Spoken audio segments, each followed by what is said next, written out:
Okay, so that's picking me up. And are you picking up the right things?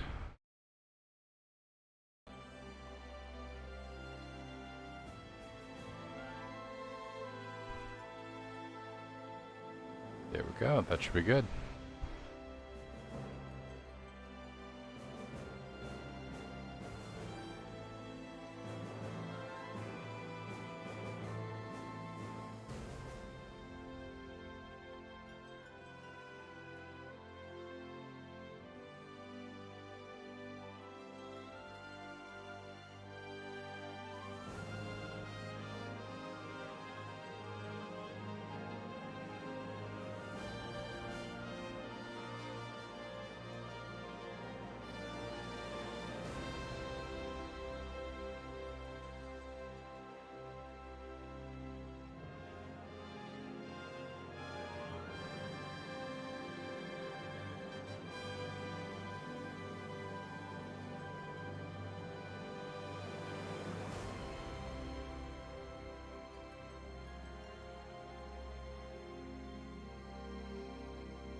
Alright.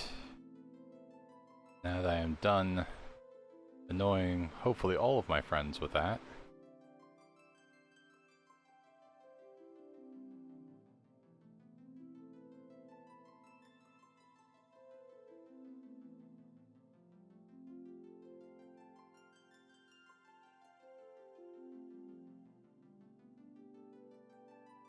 Okay.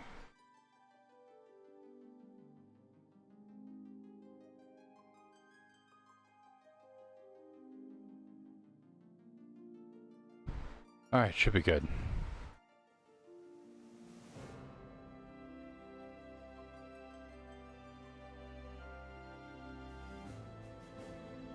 Hopefully people will let me know if I am not making any sound.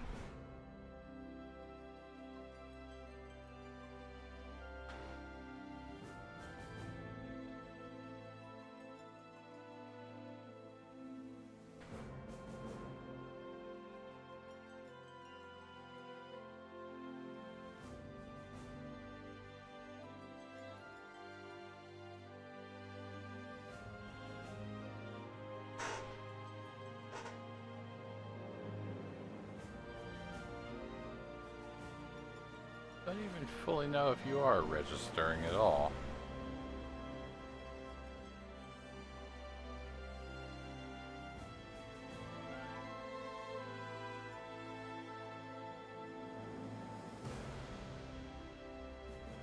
Oh, the joys of last-minute problems with tech.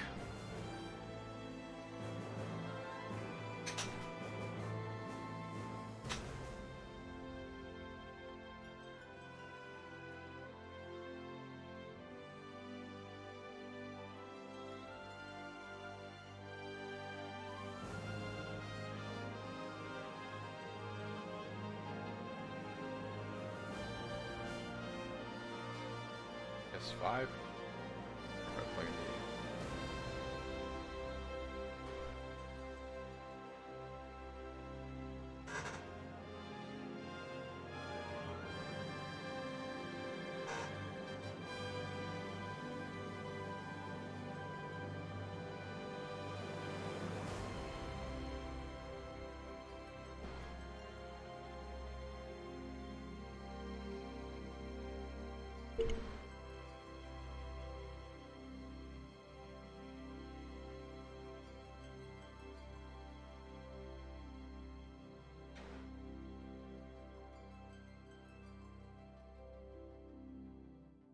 Annoying, I was using this cable to play Cyberpunk last night, and now it doesn't want to talk to my controllers.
going to be very upset if that cable has just plain, like, permanently died, because that is a good cable. It was super long.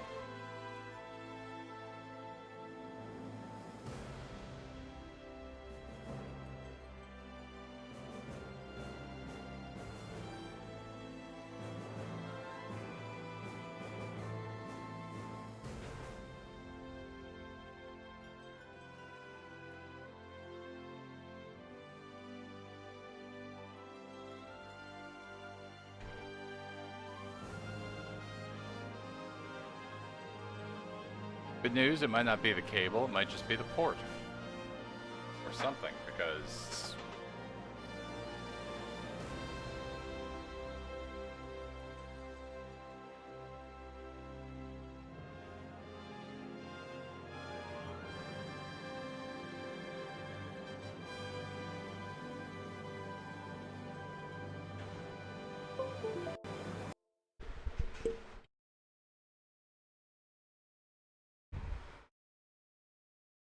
There we go. Of course, now we have the problem that my computer has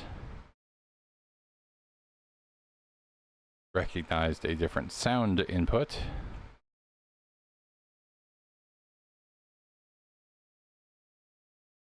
And therefore swapped everything into the controller. So I need to click that to probably bring back sound for both of us. And there we go. I think I can actually start playing now. There we go. We are up and running again.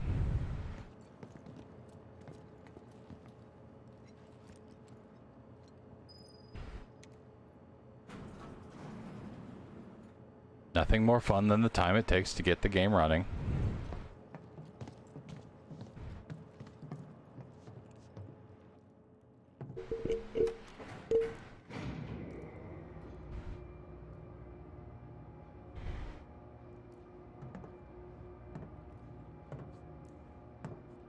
Just so you know, it's not gonna get any easier.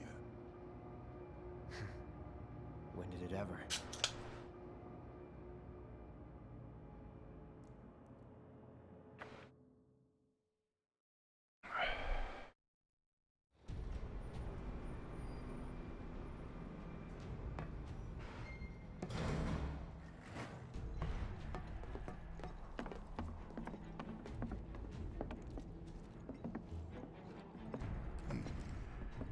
Through here and straight on to Reactor 5. You make it sound so simple. Only 'cause it is. That there's the reactor support pillar.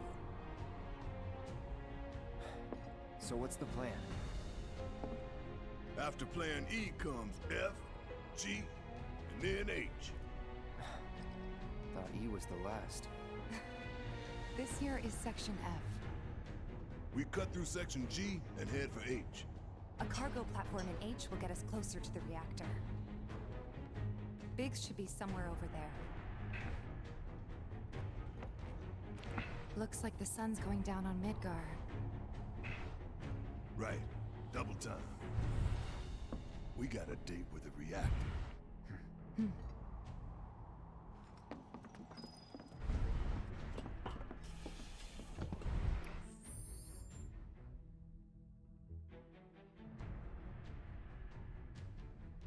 I just want to check something real quick.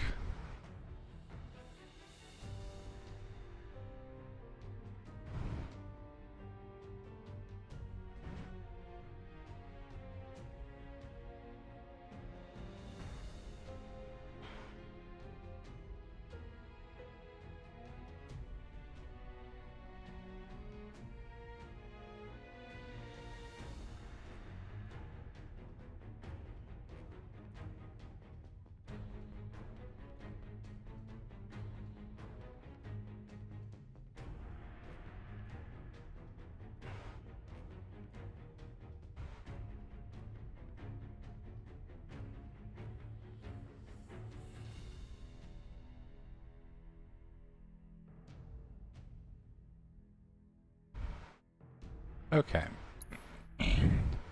So hopefully I have the HD texture pack running.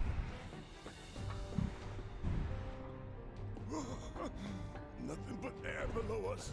Shut up and move. Just don't look down, okay? Easy for you to say.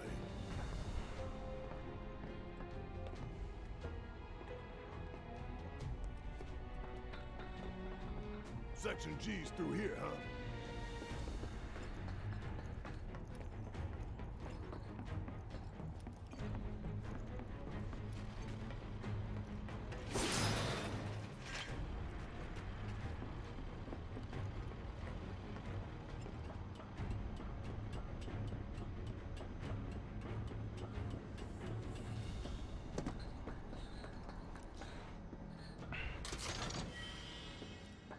It's like Section G might be through there, Barrett, but I have to...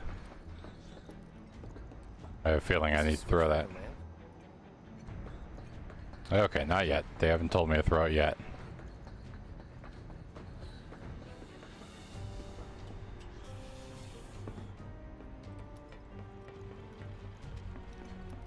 This ought to open it.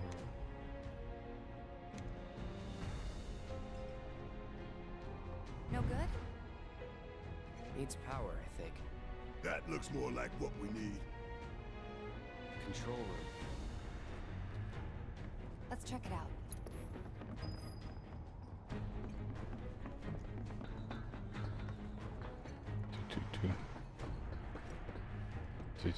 Oh, I missed a chest back there. What a fool.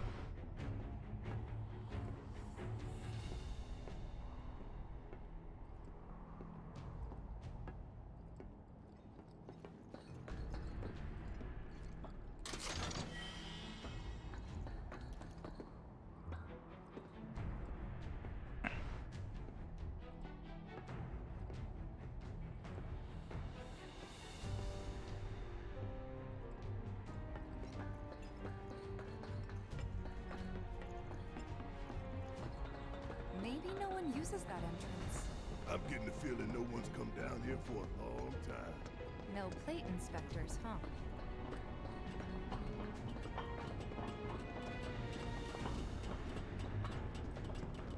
Doesn't look good. Think it works?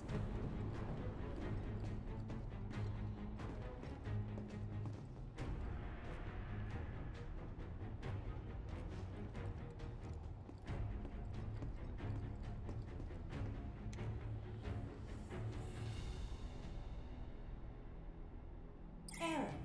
Insufficient power. Of course. Hey guys, look at this. Instructions for dealing with a power shortage. Kill the lights, and we free up power for the gate and other stuff. Sun lamps. You think these are the plate suns? The closest thing we have to the real thing. Gotta put out a sun just to open a gate, huh? But if we go through with it, the grounders in Sector 4 will suffer. An hour later, sun's going out for good when we blow the reactor. That's true. Let's go. These lamps. You'd think they'd be able to balance the load by now, though. Maybe. If the maintenance guys or whoever weren't playing hooky. The lamps are important, but when you think how much Mako it must take to keep them running. That's gotta be one. Man, look at the size of it. That a console I see near the top of that ladder? Pretty tall ladder too. I'll go. Okay, we'll wait down here. Barrett, I understand you, but... Emergency power supply confirmed. Disengaging locking mechanisms. Okay, that's that. Great job, Cloud. For the briefest of seconds, I thought the back of Cloud's head was drenched in blood. I was like, wait, what? Next stop, Section G. Yep, and after that, Reactor 5. Not again. Great. I'm sure those things will welcome us just as warmly as before. Tell you what, the rot runs deep in this damn pizza.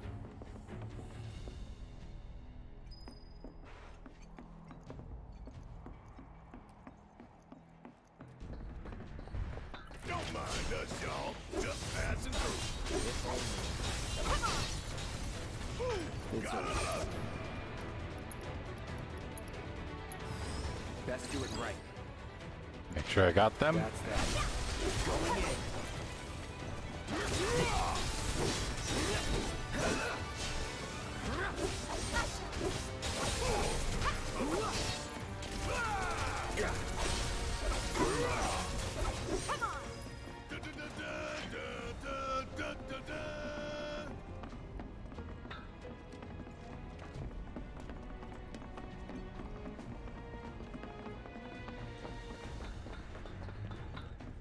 They busted?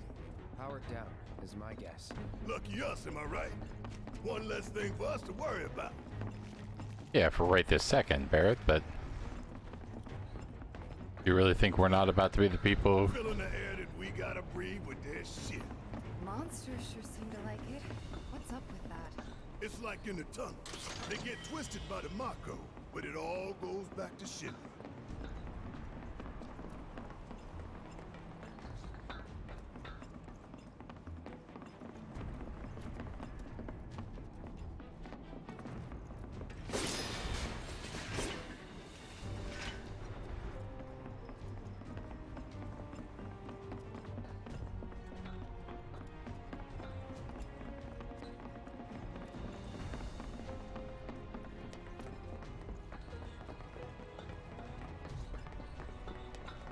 Hey, let's take a moment to get our bearings.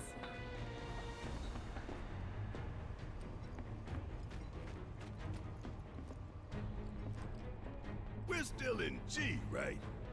Yeah, and to reach Mako Reactor 5, we need to go through Section H. Okay. Unfortunately, I didn't spot a connecting catwalk to Section H. Did you? Well, we could always do another lap. Go for 10, why don't you? The only other route that I can think of would be...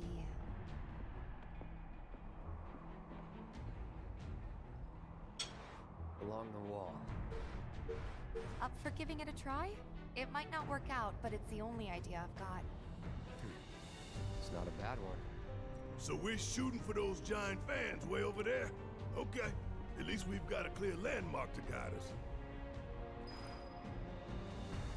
Those ventilation fans? Keeping the plate's air clean by pushing the smog into the slums. Whole system's designed to make shit roll downhill faster. Let's end this quick. So...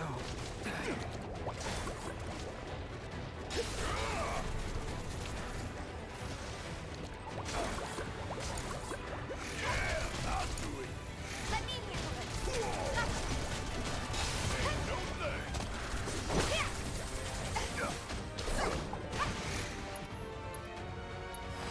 Good luck! Let's do this. I got your number.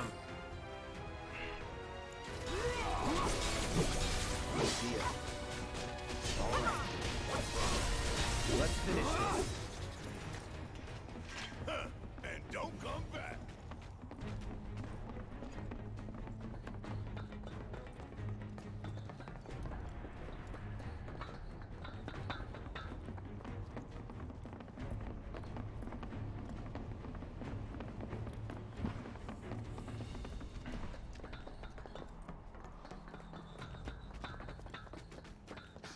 Hey, look!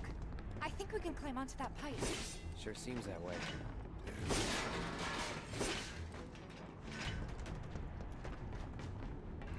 I feel no fear. Yeah, no fear. No fear. No fear. No fear. Ooh, no fear. Little fear.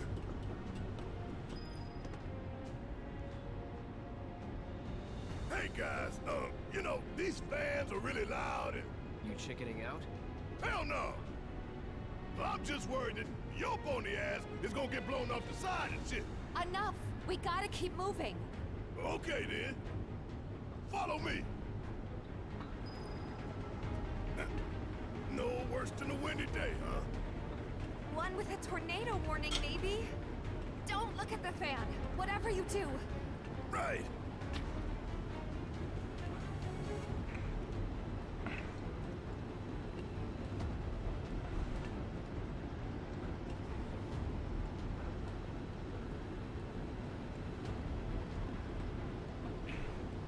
I remember a piece of materia being inside one of these fans.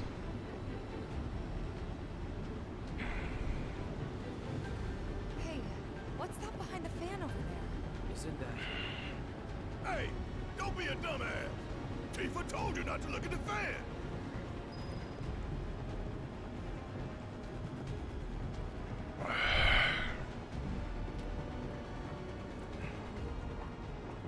I vaguely remember there being materia inside one of the fans. Made it through in one Seems easy to miss.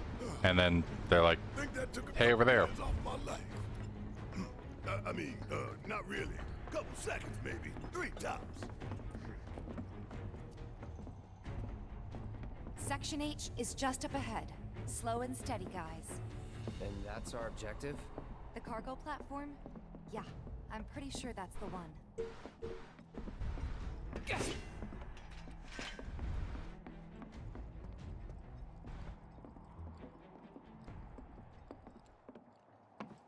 This is it. The cargo platform Biggs was talking about. Let's Gonna have not to keep him do a waiting. whole bunch of stuff with the lights, aren't I?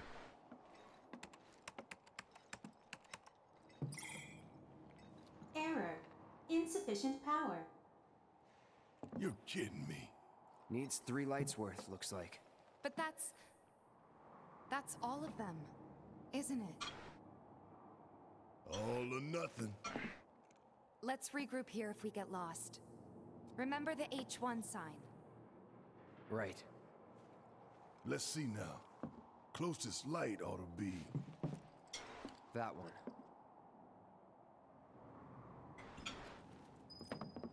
By the light of these magnificent lamps, we shall lead our brothers and sisters of the Undercity to a brighter future. Say what? It's from a speech President Shinra gave, talking up the importance of the sun lamps. Error. Insufficient power. We need to disable a lamp first. One-way path to darkness and death.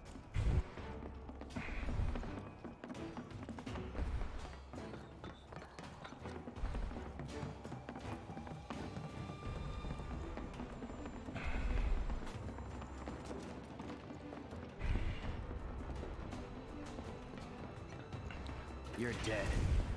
No holding back.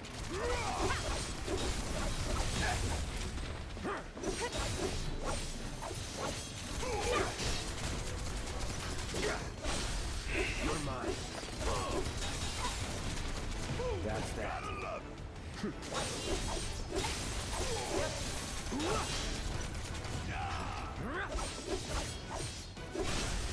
You're done.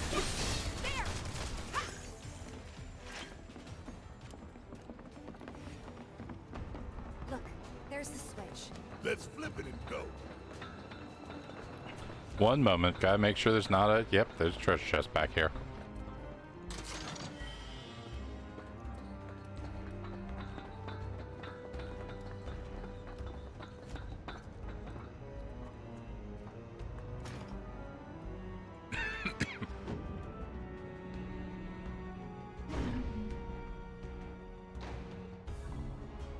Rerouting power. Please wait. That's one down. Only 2 more lights to go.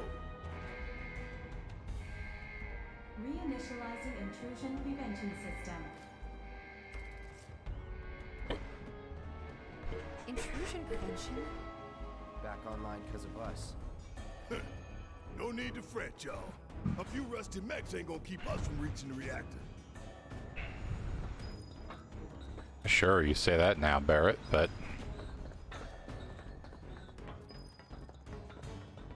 Intruders detected. Engaging countermeasures. Mid-range turrets, huh? Hey, Cloud! Hang back while I deal with these pests. Ah! How'd you like that?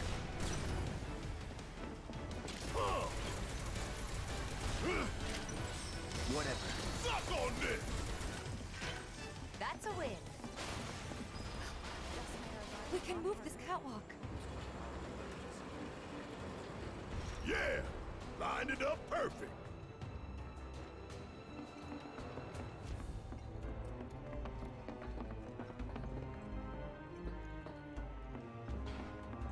Okay, too easy to line up, which means that Think back. it's definitely the one they're trying to teach with me, but also it's probably got something secret that's, you know, gonna give me some items or something.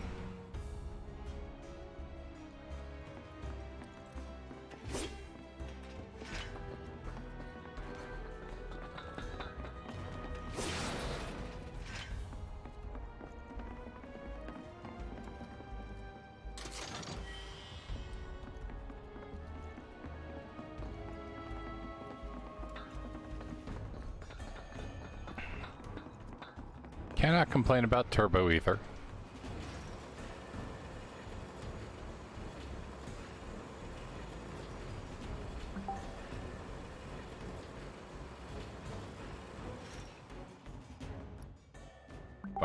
Who's beetle booping me real quick?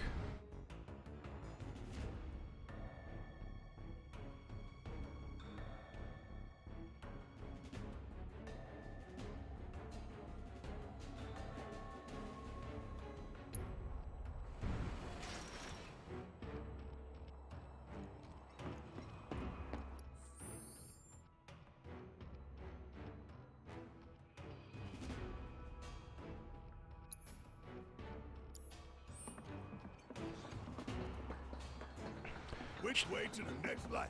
Rivers, are you in my my Well, at least we know where the big ass channel watching the stream? Think you can stop the pain train? Here it comes. Stand back. And let you take all the glory?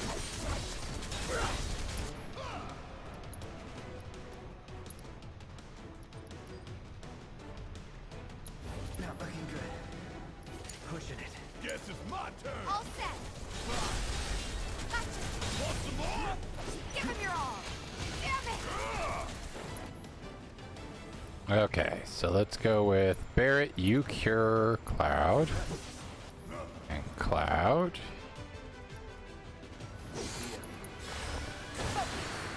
Steady.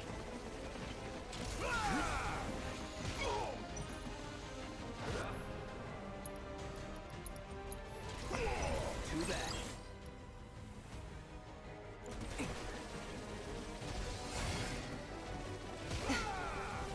It's nothing. Are you just... I got this. About damn time. I won't give up. Suck it. How'd you like that?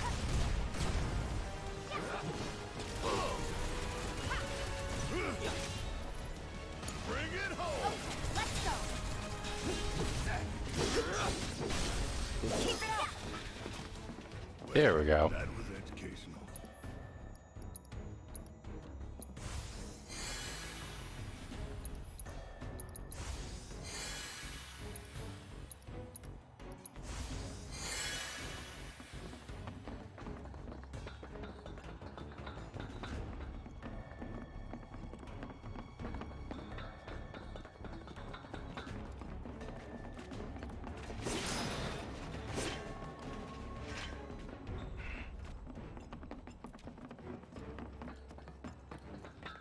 Should really make better use of potions, or else I'm gonna wind up with those.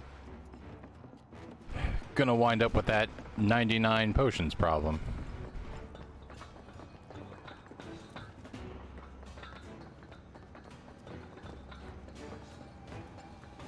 Okay, chest over here. Nope. Nope.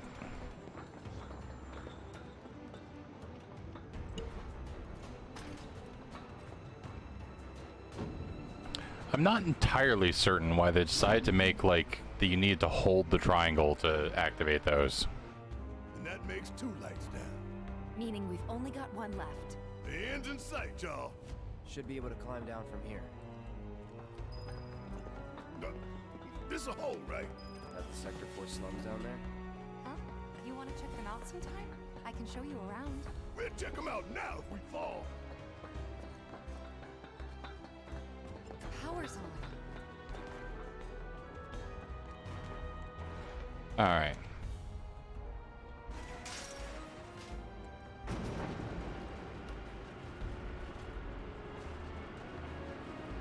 You think they'll miss those 3 plate suns? I say the real sun's the only one we need. To hell with Shinra and their night lights. Intruders detected. Engaging countermeasures.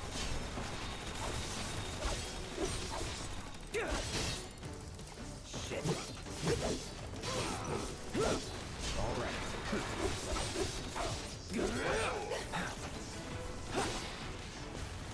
Let's do this. Deal with that. Guess it's my turn. See ya. You got this. All set! It's over! That's the way to do it. So it came from that way. We're right back where we started. Where was that last light again?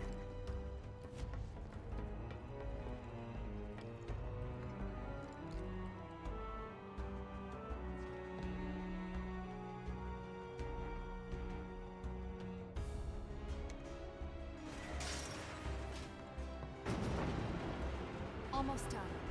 It's a shame we had to wander around so much. Well, no stamps here to guide us. No Jesse or Wedge to back us up either.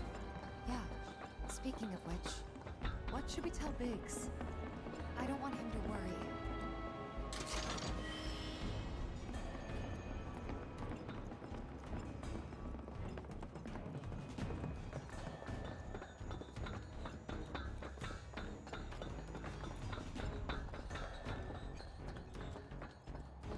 I feel like there's gotta be something over here.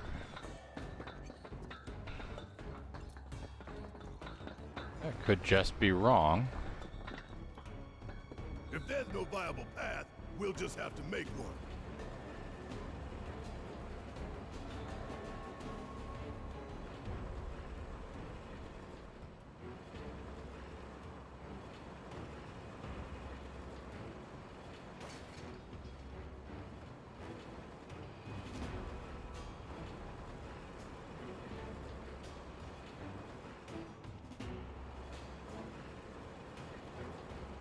There we go. I thought there was a reason to bring that over here.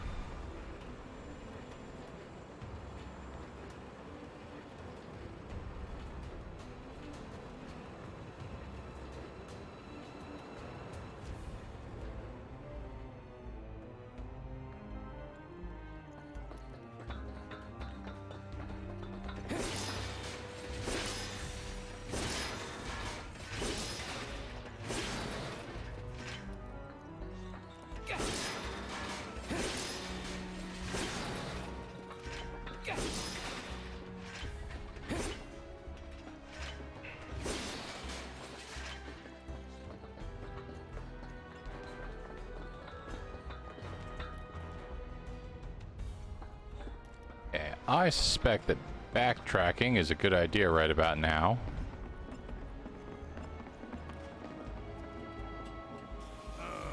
You taking a detour? Well, I did.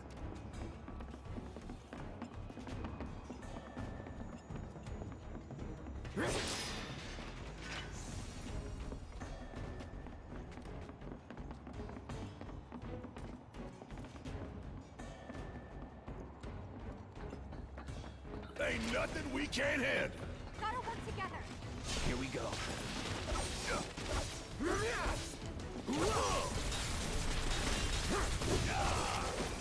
Pay attention.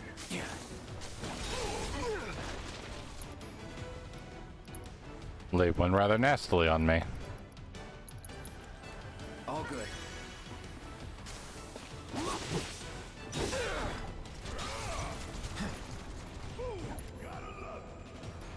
You are you. No, you got fire. So it's probably Tifa with the... Need my help, do you? I got it. Come on!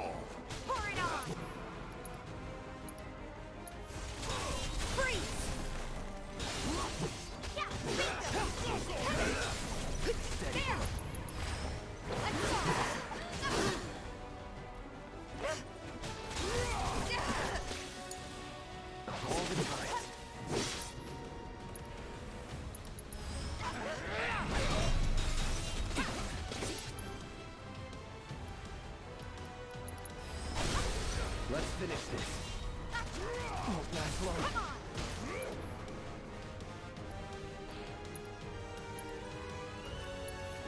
Heads up! I'm waiting. Get ready.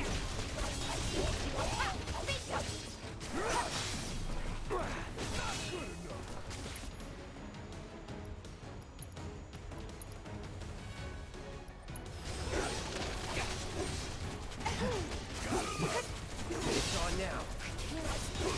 I won't. Do.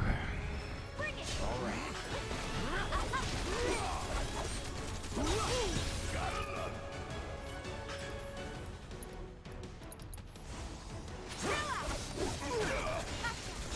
Not looking good. Right.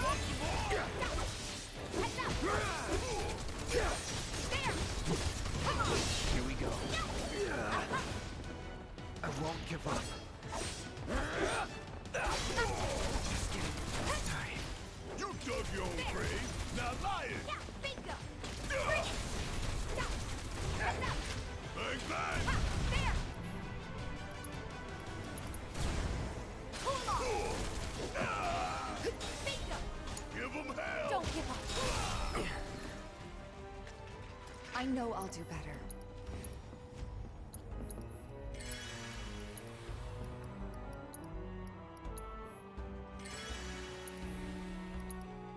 Well, I wish that didn't apply one at a time.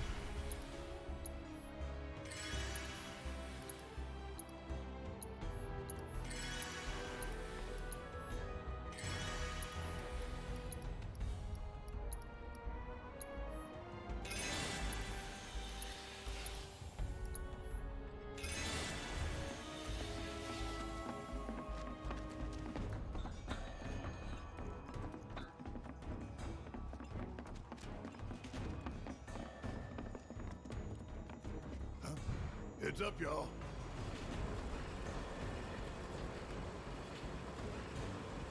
I think this is the one. There we go.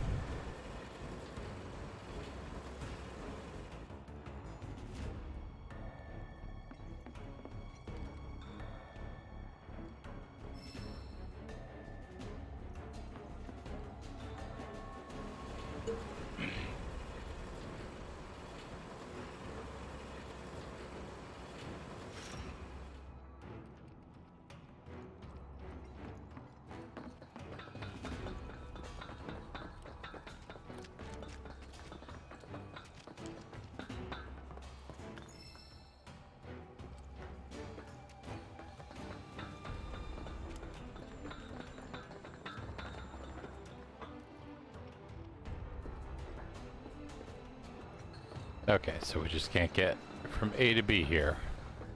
Gotta go all the way back.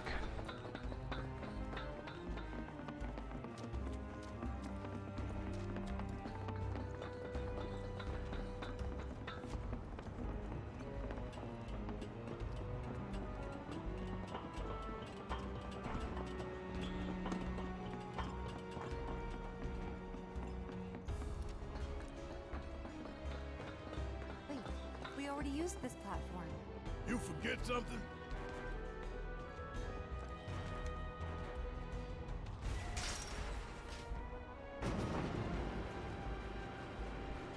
I mean, honestly, yeah, kinda.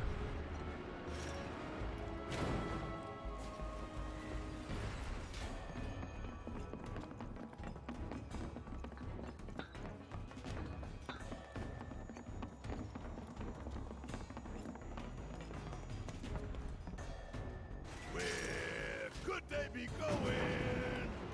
Embarking on an adventure to find some treasure?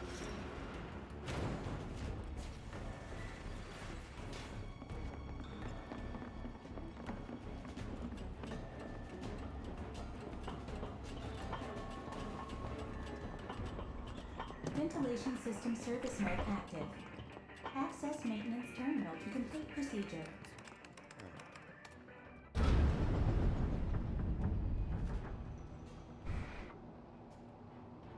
We stop it?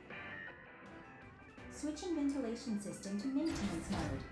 Please complete the maintenance access procedure within the designated time limit. Man, what are we even doing? Keep your cool. No need to worry. Get ready. It's on you. About damn time! All set.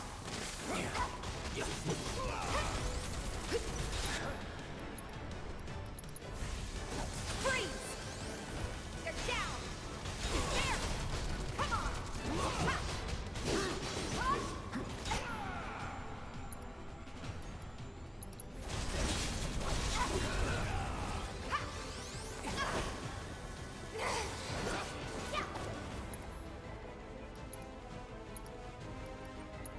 Lock on this!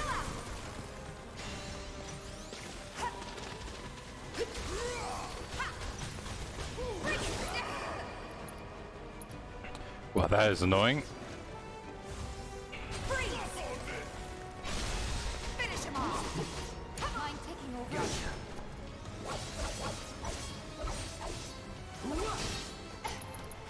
Brace yourself. Enough. Bingo!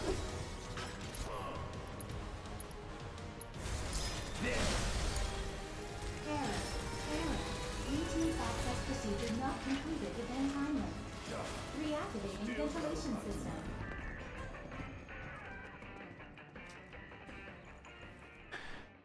All right, sit down, try this again.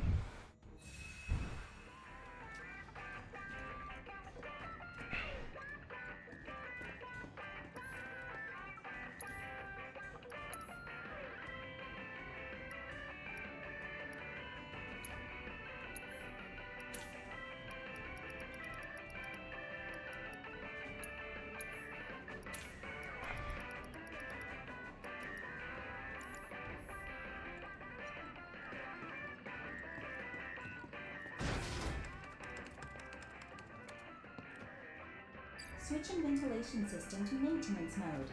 Please complete the maintenance access procedure within the designated time limit. Bring it. No holding back.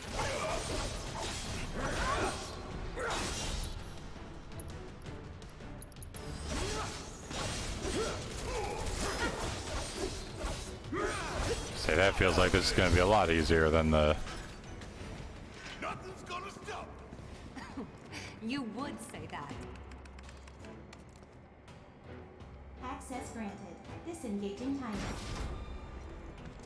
Okay. What?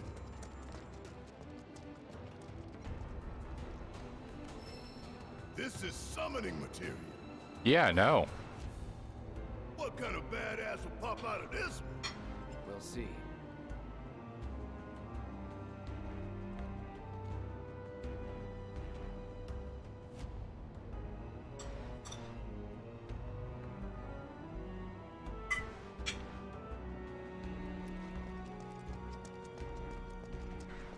Excuse me.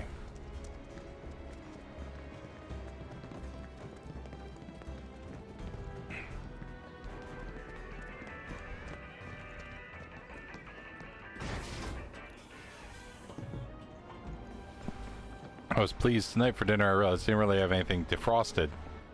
So, ahoy and indeed. As I was saying, I realized I didn't really have anything defrosted. So I went out of my way and made myself a,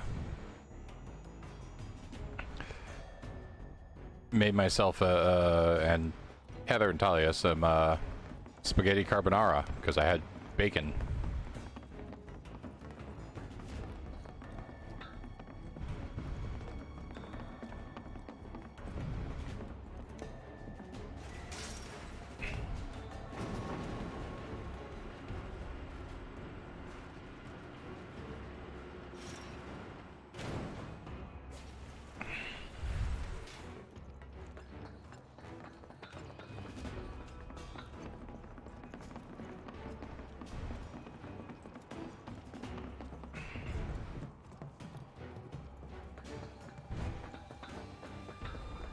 We doing this or what?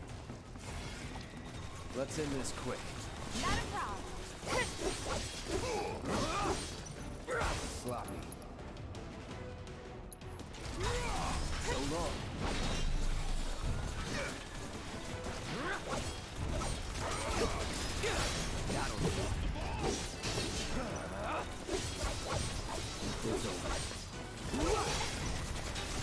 A little bit. It's mostly like there's a couple of places that you'll see a little bit earlier on that's like, oh yeah, I can totally get to like a materia or something there. And then you're sitting there going, okay, I can't figure out how to get to the materia. What if I just hit you with lightning?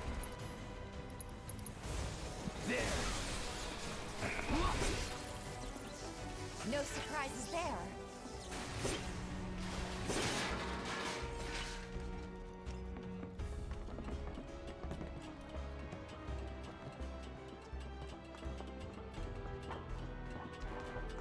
I don't think that's supposed to be by design, but I'm not sure.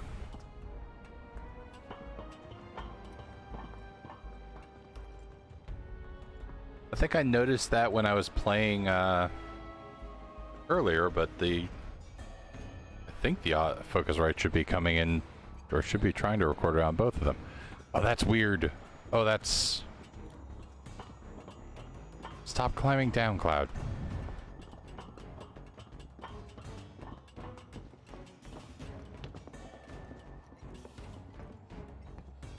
What is happening?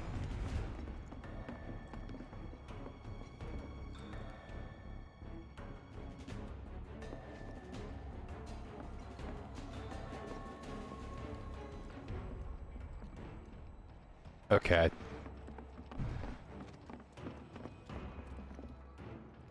Okay, I have...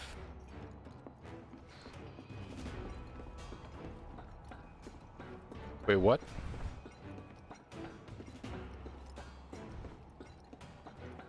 Okay, speaking of weird stuff, like, I touched the mouse for a second, and now suddenly...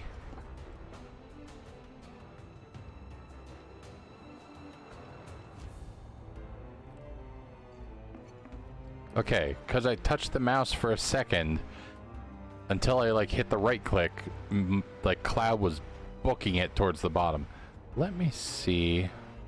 I just want to take a look at whether there's something I can adjust in the Focusrite, because this should be a...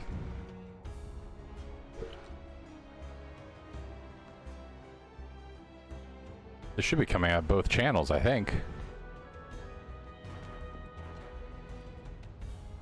Let me fuzz up my own camera by turning on the lights I have in here so I can see you a little better.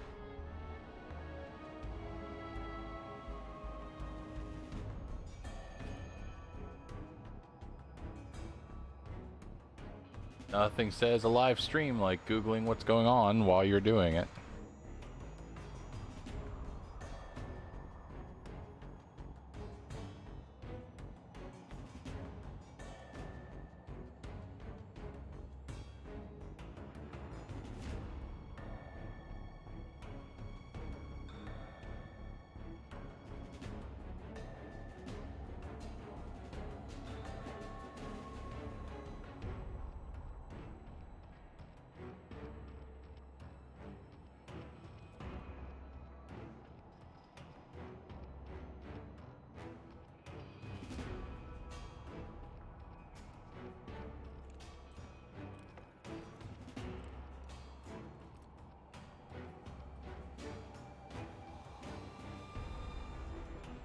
Okay, so let's see.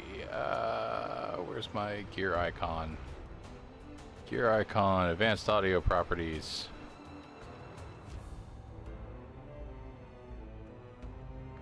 Gold mics.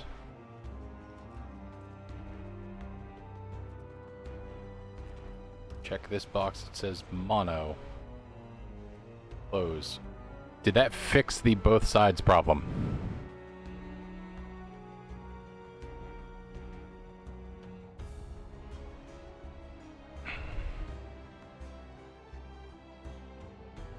No, I didn't alt tab earlier. Yeah, apparently there's like just a checkbox I need to hit in OBS that says to treat it as mono.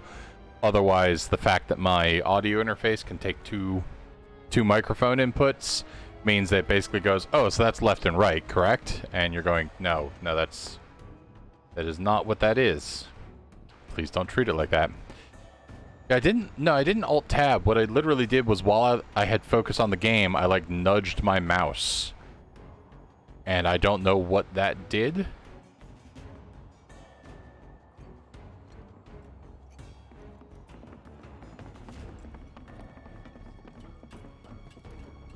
But yeah, once I check the mono box, it basically tells OBS, hey, treat this signal as, you know, don't worry, you're not going to get stereo input on this.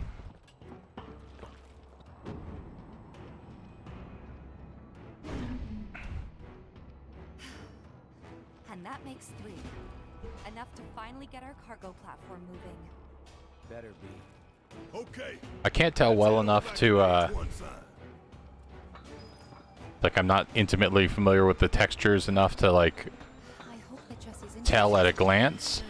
But I did go out and, Is to kick shit install the, like, HD texture pack. And Cloud's got a cover for Wedge, too. scared of something? Let's do this. That's that. Suck on this. Give me your best shot! Bring it on! Bam! Now that was something else. That was nothing.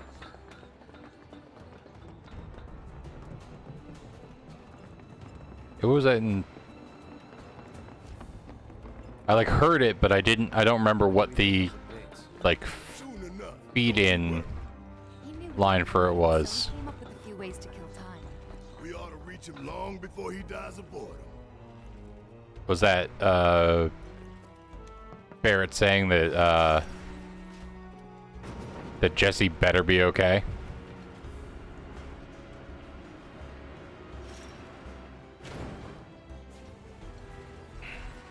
And we're back at the cargo platform. Get ready, Mako Reactor 5. We're coming.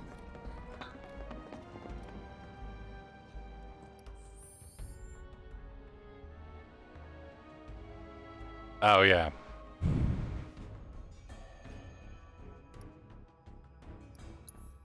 Well, I suppose it's just Cloud going like, that better be working, because I swear to God I'm not doing more of this. I'm almost surprised that, Barrett doesn't have that line, considering he's kind of been grumbling about having to, like, climb over stuff this whole time. Auxiliary power supply confirmed. Reactivating cargo platform. Cargo platform activated. Awaiting input. So long, underplate. I hate you too. You could just let me walk onto the platform instead of... There we go. Sitting here going like, oh look, a bench. I'm gonna sit down and heal and get my MP real quick.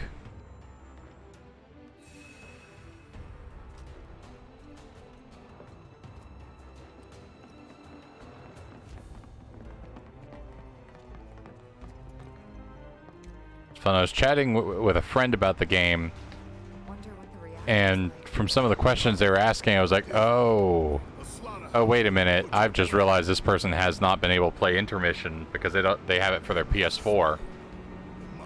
And I'm like, I'm gonna not mention some things about some of the questions you're asking, because It's the reactor calling. we were talking briefly about, like, Zack, you know, seeming to be alive, and I'm like, well, kinda, but oh wait.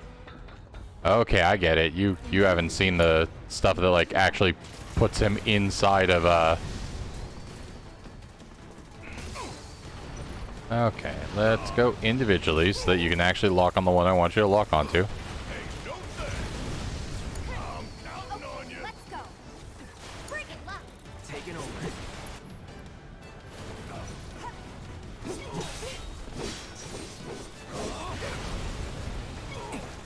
Hey Cloud, please swap over to Punisher mode, thank you.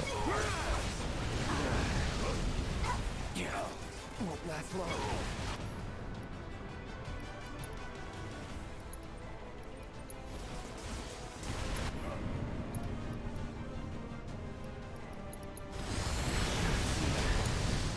Starting to think hiring you was a mistake.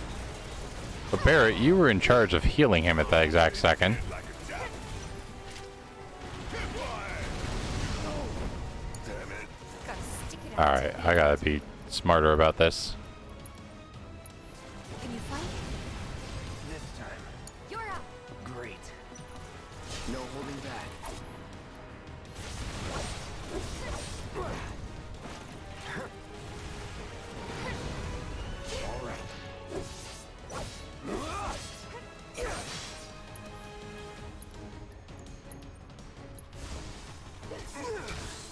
Oh, come on. Looking good.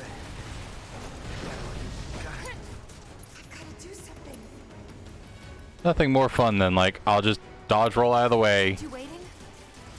Okay, good news, I can cure myself now.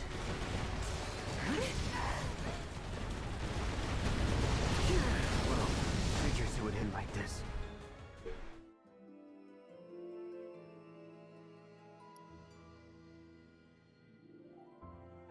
Okay.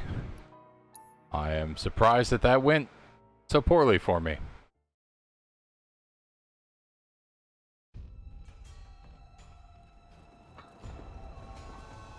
Intruders detected. Engaging countermeasures.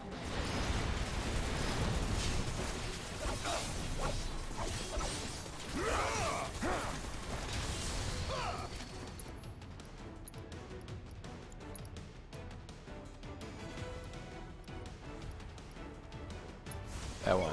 Start with you.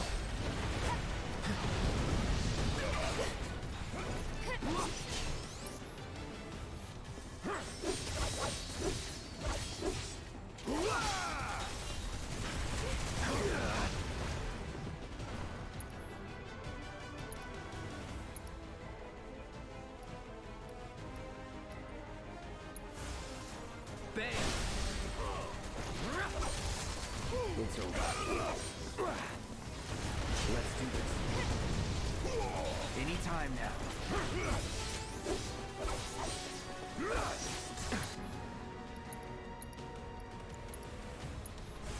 Call the lightning. Now you're in for it. Buzz off. Going in. See ya. Take the lead. Guess it's my turn. Get your ass out of here. Ah! You got this. All set. I got this. All right. Watch and learn. Got it? Come on. Hurry up. Sup now.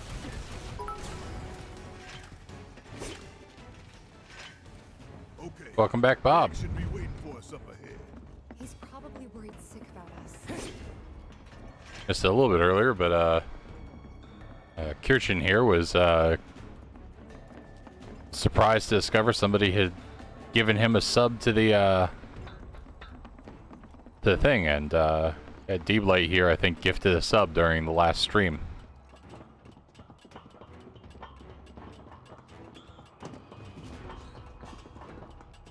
Even after all that fighting, no one's coming for us?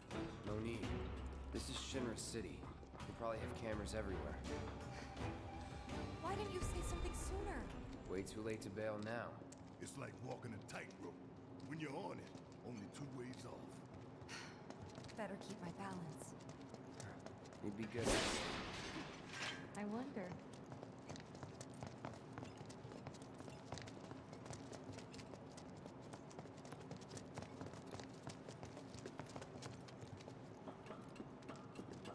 Almost there. I do every once in a while, although I also am, It's nothing. you know, not the best Twitch citizen. I Just thinking about the next. rarely catch, like, when the streamers I like to watch are actually on and streaming. I watch a lot more of, like the one, like, VODs on in somebody's YouTube channel than I do.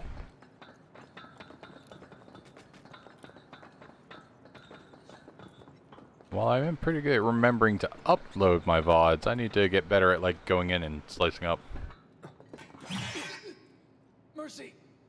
I mean, I'm on normal. I don't need a lot of choice, but Where's Jesse and Wedge?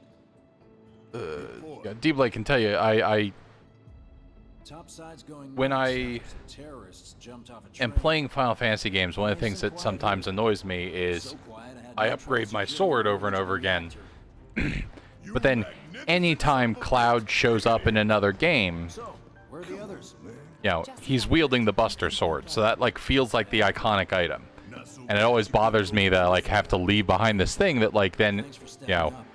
I have a reproduction of. Every single game that, like, or figure that comes out has him with the Buster Sword. Sector 4. And I appreciated that you could upgrade your weapons in Final Fantasy 13, and I really love that same game design philosophy carried through to this, so I can continue to keep my All set? Buster Sword at a, like, usable section. And then some. Make sure everyone gets clear, okay? They make quite a few. I have downloaded. I'm not using any of the, like, character video mods, but I have.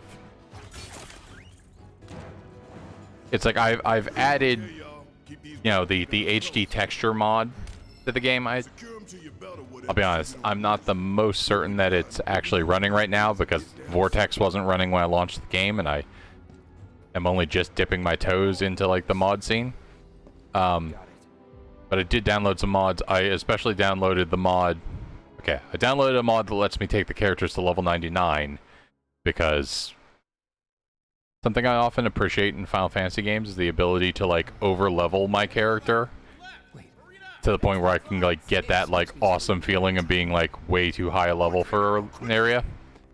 But one of the mods I downloaded was the, like, Remake mod, where it turns all of the characters, and then another mod for the Buster Sword that, like, puts them back into the old, like the old, I say old, the like, PS1 graphics version of them.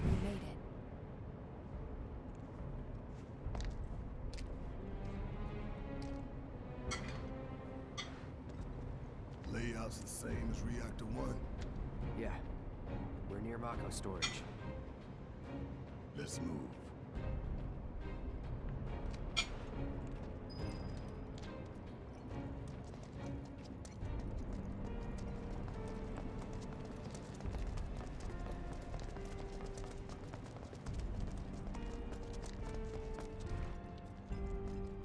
I'm not seeing a way down. Here, maybe? Well, now, that could work. Hold on one second.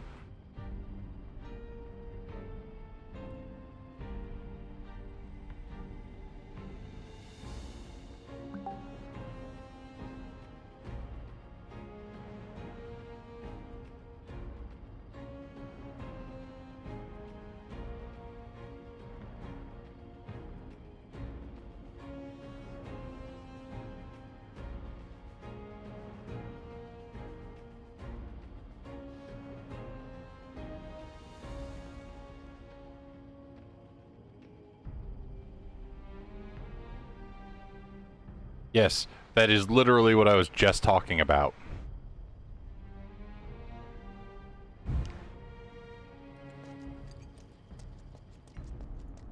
And I have I downloaded that, and then I also downloaded a separate mod that that also makes the Buster Sword into that same, like, low poly.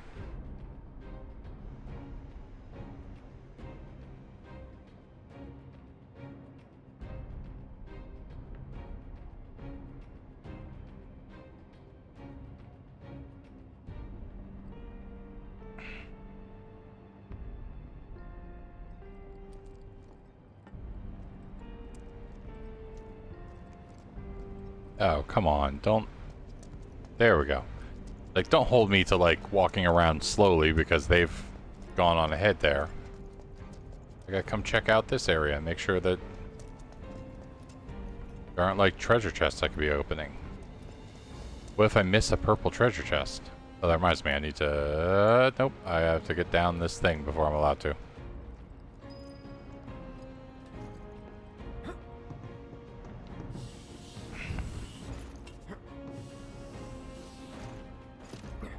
Kinda scary, huh? It's all in the mind.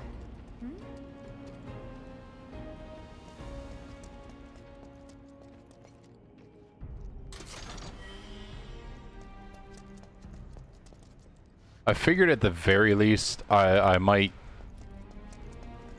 wait until I go back through the, like, when I finish my first run through here of the system again, I was thinking about going back through a couple areas either in hard mode or just the regular mode, playing with some of the mods, but I might do that for the next stream. Alright, I'm going to take a brief break because I need to go use the restroom and grab another beverage, but I will be right back. I'll leave you with the delightful sounds of this remade Shinra town.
I have returned.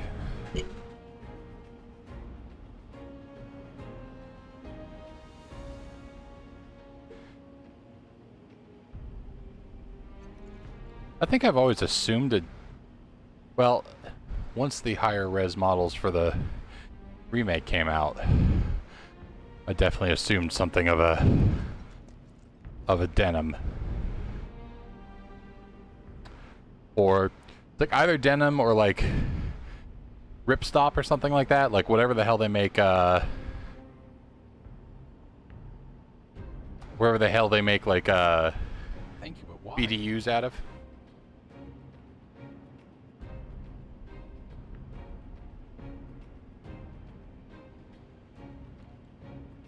Okay. Interesting. I entirely forgot that my that I had set up a audio alert and that it worked. And that the audio alert was my own voice saying thank you, but why? Because I just was sitting here alarmed by the sound of my own voice.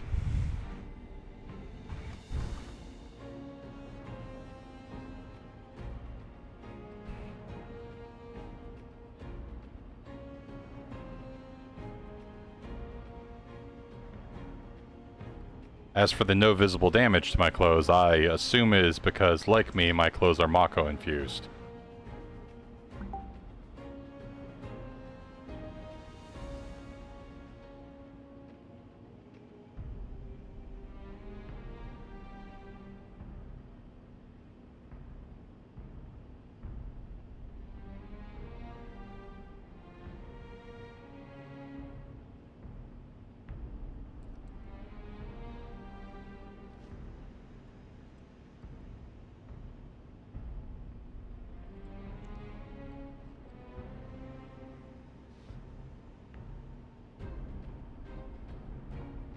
I like the idea, although unfortunately I did kind of at some point drop the, partially because it's on the server that's turned off, and partially because, like, you know, I don't often have enough viewership to, you know, for people to fight over it much. I kind of dropped the frame that, like, had all the... Also, I, like, did a reinstall thing that meant I wound up having to, you know, recreate a lot of stuff that was already here. So it's like I don't have the frame that like shows like top donor and most recent donor and all that.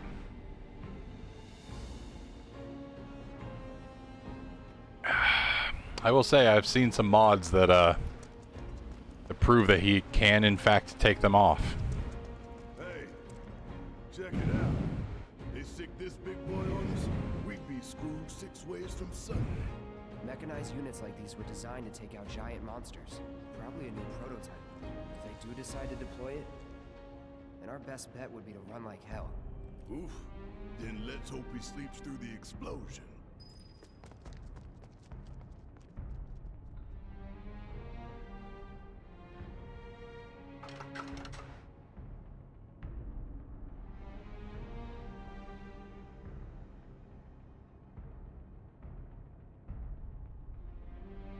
I mean, it seems like it, but like there are giant monsters that are not weapons.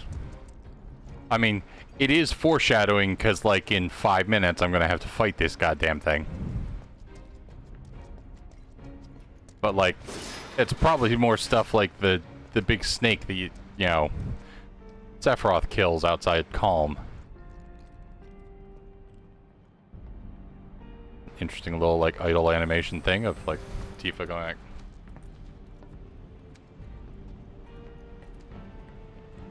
That's right, there's the dragon, but I'm more thinking about like the snake you can see in the original on the world map.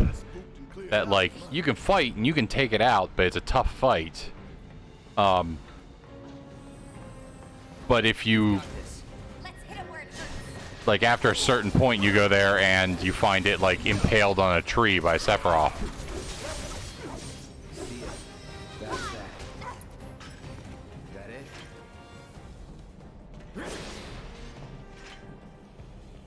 Yeah, that one.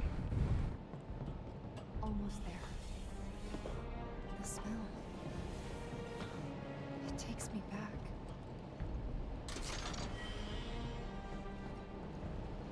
Now, there's some weird localization, because it takes me back is not usually something you say. Like, she's got the fear in her voice about, like, kind of remembering the last time. Like, it sounds like she remembers the last time she was in a reactor.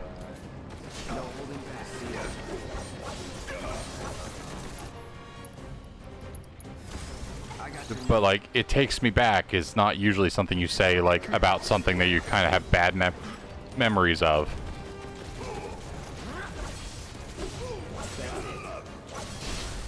Let's finish this.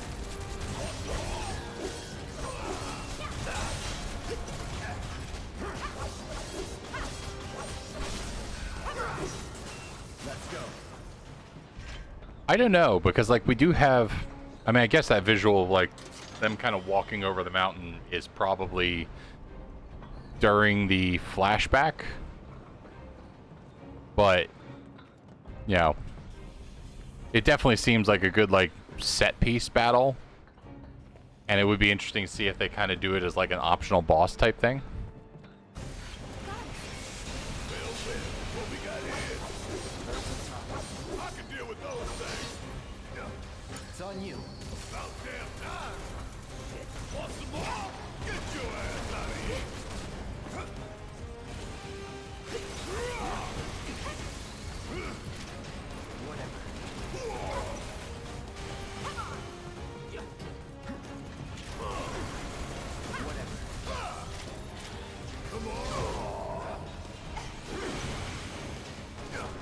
Hurry up. See ya. Bring it home. Let me handle this. Go for it. Yeah. Don't think you'll walk away from this. Bring it. There. It's on you. Let's do this.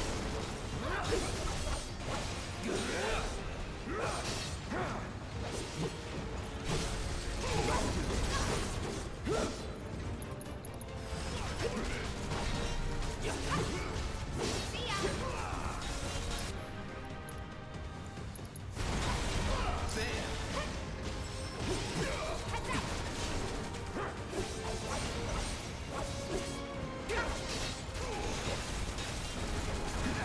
Here we go. Kind of seems like they should. Although, like, from the intermission stuff, we have already kind of seen that... Like, at the end of intermission is, like, a little bit of, like, between game video, almost. And it, like, shows them getting a ride in a truck from Chocobo Bill, and then, like, walking into Calm. So I'm kind of curious if they're going to put Chocobo breeding in, or if they're going to, like, just kind of ignore it in the sequel and be like, yeah, you got to ride with Chocobo Bill, so here's a cameo from him, but...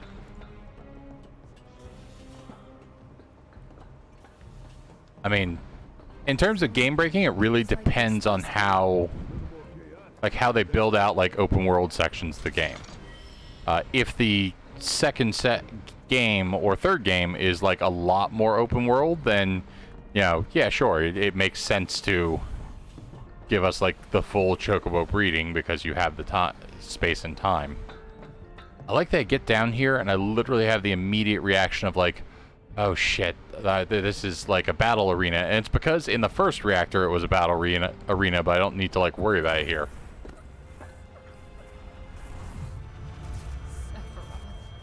Soldiers.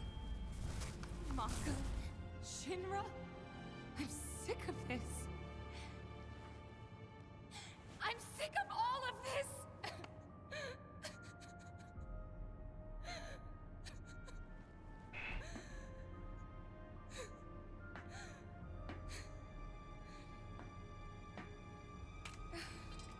I mean, we've got a Chocobo racing game. I don't think it's terribly cross-platform because I think it was for the Switch, but there's like a Chocobo kart racer that I think is Switch only. Soldier boy. Tifa. What? I enjoyed this game enough that, like, I'm kind of willing to trust anything they want to do. I'll be disappointed if they like sour the whole thing, but like I love this game so much. From like the stuff they added seemed to improve the game to me. How much time? You are correct. I just mean that like there's a current generation one that came out or is coming out. I forget if it's even out yet. Courtesy of Jesse. We withdraw to a safe distance. Then, kaboom! Safe distance? What? No such thing. We get out the same way we got in. Let's double back.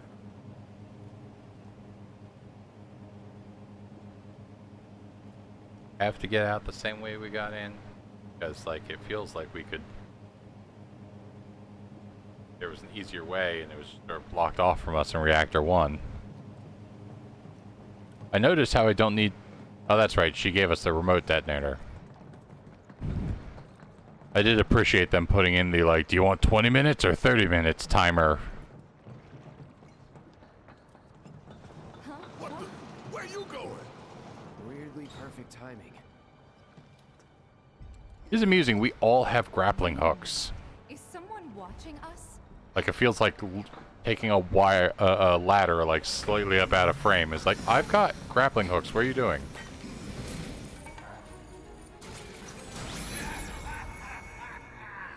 Greetings, my dear sewer rats.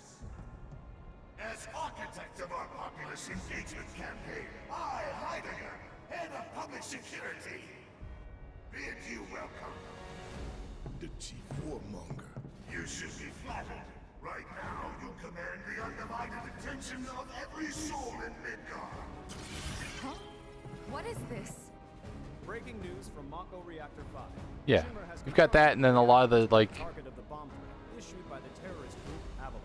So, like, Members of the group the weird Wu-Tai stuff is certainly... currently sweeping it for explosive devices. You know, is certainly taking some stuff in a different direction, but a lot of, like, the ads are, like the Jesse submission that lets you just spend more time with Jesse, Biggs, and Wedge. Operations Center has issued an evacuation advisory. Residents are outraged that the tragedy of Mako Reactor 1 was only the first attack in a campaign of violence. President Shinra has issued a statement providing assurances that the terrorists will soon be brought to justice. And so, to a people beset by chaos and uncertainty, we will offer the finest comfort, bread and circus. The big boy. I give you Shinra's latest triumph of technology. The Airbuster, your executioner.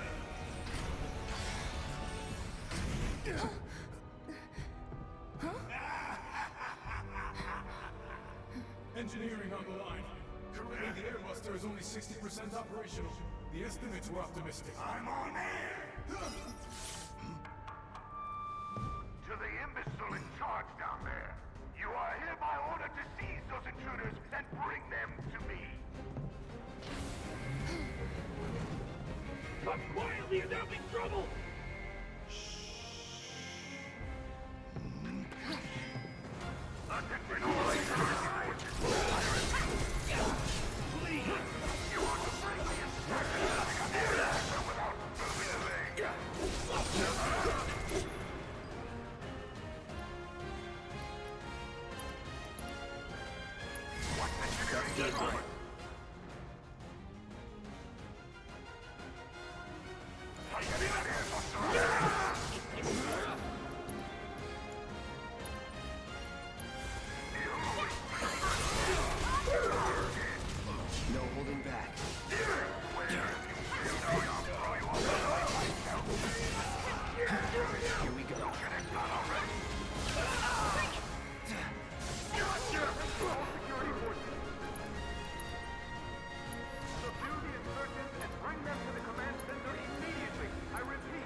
I keep forgetting that Punisher mode has this, like, counter thing built in.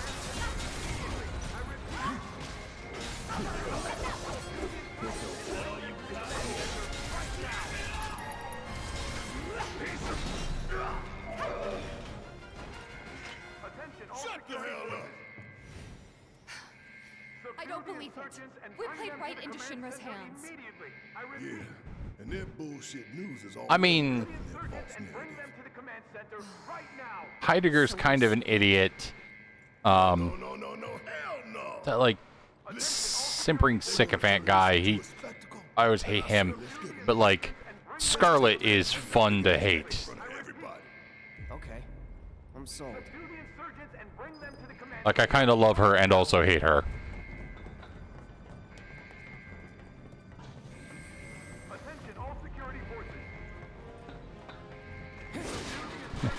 I look forward to getting to, like, part 3 and having what should be an obvious, completely confusing slap fight with her.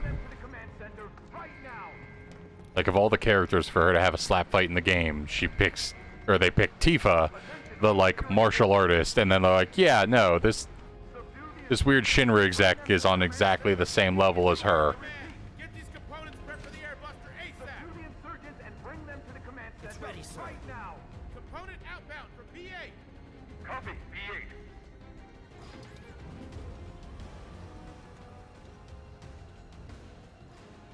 It kind of slows down the action a little bit here, but I do kind of love that you get this chance to, like, mess with the airbuster and decide, like, what pieces to take out. Holding back.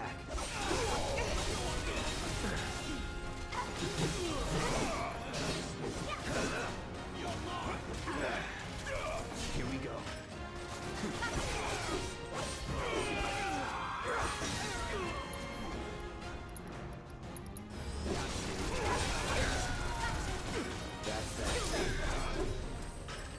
All clear. Now let's see what these bastards were up to. Cloud, check this out. Barrett, Cloud, over here. It looks like a few of its components are still in transit. We'll see about that. Could tamper a little with its loadout. And I give don't ourselves remember a- them well There enough. should be a console somewhere. This the console you talking about?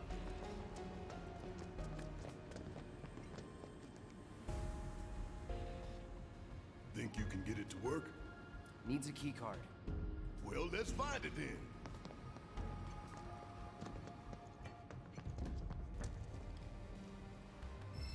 You find it? Yeah. Good job. Now let's check out that console.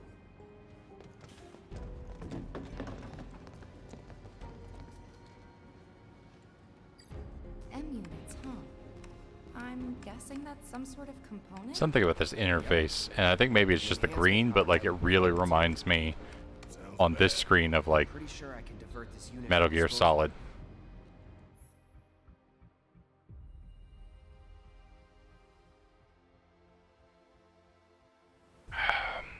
So let's see, I can get extra items with this. Make up your damn mind already. Although I think in here you're giving me, I only get one option in here, and then I get choices later on. Can I go through this door, or do I need to? Hold up. Ain't we gonna sabotage this? Okay, yeah, I've got to take out at least one M unit.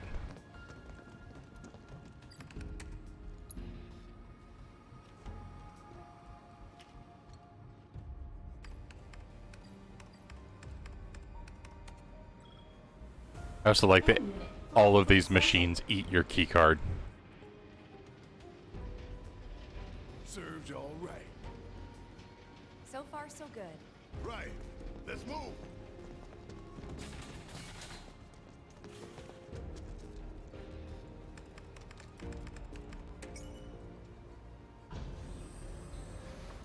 You think they're watching us? Even now? Yep. They're like, this is Final Fantasy. This is Nothing we can this is do not about it. Elden Ring. Except smile for the folks at home. This isn't Breath of the Wild. You can't just go fight Ganon with a stick.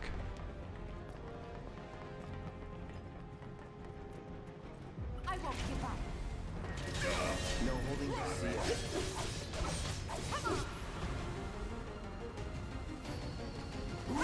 Take the lead. Guess it's my turn. Get your ass out of here. Suck on this.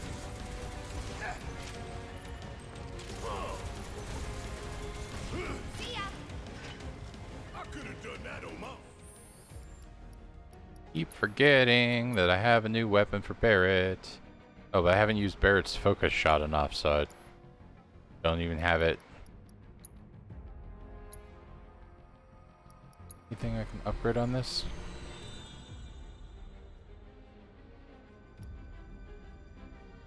It'd be nice, but that does take away your ability, or like the...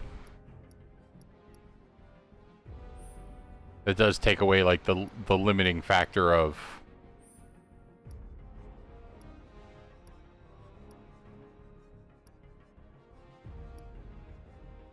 There we go. Like that does take away the limiting factor of, you know, making you choose a weapon. But I can agree that that would be fun.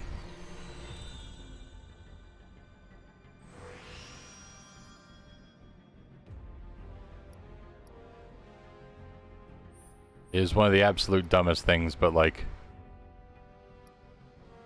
I okay.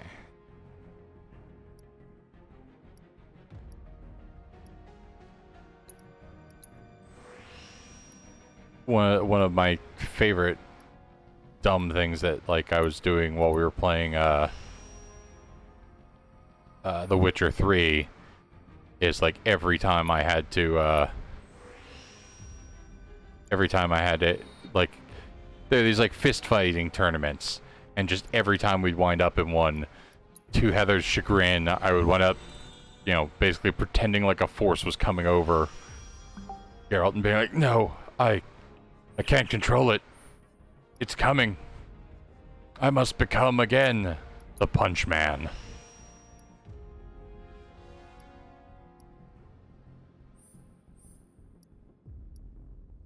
Anything worth buying?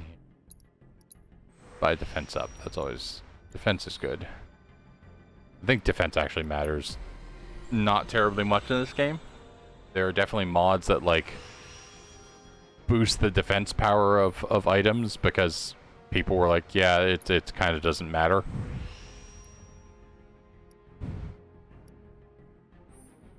Go over here, see what cool stuff is here before we...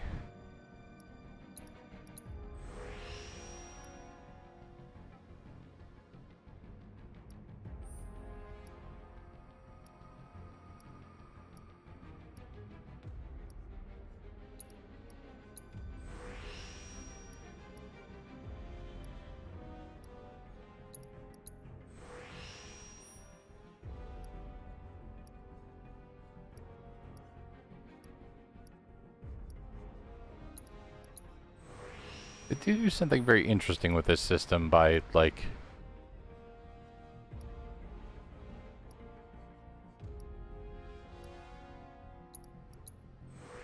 Like, because they have this system set up the way they do, like, they can give you... You know, the ability, like, they give the items almost different playstyle stuff for it. Alright.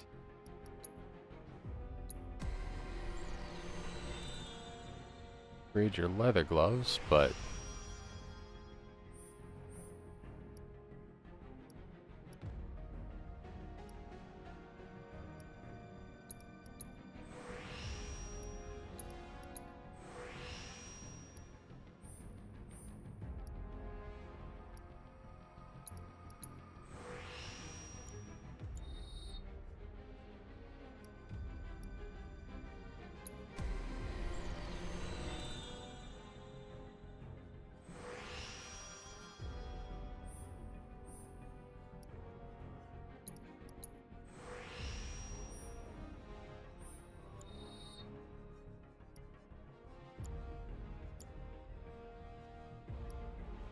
Sure you could.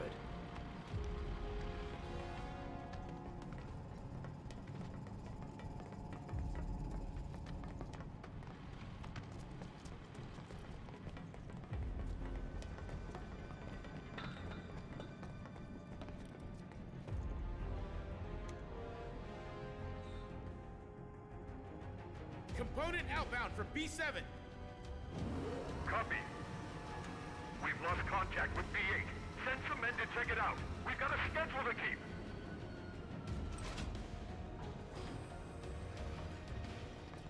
Intruders! Seize them! All right. Enough. Negative B7. Airbuster Frederick's priority. You're on the road. Then we'll deal with you ourselves. Looks like there's 2 consoles this time. Double the sabotage. If we can find the key cards. Any cards? Just the one. 2 choices. And only 1 single-use card. It's up to you, Cloud. Yeah, it's like, but why is it single use though?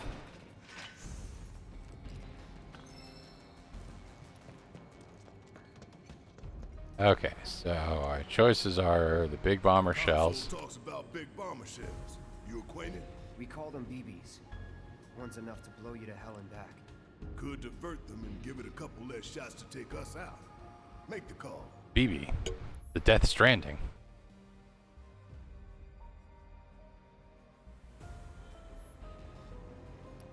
Not until I get a chance to look at the AI cores and see what benefit they give.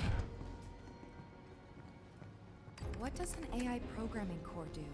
Increases processing power dedicated to motor function computation. Makes it move real quick. A real quick giant robot, huh? That doesn't sound good. Anyway, we should weigh our options carefully.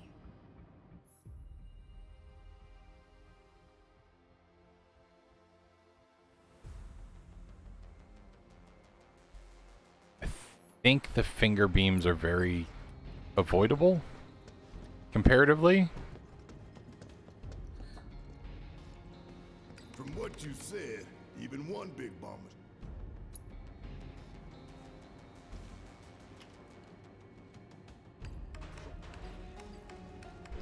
I think they literally won't let you move on, or else, like, I'm at normal. I would give it a try at least. But I think if I went to the door and tried to open it, I know it definitely happened on the previous floor. To a storeroom for defective equipment, I'm guessing. That's so. You think these defective shells and programming cores might be valuable enough to warrant a little detour? Maybe. I say we grab them. If we get that far.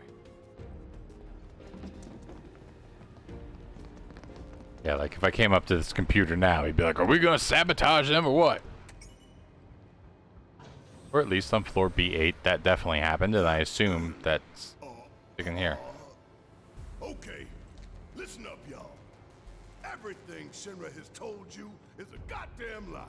Mako is the lifeblood of our planet. Those greedy bastards are bleeding it dry. Y'all gotta rise up. Barrett, who are you talking to? The people put me on TV. I'm gonna drop some truth. Thousand Gil says they cut the sound.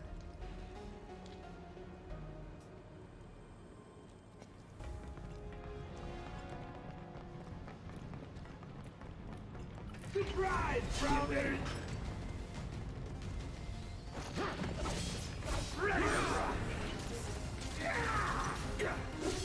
Oh, if you're gonna be dumb enough to like.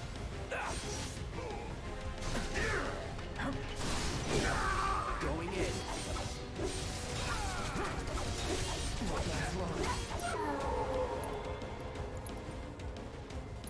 Let's switch it up. Need my help, do you?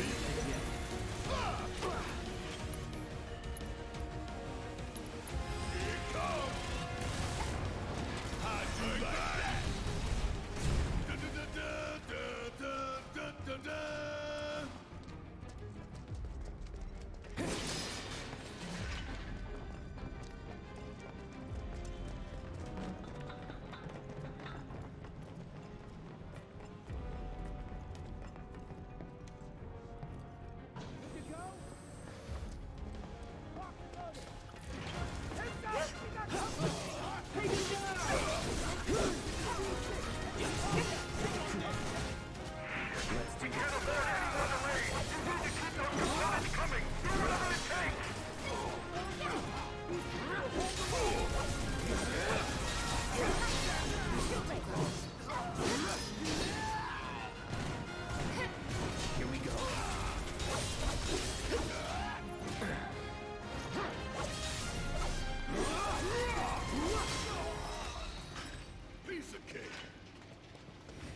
Alright.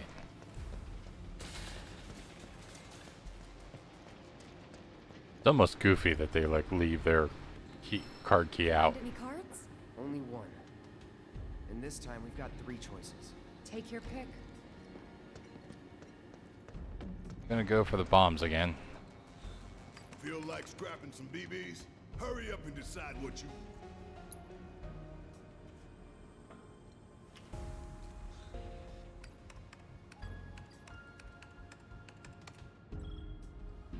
Big bomber shell flag.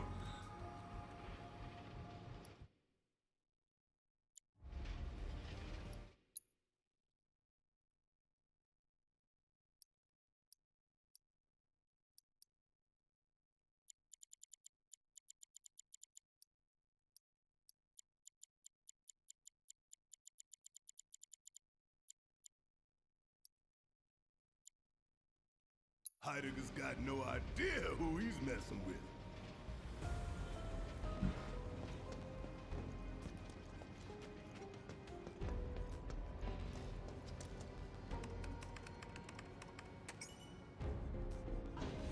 Yeah, I think they added a photo mode at some point. What? I ain't never looked forward to an execution. It is funny that they let me activate it, but I do kind of wish they let me do like the out of bounds thing of like backing the camera out. I know why they don't, because I've seen like some of the tricks that they pull off camera. Times like these, you gotta savor. Oh no, if you're about to ask me to dance, then don't. Come on, don't be shy. How about you, Cloud? I don't dance. Yeah. Now there's some foreshadowing for you. Yeah, I know there is. I know I've watched a channel that does like out of bounds stuff in different games, and they did like 2 sessions on Final Fantasy VII Remake, and they are fascinating. Sonic Strikers. Okay, I need to get moving on learning her stuff. Am I at the point of doing super lazy things yet? I don't think so. Yeah, boundary break, exactly.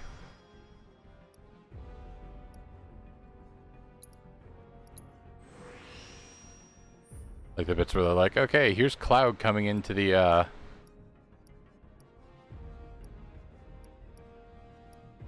got her with ice damage equipped, so I'm gonna equip that one.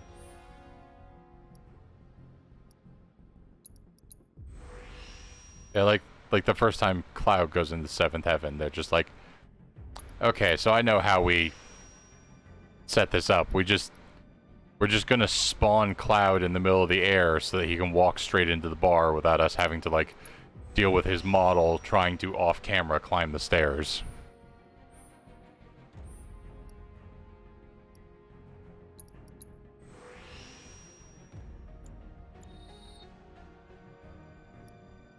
I need to have you do the overpower and then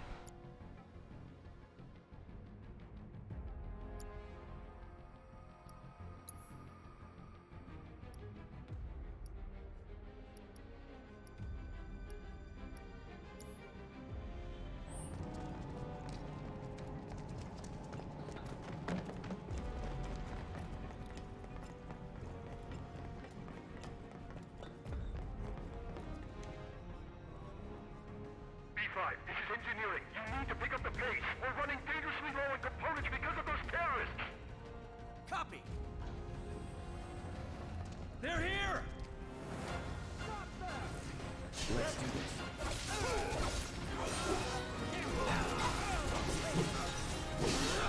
That's that. Too easy.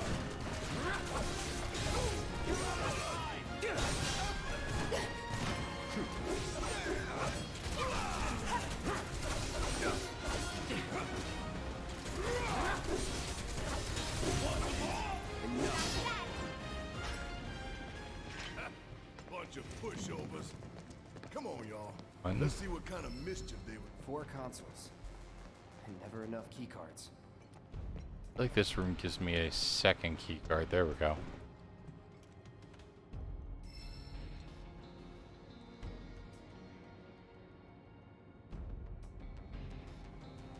It's like I really don't care about the items.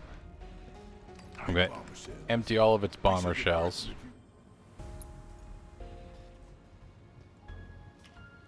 And then we'll take away one of the AI cores. Can't use the finger guns as often. Big bomber shell flagged for disposal. I mean, since I'm playing on normal, I probably shouldn't be as afraid of the...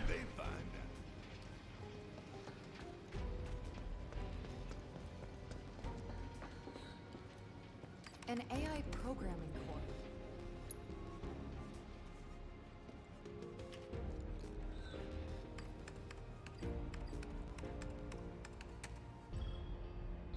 Programming core. I gotta say, one thing I really appreciate with this game is the chapter selectability. Edgar's not gonna like that. ability. Think we've done enough to weaken Oh, the trust robot? me, they're going to go to use. And maybe they're not going to shoot them at me, but, you know. I'll sell them to somebody who'll get use for them. Tifa, detonator still in range? We should be good.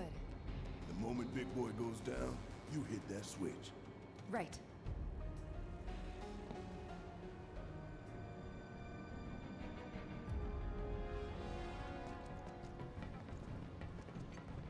Out of my way.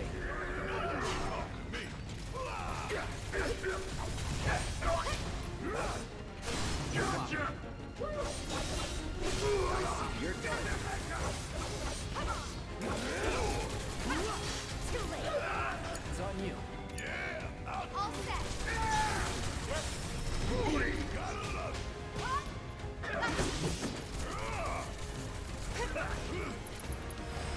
Let's go. Give him your all. Overpower. And don't come back. Man, I like playing as Cloud because the gameplay is cool, but, like, it's definitely a thing that, like, those moments where I get to play as Tifa are more fun than they should be.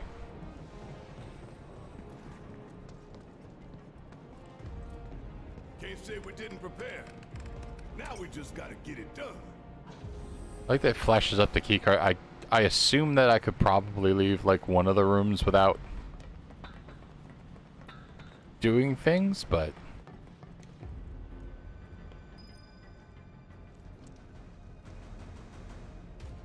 Status report. We're short on BBs, but tracking down replacements. Work faster, or you'll hear it from the brass. Bad news, guys. They're still prepping it. They're here! Hold them back! Buy us every second you can!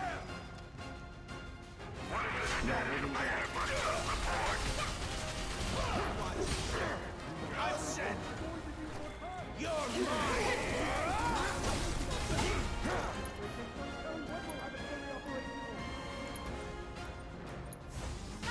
I'm not going out like this.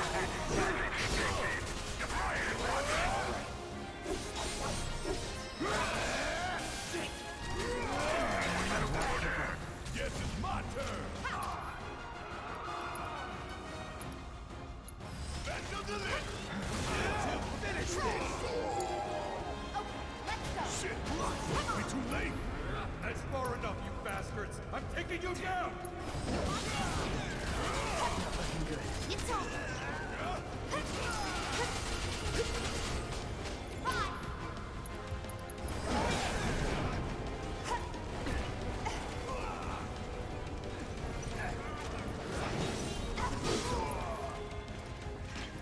Y'all never had a chance.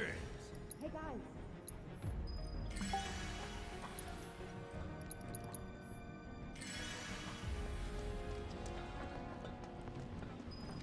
Looks like a performance assessment, don't you think? We'll figure out its weaknesses as we fight it. As long as we stay focused, we'll be fine. We can do this. For real though, we need to talk victory poses. Something coordinated for the live on camera finish. Could Come on. blow up big, start a new trend. Vito. I know, it's like the ones that get yelled at. No way up. Like, hey, we need more you know, more supplies. You better, you know, we have nobody to send you. You're on your own. And I'm like, okay, so everybody in this room is dead because I killed everybody in the room before them.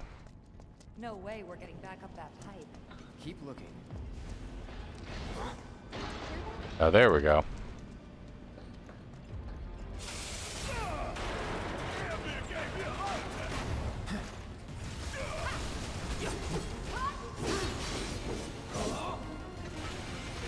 Keep it together. Let me handle this. There! Come on! Yeah! Bring it! You're mine! Bingo!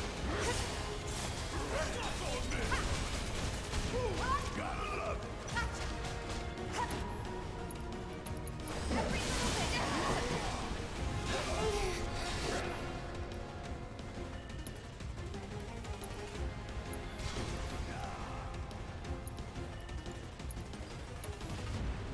Let's try that again.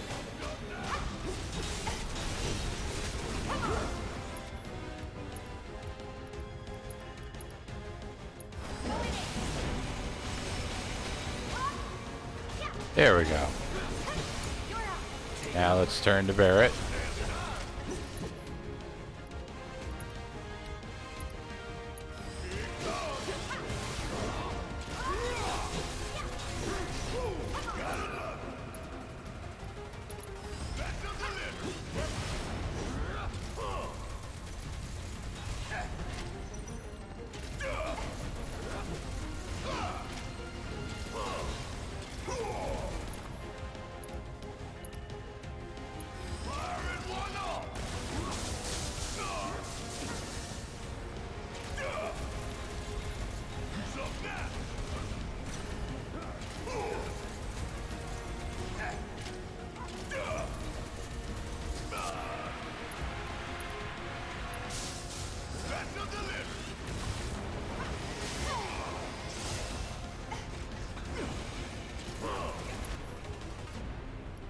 Alright. Let's have you throw a cure on yourself, and you throw a cure on yourself.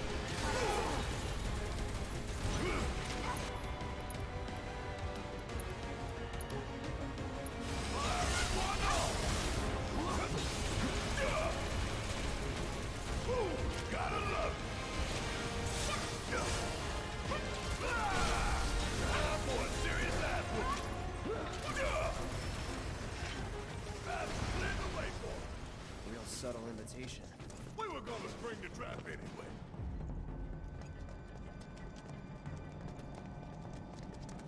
It reminds me of, what's it called? Fat rolling in, like, Soulsborne games?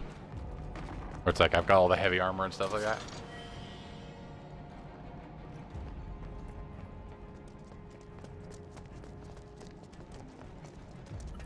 Time to kick ass and take names.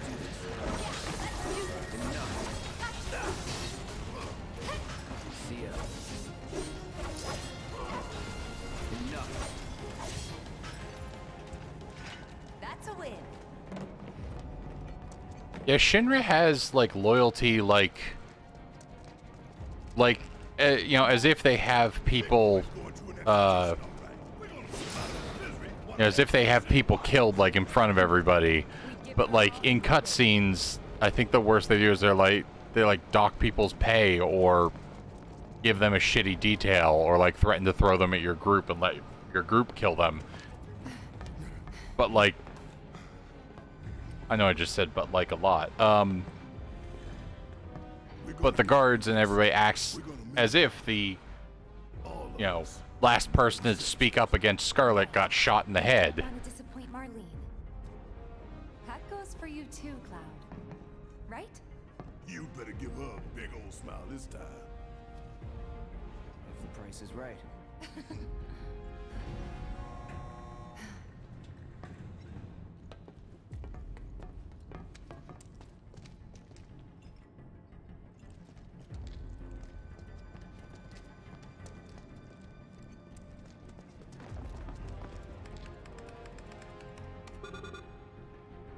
What?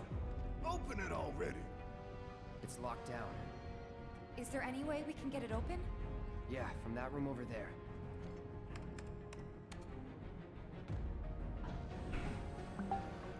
Why does everything have to be so damn complicated? I mean, you're saying that now. Equipment storerooms that way too. Do you think we'll find the components we diverted there? It's like a treasure vault. Woo, I like the sound of that. So, how do we do this? It's simple, really. We move the levers at the same time. Got these ones. I'll take left, which just leaves right, soldier boy.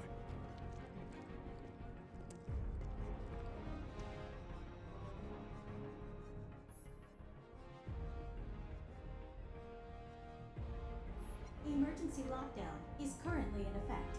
So we need to synchronize our movements? In that case, follow my lead. Nah, Tifa's. Fine, have it your way. Okay, pay attention, you two. 3, 2, 1. Shit. Shake it off. 3, 2, 1. Okay, so not on one, like basically right after it. Gotcha. Now that is what I call teamwork. Go team. It's like they employ enough of the population that like the people that they don't employ, still their money comes from like people who work for it, so.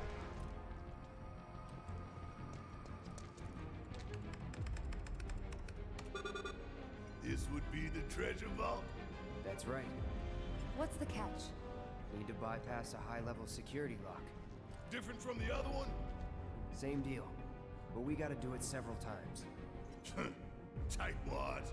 But hearing that just makes me want to rob him more. Yeah, let's stick it to him.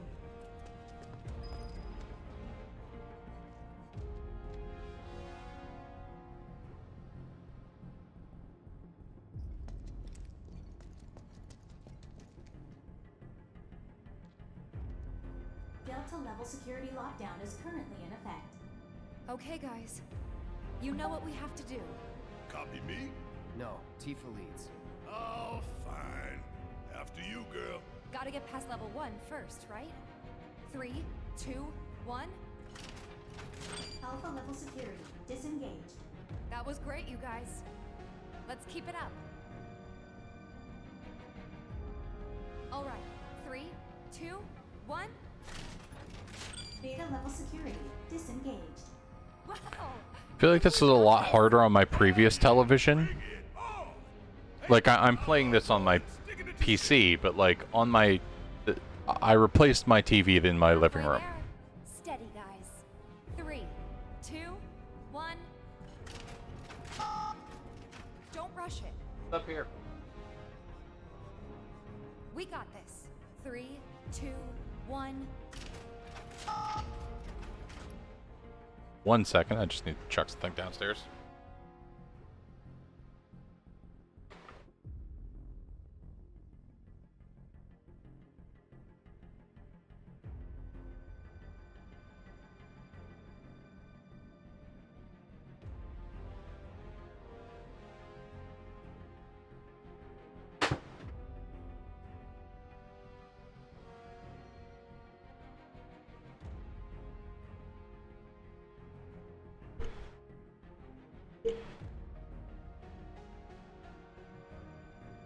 Yeah, she really is. Like, she's like chipper, she's supportive, but not in like a saccharine way. Kind of like I keep describing her as almost matronly. Breathe when I breathe. Shake it off. 3, 2, 1. Wait, Barrett's pulling it already. We got this. 3. Yeah, look at that. 2, 1. I'm still getting warmed up. I pull this up. Okay, something weird going on with the. Shake it off. 3, 2, 1. Gamma level security Okay. disengaged.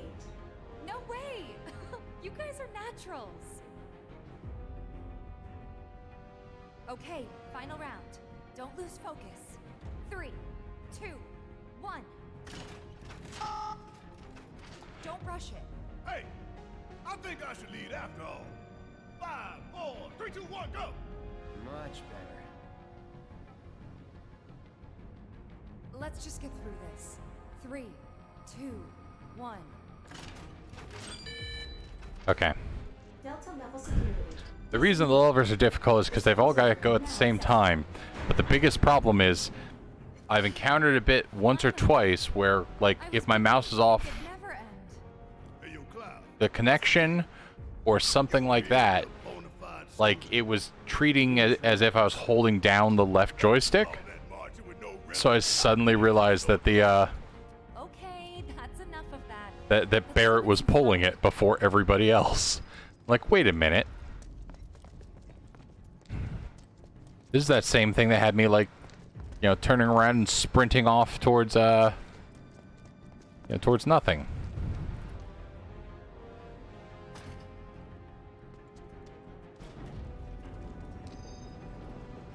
Score. It's just like concept. They say a job well done is on reward. I say take everything that ain't nailed down.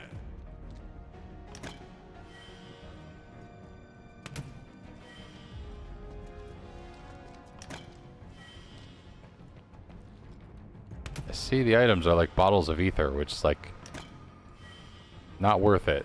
But like the AI programming core and the big bomber, I can sell those. Then I have money for like weapons and materia.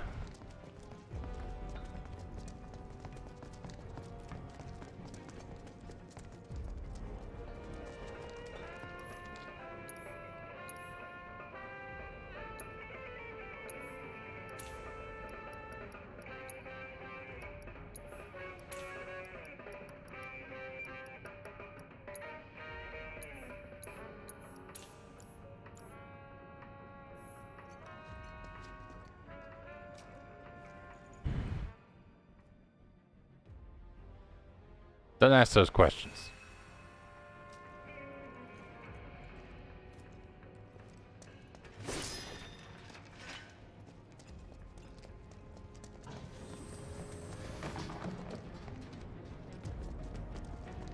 All right, time to go.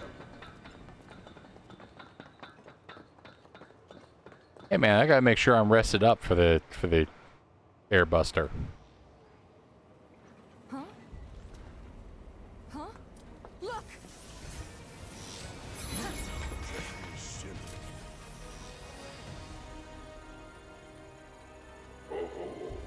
The eyes of one who has bathed motto, which would make you a soldier. Ex-soldier. Once a soldier, always a soldier. By the way, Bob, I don't know why I think you'll appreciate this. I think Charlie will too. Accelerated cellular degradation being the most common cause of death by far. This is classified, of course, but every soldier knows the truth. Of course not. Think you forgetting something? President is position. His first name is Mr. What did I put? You strike me as the type to go on without air. Ain't enough. Yeah, I also appreciate that these boxes were like $4 for $1 at my local bargain grocery, so I bought several boxes of them. Okay then. Let's talk about And they mix very well with, in the words of the manly battleships, nothing else. As in, this cup contains Tang, water, and a healthy dose of nothing else. if you don't stop, huh? We do indeed keep on slurping it up, as you say. But for whose benefit, I wonder. The true nature of Mako is known to one and all, yet the people willfully turn a blind eye to the cost. As you must surely be aware.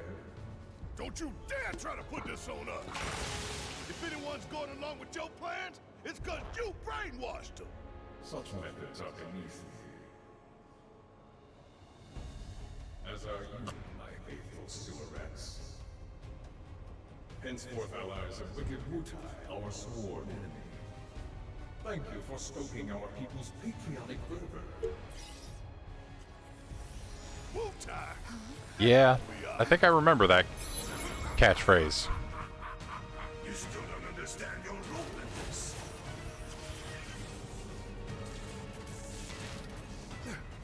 they doing? Don't you see? You fools were never in control. Never anything but pawns in our plans to sell great and glorious war to the people. And your instruments of insurrection will detonate. In 25 minutes. God damn it! Now let us raise the curtain on our main event.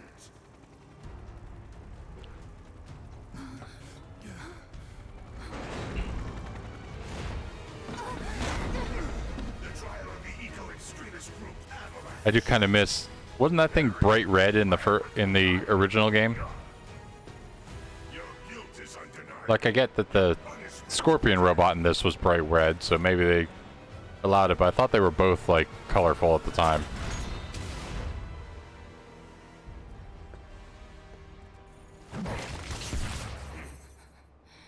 I'm sick of this. I'm sick of all of this. It's just not but I failed you. Cloud, get your head in the game. We're counting on you, man. I wish I'd taken a moment to re-equip my... Oh, fuck yeah.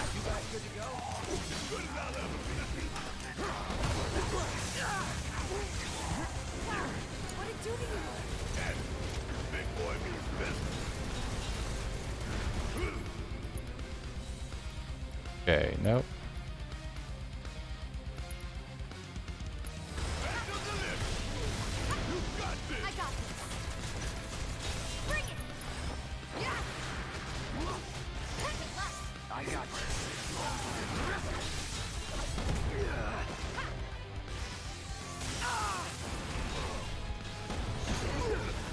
Okay, I do have to appreciate the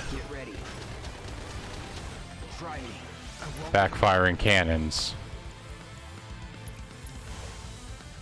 Ain't dead yet.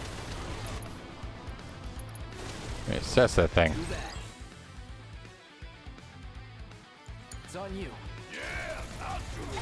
I'm counting on you.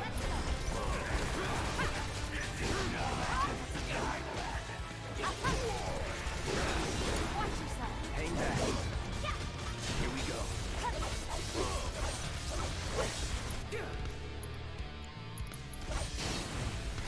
Calling lightning.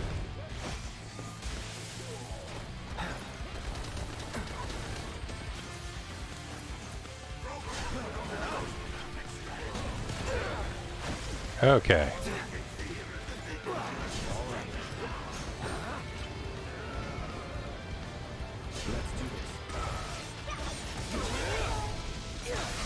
Phase 2 of the combat trial.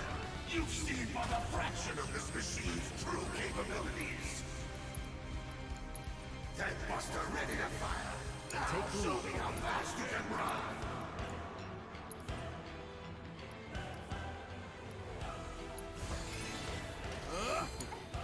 I got this. I got that.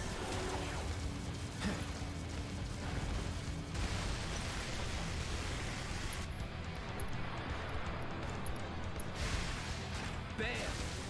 Damn, that thing's powerful. That was too close. We need to come up with a plan.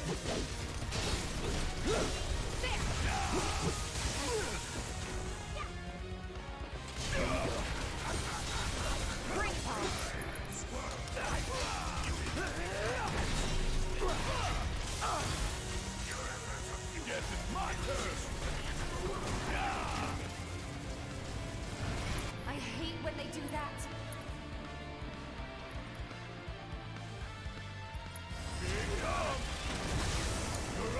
Okay, let's go. Bring it.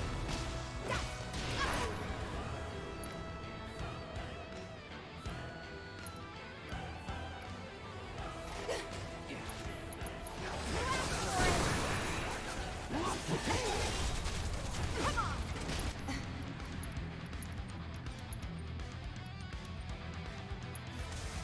Stay strong.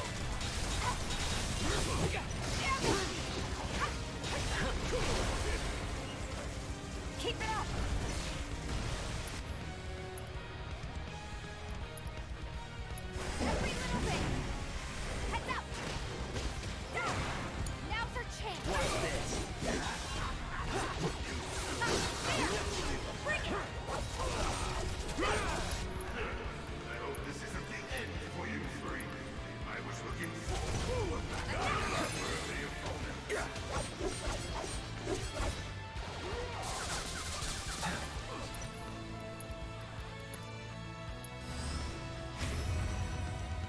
Do your thing. Chocomog, come on.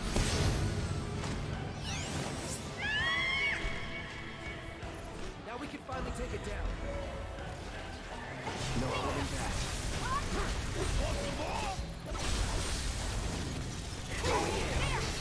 Going all out.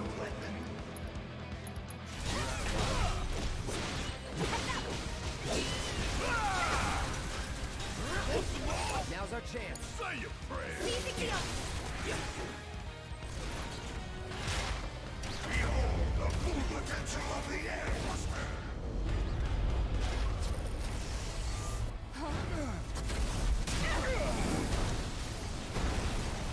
Time to carry out your executions. Damn. All those drones. Time to do your thing, big boy. Watch and learn. Just make sure you got my back, all right?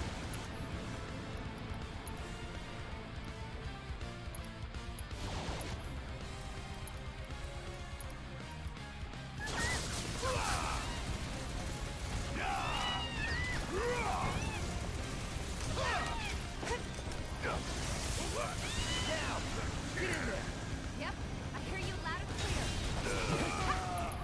You're gonna Don't think you'll walk away from this.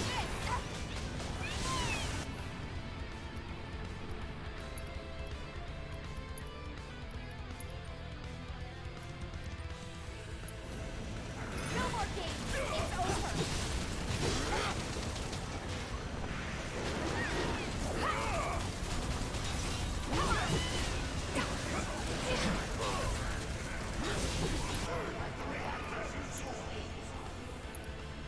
Giving it my all. Hold it down.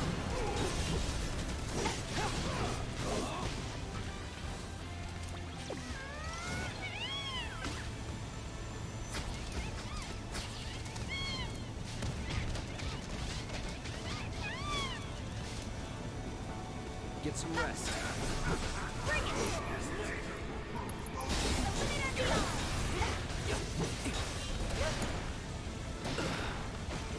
Ew. Ain't you supposed to be a professional? We still got a job to do.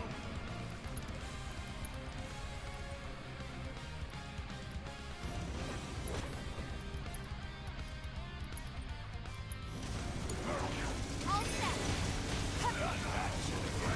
It's coming. It's ready to be deployed. Don't think you'll walk away from this.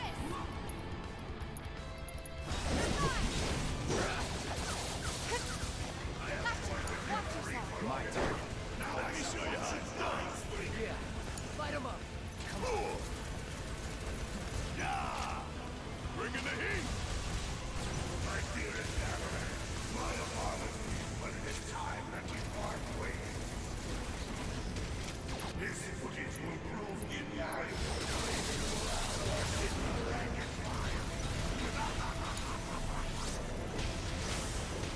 We almost got this. Come on, guys. Bring it on. Let's show 'em what we're made of.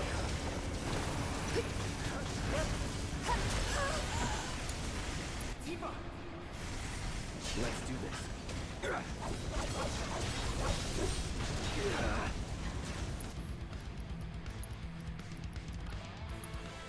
It's down for Tifa. Get ready.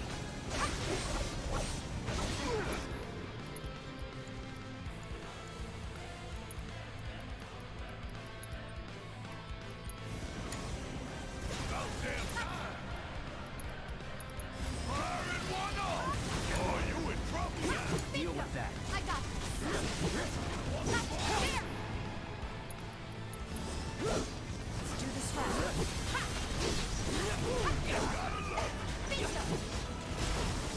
It's not quite a new record, but it is.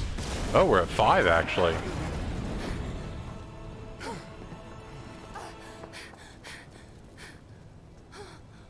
We don't have long to get clear. Take Tifa and get out of here. I was wrong about you. This ain't the end of the line for you or me. Cloud! Come on! I don't think so, though it might be counting my, like, monitor screen.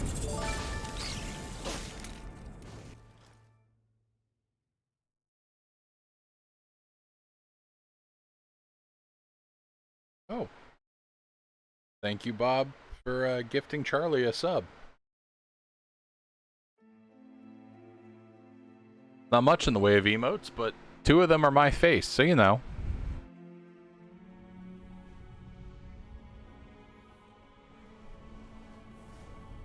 Whispers, I am falling towards the church. What is your problem now? You slowing me down? Is that the answer? Hey, buddy. Oh, they're tier 2 and tier 3. Yeah. Well, they're at least on the House Murdzak Discord, but Back then? maybe I should move that down. Say, we doing this? Have we? Never mind about that. Right now, you need to focus on yourself. Move something. Anything. Why not? I might need to change that around, because as much as I like having the channel logo as an emote, it's... Steady. Or are they? The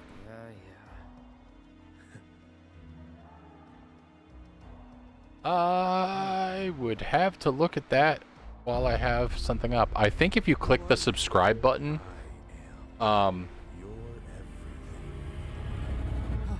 yeah, it was something where I was just kind of filling them out, but I do need to, like, yeah, it's like, as much as I like that, I need to replace that.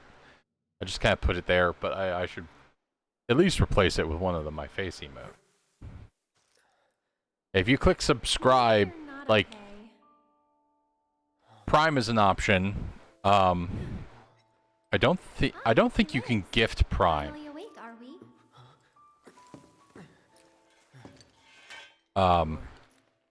You have had to use your Prime subscription before Bob gifted you a sub, I think. Nice to meet you again. Again, huh?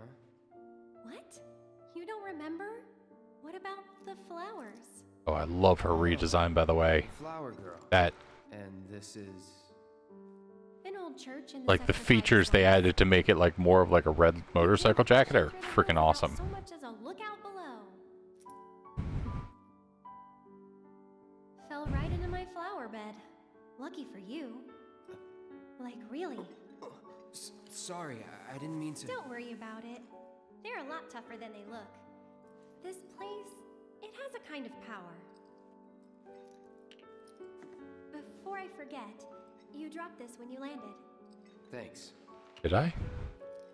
I've got one too. You and everybody and their mother. Not like mine, no. It's special. Does she, like... It's not good for anything She, like, at all. goes to show it to you, but you don't see it there. Like, I always kind of assumed in the original that she had a... I don't know, That you just... my replay did make her likable, but I do think I like her... I do think I like her a lot in I really this. don't mind. Just having it is enough. It was a gift from my mother. Pretty crazy. Kind of. Us meeting again Like, this. You should stay a while. it was kind of in the like, art models and stuff like that. See, there, it's doing it again. And What? just when I had finished tending the flowers here, gotta start over. Like, he definitely had the gray thing, but I don't know if it had so much the bolt sticking out, but I feel like there was something to it. See if I can pull it up on my... Pull it up here.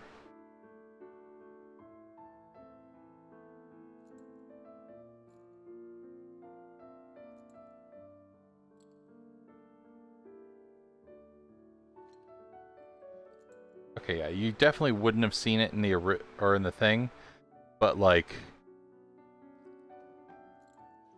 the original, like, art. Let's see. Let's do this a bit differently. Boop.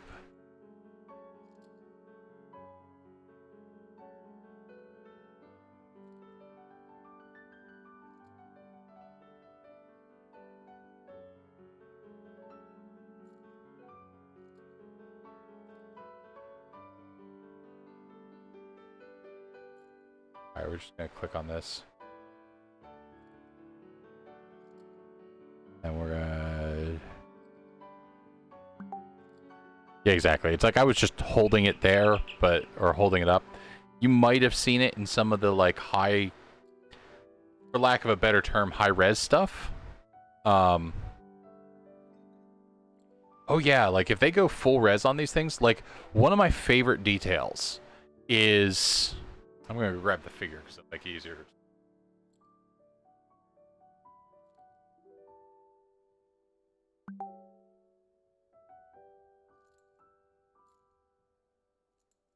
So, Tifa on her model, I don't know if that's focusing right, but she has that like red armor protector on her left arm. On the full res model, now they released like super high res images before the game came out. On like, you can kind of see on the figure that there's like stitching for like the leather of that thing. On the full res model, there is like small tiny runes that go along the stitching on like each of the angles of things. That, and I'm just going to add a image source so we can talk about it. File. Get more done so that it doesn't like stay and hog up resources. Here.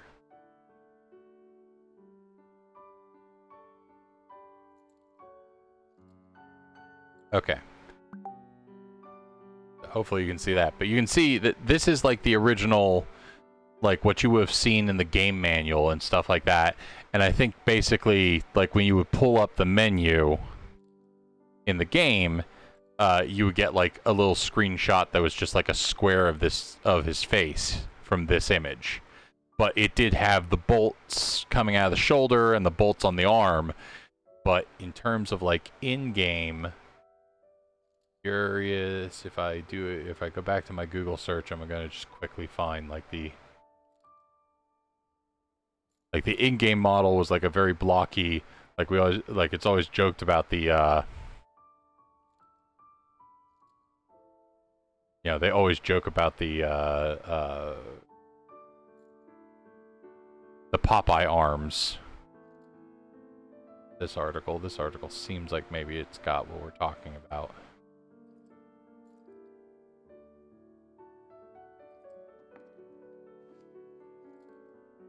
Let's like reload that image with the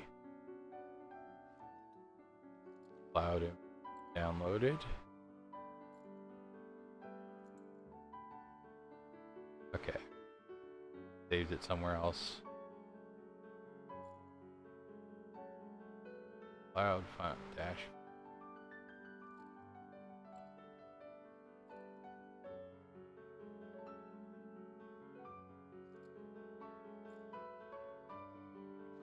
Right.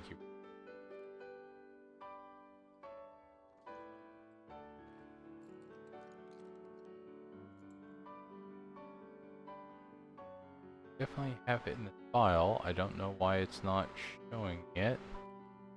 Go out and go back in. There.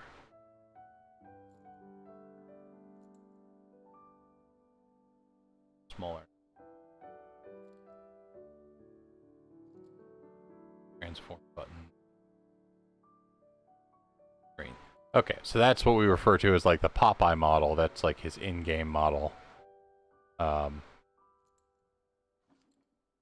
But is the cutscene model, because that's what I want to see if they actually tried to put that on that, because that was like a little bit more visually detailed in the original.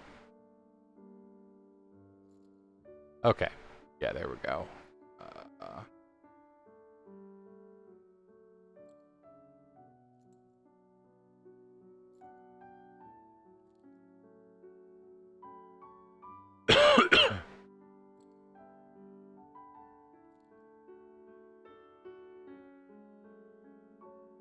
Okay, and here as a... Nope. final example is I am pissing off. So this is like the cutscene Cloud from the original game. So he still had those bolts on his shoulder. Alright, now we will just delete that item so that we can, yeah, remove image. Then we'll get back to actually playing.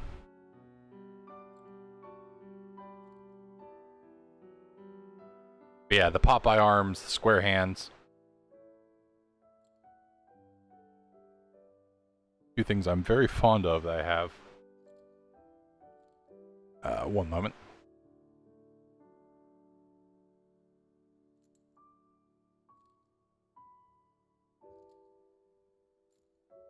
So from protecting my stuff from like moving my office and reconfiguring it, I've misplaced my Tifa somewhere.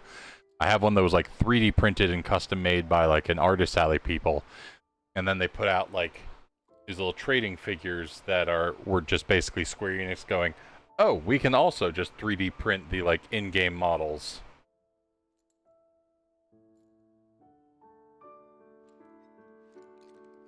I mean, I feel like it was fine, but yeah, yeah, exactly. Final Fantasy VII. Now, Bob, you might correct me on this. I know Final Fantasy VII as the first 3D RPG. Or at least the first 3D JRPG. But I would kind of immediately point to you and go, Bob knows a lot more about like early video games than I ever would, so... I could stick around a bit. Really? You will? In that case... Huh? I'll see myself in.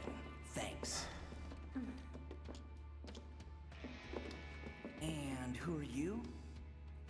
He's my bodyguard. And a soldier. Pretty cool, huh? Yeah, it's like, it's famous for being it, but I wouldn't be surprised if there was something like... Well, what do you know? like an MS system or something like that. Like something for an obscure console that I'm just not familiar with. Stuff, right? I guessed. From the sword. Just do this for me, okay? Yeah. The one thing that helped them with a lot of that crazy stuff is that... But it'll cost you. A lot. A lot, huh? One date ought to do it. Is it the Crystal Dynamics engine? Well, you're weird enough. Or just the Crystal engine? What class? First. If you're gonna bullshit me, at least try to make it believable.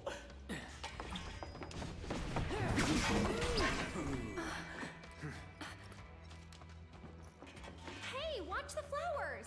It's like... Heard the lady.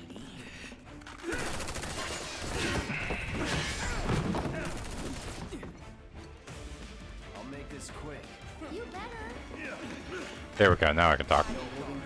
So, when they made Final Fantasy 13, one of the things that like delayed 15 and it delayed, you know, a lot of the games and stuff like that.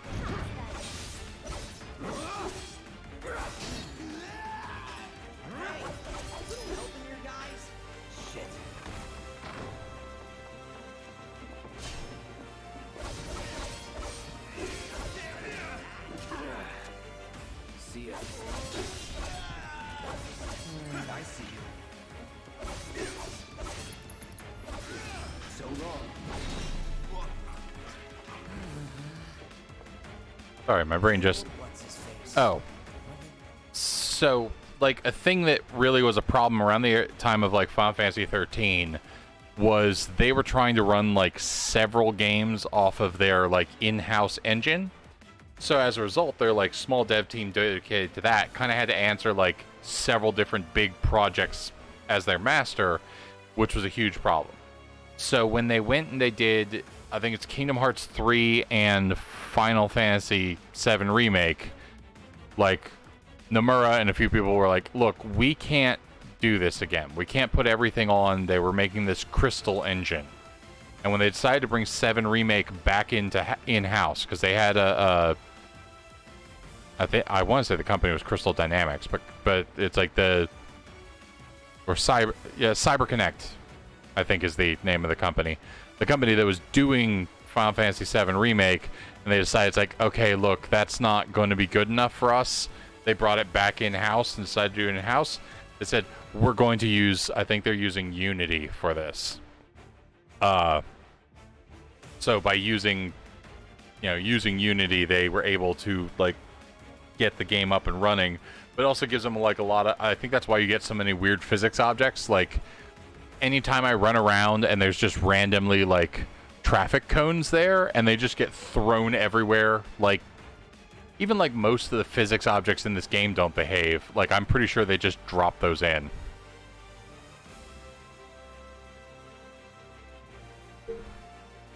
It makes complete sense. The one that's the touch, I think it's Grandia, is the touch point for me for 2D models and 3D maps.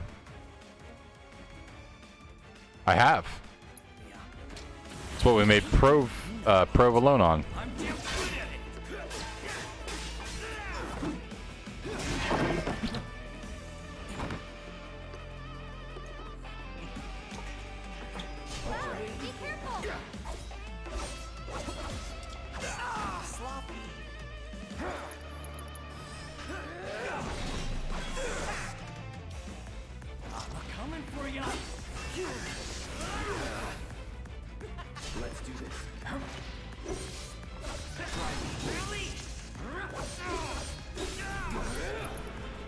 I better assess him while I have an option.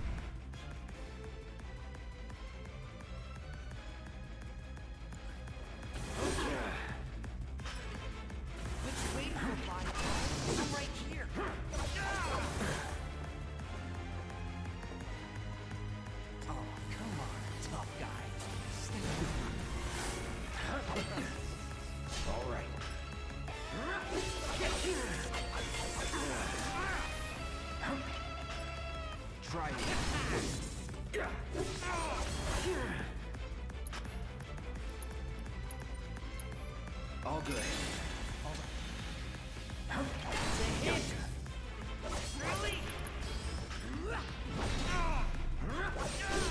You're done. This is bullshit.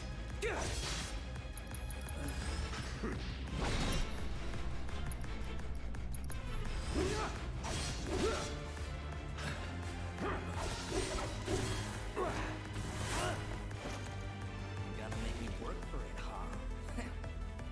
Well, lucky for you, tough guy. Consummate professional. Figured this dance of ours could use a spark.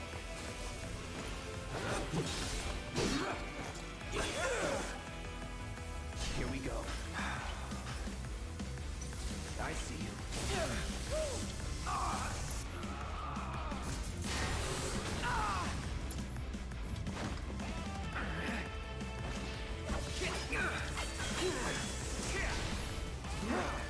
Feeling all right there, Mr. Bodyguard?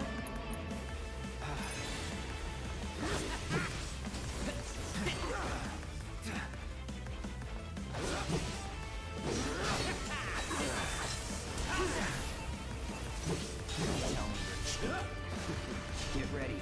See ya.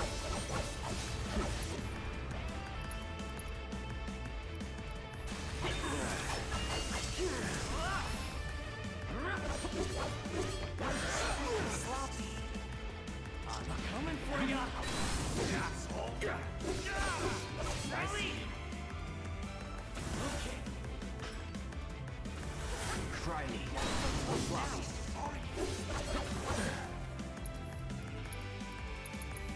Right.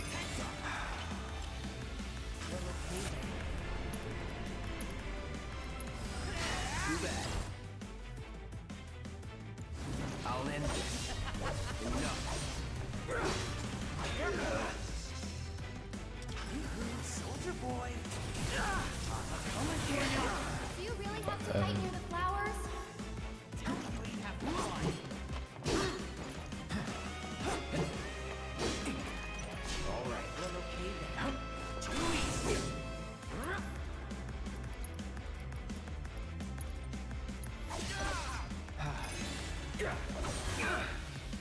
Shit, more where that came from.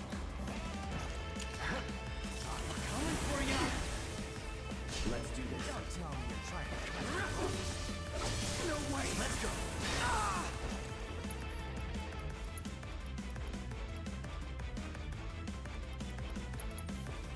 looking good.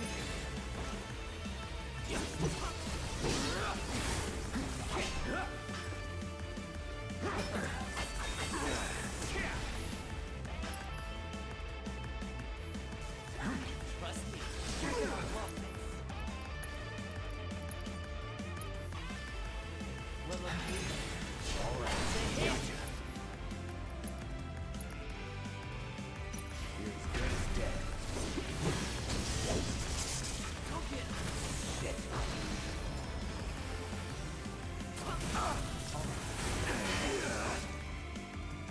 Man, let's do this.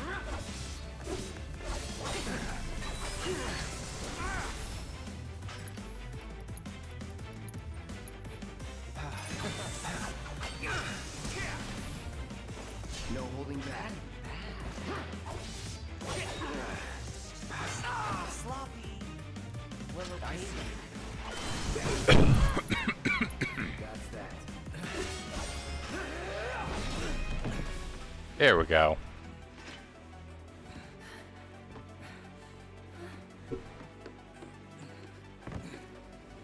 You've got it all wrong, man. I just wanted to...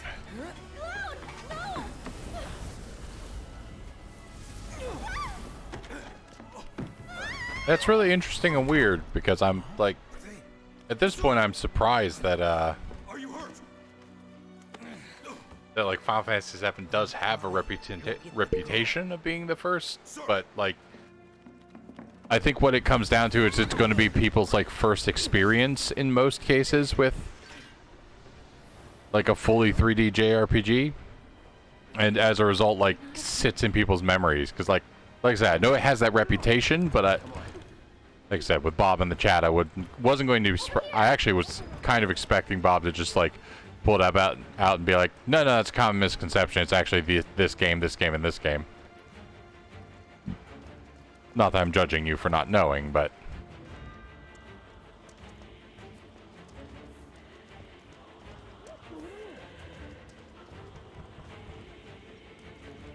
I think this is a bit I hate. They're like, you can't go down here. What do they want? We showed you that there's command men. Through the attic. Maybe we can get out that way. Right. Through that hole.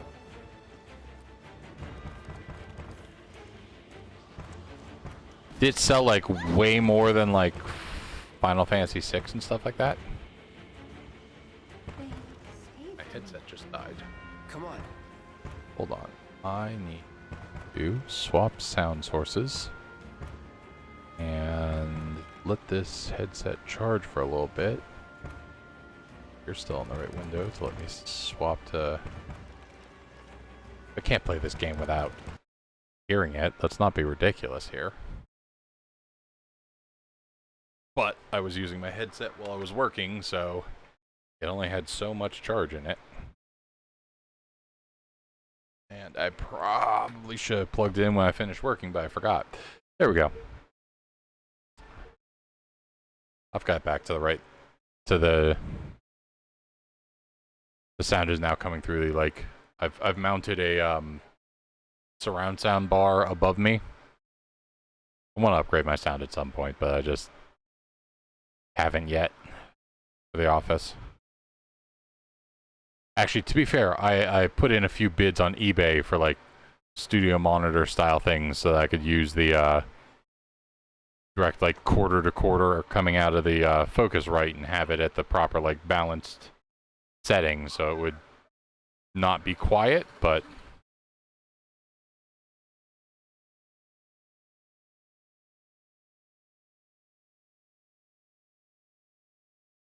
I would say, okay, so Final Fantasy VII did amazingly, but like I would say that Final Fantasy VI still did good.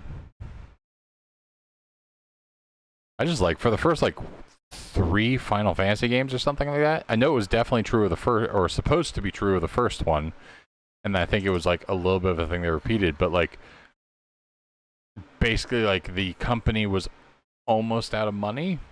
Like that's why it's called Final Fantasy, is it was going to be their Final Fantasy game, supposedly.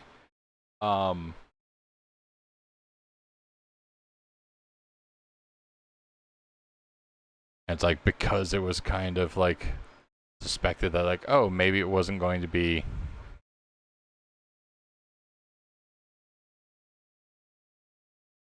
Oh, that's right. It's weird that they, like, established this game where you're, like, shuffling along the ceiling tiles, but, like, it really does become, like... Okay, it amuses me that it basically becomes fan service for Tifa later, and, of course, I'm well on record as saying I appreciate that it does, but, you know, whether I want to be that guy or not, it's like, look, she's... You know, I was young. She was my first crush. And I still love her character and design and all. Like they've got guns. I am like climbing from the ceiling, dropping chandeliers on them, and they're like...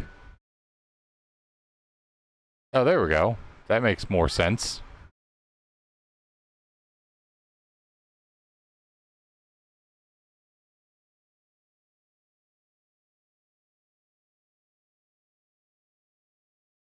That's why I'm curious about, like, flags for the date thing, is, like, I think partially, like, to get Aerith on the date, you had to get the right... Well, I mean, come on, that was on a that was, like, a weird one. Like, those are both weird ones, like... Hit Rhythm Final Fantasy Curtain Call is a sequel to a rhythm game they made for it. Now, don't get me wrong. I am dying to figure out how to emulate Hit Rhythm Final Fantasy All-Star Carnival, which is like an arcade game that would like... That was like 2 buttons and 2 joysticks, basically.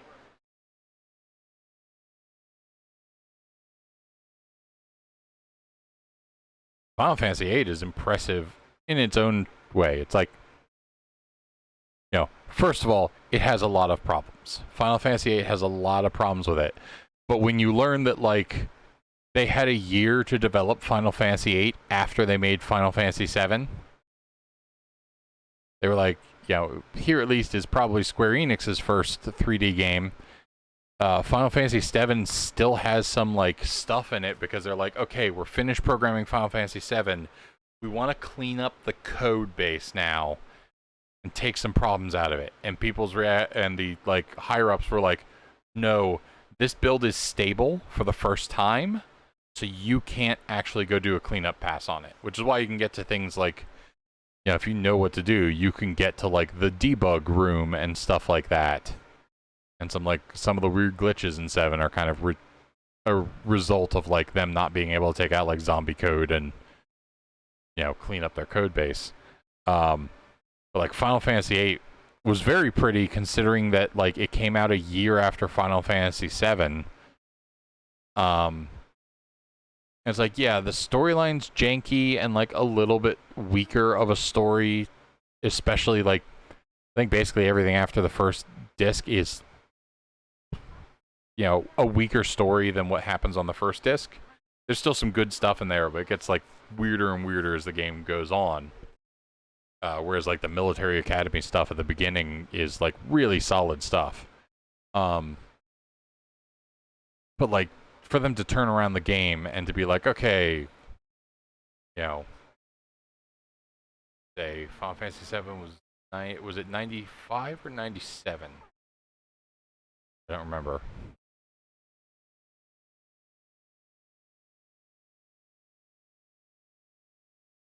I missed your comment earlier, Charlie. I know the Global Game Jam is back, but it feels like that's way more difficult to do now that you live in Vermont. Like, are you gonna come back in mid-January to do a weekend of game programming? Like, it's all, you know.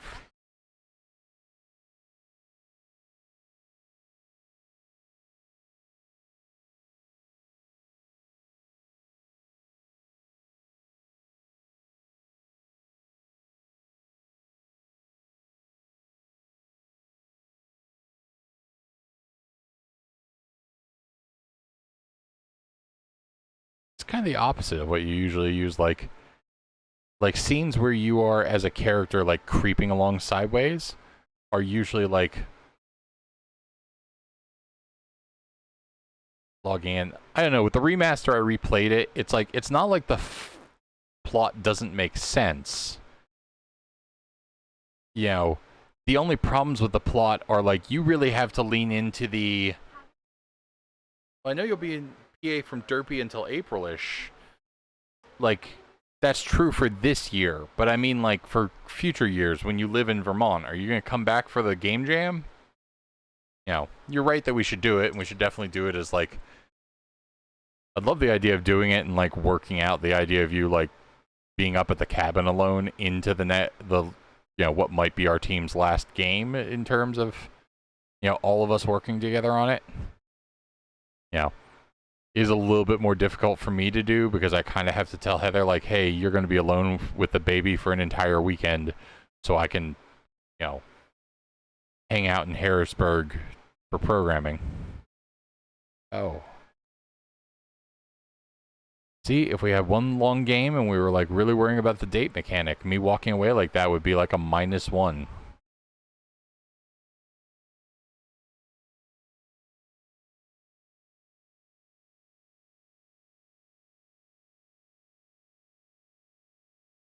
I mean, we've done really good in making games, but like I said, it's like the biggest problem is I have to tell you, Peridot Cow, hey, you're in charge of the baby for an entire weekend, so I can, you know, sit in a room in Harrisburg and make a video game for fun. You know, which on one end, you know, is doable, but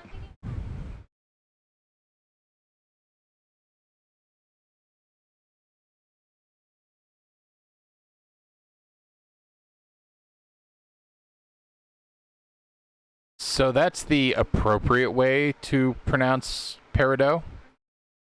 Peridot is definitely the character, but they're not pronouncing the stone right. Okay, so you're doing Peridot like our actual cat, which is named after the character from Steven Universe. I mean, obviously, I would love that, and I'm way more set up with all the streaming gear these days, so as long as we can get, like, a solid hard connection for my PC. I think my favorite part of, like, was it the last one we attended in person? We made Prove alone, and that was the one where, like, okay, I had to leave and go to Setsucon in the middle of it. So as a result, pretty much the biggest contribution I felt was that I wound up cooking.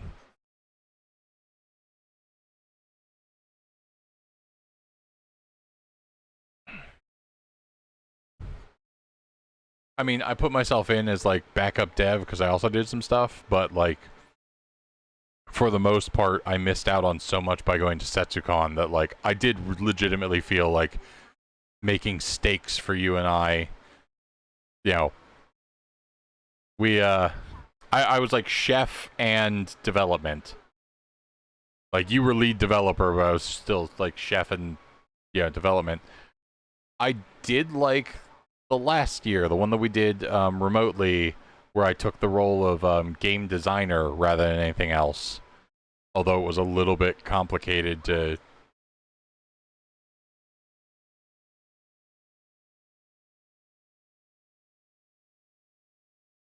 You're right. You're right. Provolone was not the last one. We did the Junkyard one, because that's the one I made curry for, because Charlie and I didn't have any money for food that year. I was like, I will make enough curry that we'll, you know, have food to eat the whole weekend if we need it.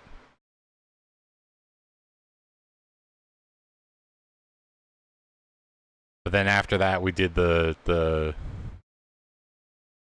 you know, Scooby-Doo team one.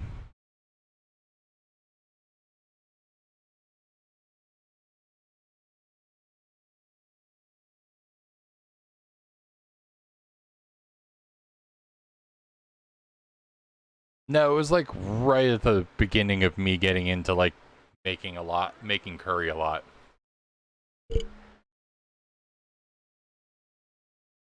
Yeah, we did that one from like The Office. It was when Talia was like it was when Talia was, you know, less than a year old, so I still needed to like help you with her. So I stepped back from doing it, you know, much actual development. Josh participated in that one because I didn't need to worry about it. But because, you know, it's like, so Josh and Charlie were like the mains for development, and I just stepped back to be like game designer. And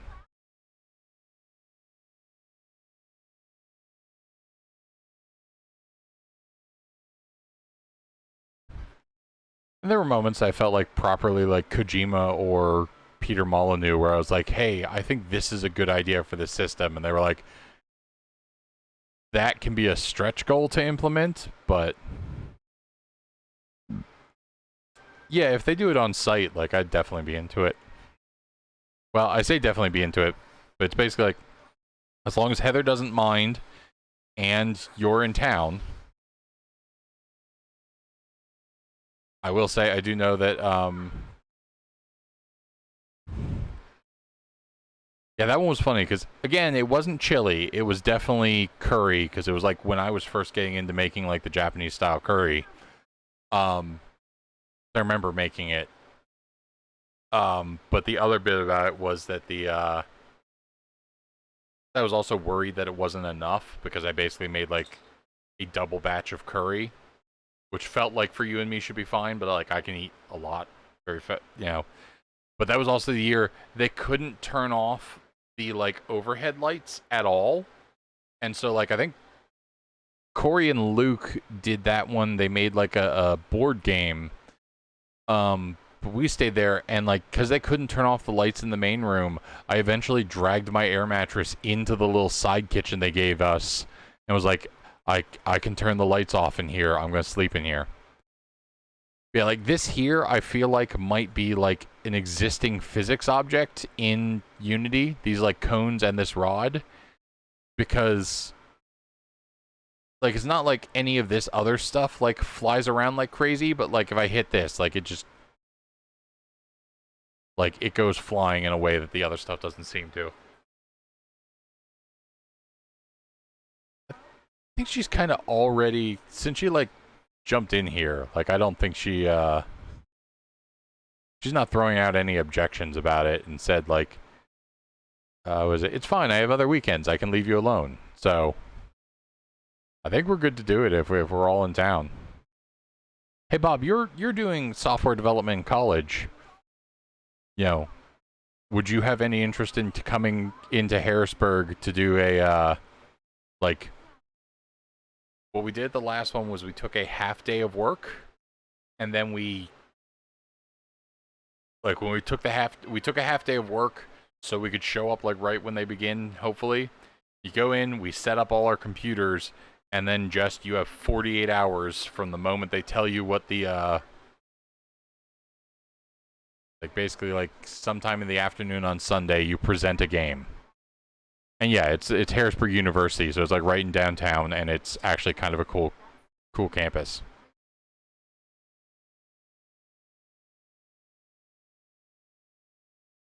But even if you're not, like, a programmer, like, we have one guy on the team who kind of, okay, you know Chris Hader. He works on our sound design. Amy comes in and does art. We have another guy that does, you know, some of our other art. Charlie and I and my boss tend to come in as like developers or game designers. I usually bring my brother in as a game designer, unless Corey is, like I said, like he decided the last year we did it in person, like he and Luke, because we had so many people, they were like, we actually have interest in doing a board game. It feels like it like the last year for that is next year, so that's cool. Like I liked being the like game designer, to be like the person who like kind of like sets and declares what our, you know, what our game was and what our, you know, lays out the design of the game. But if you wanted to come in to do game design, that would be cool.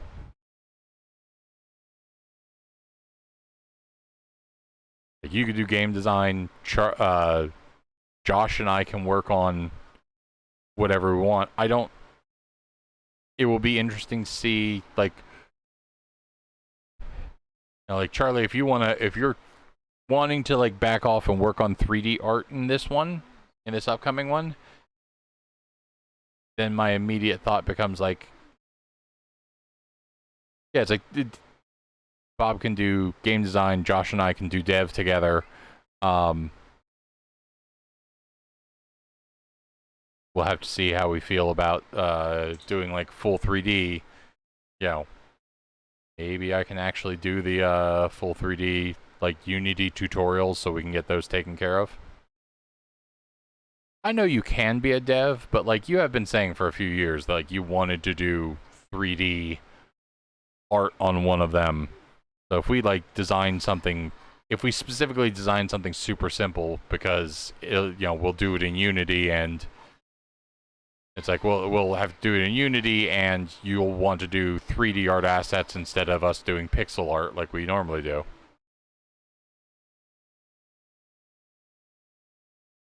Yeah, that's why our design will have to be something very simple. But like usually you get a theme, and the theme is something like I think one year it was waves.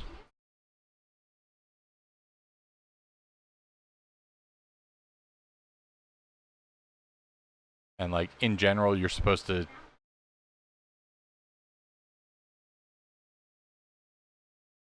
I love, by the way, it's like they're doing some construction but quit halfway, and there's just a flat out like missile sitting here. Like a jet powered missile.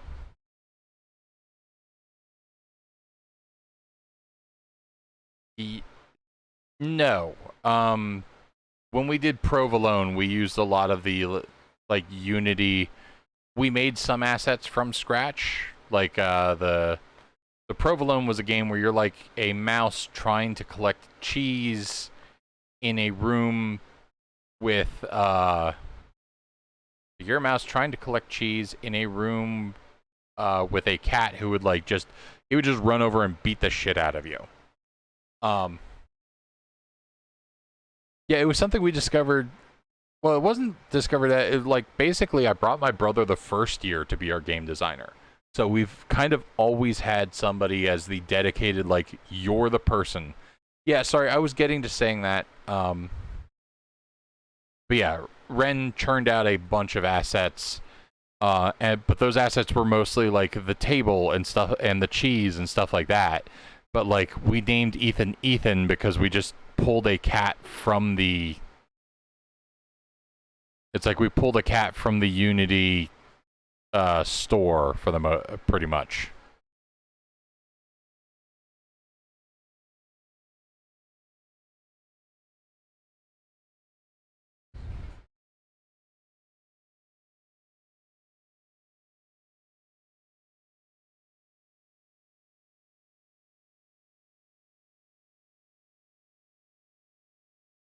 I do like how Cloud's like, well, I'm a soldier, so yeah, I can pretty much shove this. Why do we have to do hold triangle?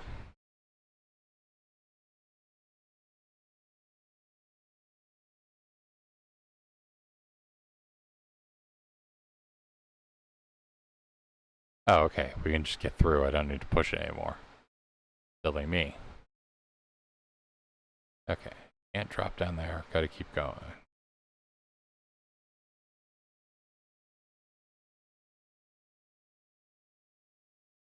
I've installed the 3D, the like 3D texture, or not 3D, the HD texture pack, but either next stream or like I gotta figure out, I gotta test it, and then I gotta see how I feel about like just playing it with like the weird modded skins. Speaking of like those polygonal models earlier, I have a mod downloaded that turns your character models, and then I have one that turns the Buster Sword as well into the old like 3D polygonal models.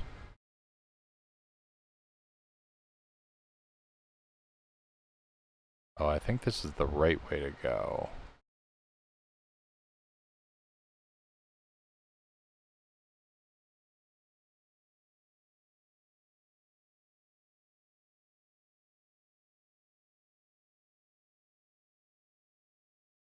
What I do find funny is, like, though I don't really intend to use them, because this is a remake of a game made in the 90s. Okay, nope, that was the wrong way to go, so this is the right way to go, I think. Oh, do I have to come up to her to talk about it, or?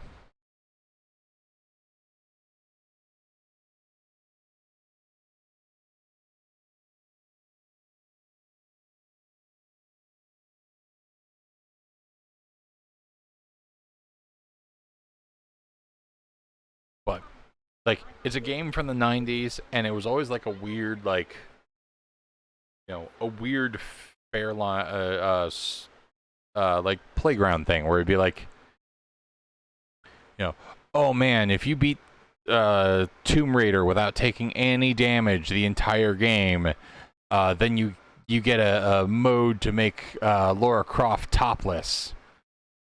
So, I won't lie. I clicked some, like, nude mods to download. I don't think I will ever actually enable them because, I mean, if I wanted it, there's you know,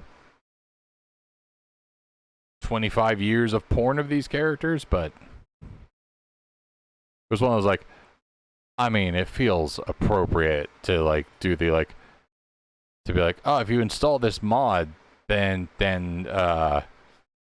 yeah, then you can see Tifa topless. I'm like, yeah, that feels like that should exist for, you know, any remake of any game made in the 90s. Like, there needs to be at least one person who's like, I mean, come on.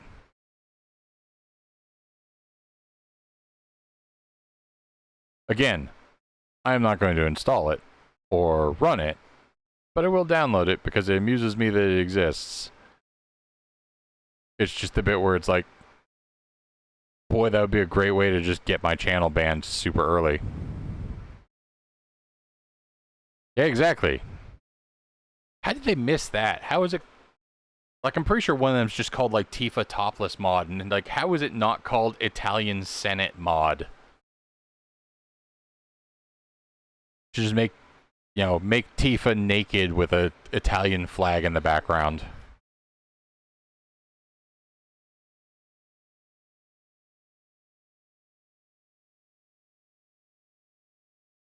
You're not wrong. I don't.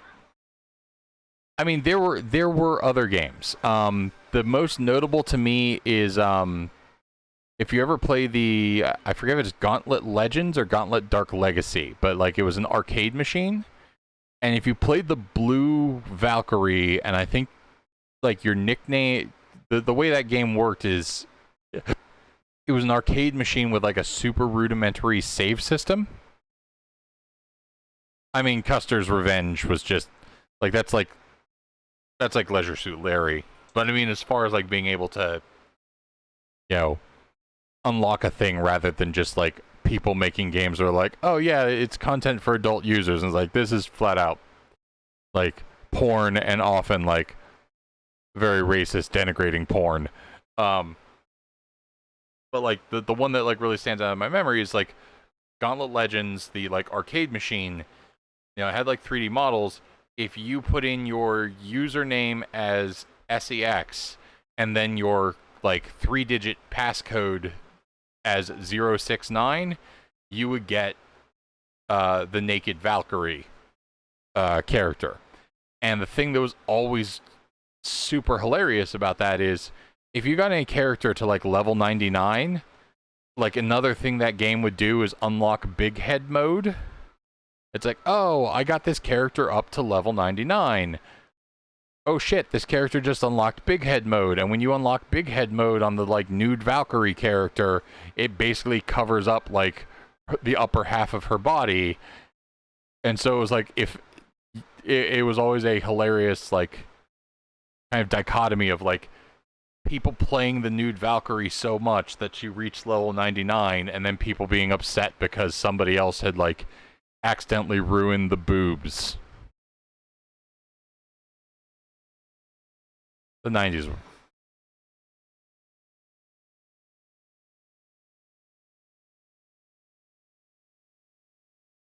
Custer's Revenge, by the way, is like one of the most memorable episodes of a podcast I would listen to. They kind of changed the way they were making the podcast because they like kind of ran out of like bad games and ran out of a desire to like continue making a podcast where the entire point was they played bad games. But the podcast, How Did This Get Made? Like one of their most memorable episodes is they decided to discuss Custer's Revenge. And they decided to discuss Custer's Revenge on Native, like in the Thanksgiving window, like what is like Native American History Month. And then they invited this comedian they kind of knew, but not like personally knew, who's a Native American comedian.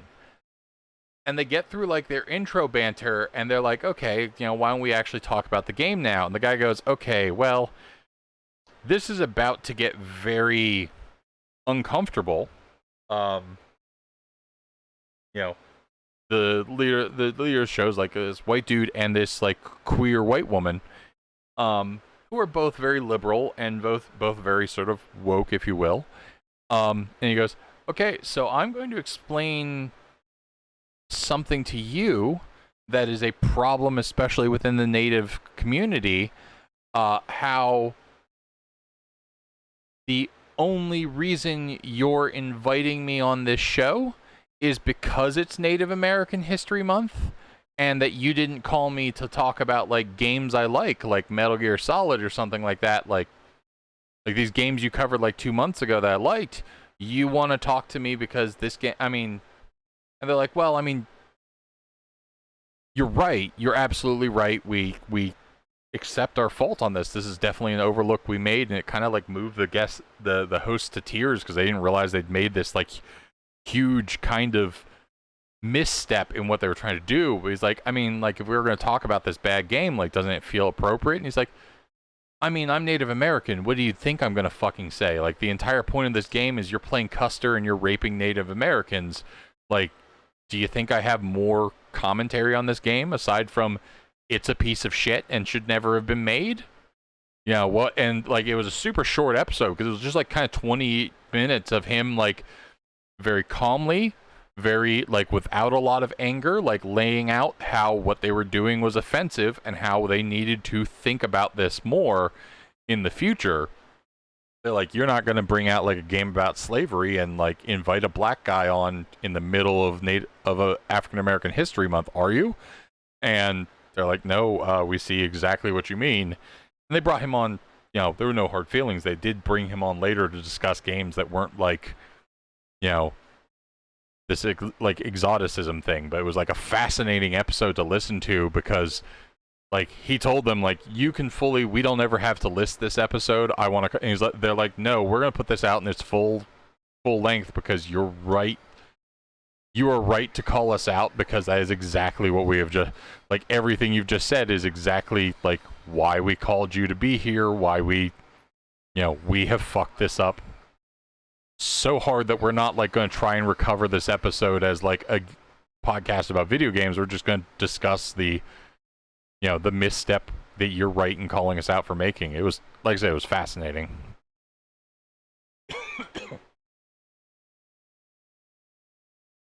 However, off of the like topic of that, going back to like what Kirsten was talking about here, or was asking a question about, it's like, yeah. And it wasn't just GoldenEye. Like, I want to say, did the Donkey Kongs have it? I know it was like a unlockable code mode in, I want to say Blood Rain had like a Big Heads mode.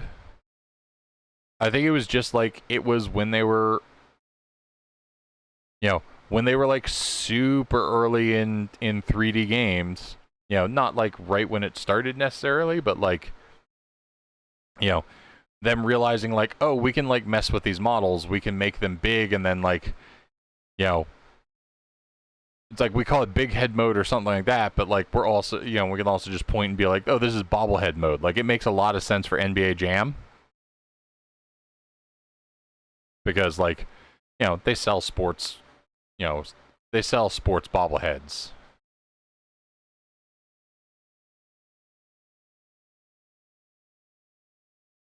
Like similarly, I think GoldenEye also had like a paintball mode and stuff like that.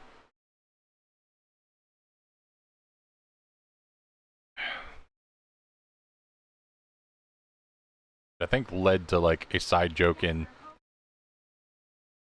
one of my favorite games of all time, just because of how like crazy meta the game was. I have no idea how well it holds up, but one of my favorite games of all time, you know, in my top 50, if not my top 20, was a game called Eat Lead: The Return of Matt Hazard.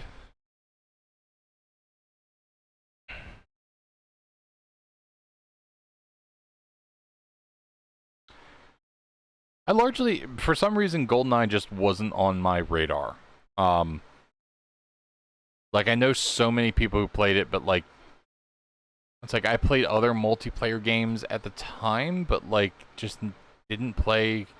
Like, I rented GoldenEye from Blockbuster, and the only I rented it so I could play through the plot of James Bond's the James Bond GoldenEye movie, because I liked the James Bond GoldenEye movie.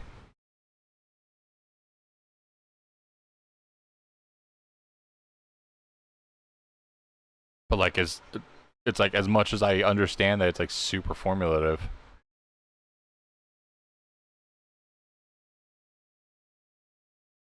Yeah, Eat Lead: The Return of Matt Hazard is like a game where it like picks up with a Duke Nukem style character, is who like Matt Hazard is supposed to be.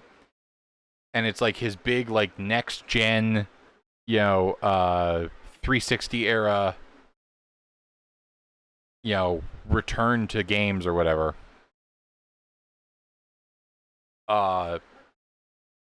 And like as this big like next gen return to games for this character who was like big in the Duke Nukem era, and then they lay out over the game that he had these games that were like, okay, you know, games in like the Doom style, games in, you know, various other styles that eventually like went down the tubes. Like at some point they made like a Matt Hazard kart racing game and like a Matt Hazard family friendly paintball challenge game or whatever, and that killed the franchise. So the game starts off where they're like rebooting the franchise, and this is his like gritty like I think they were making some comparisons to the Rockstar game with the detective, Max Payne. They're making like a Max Payne version or something like that. And as he is like going through,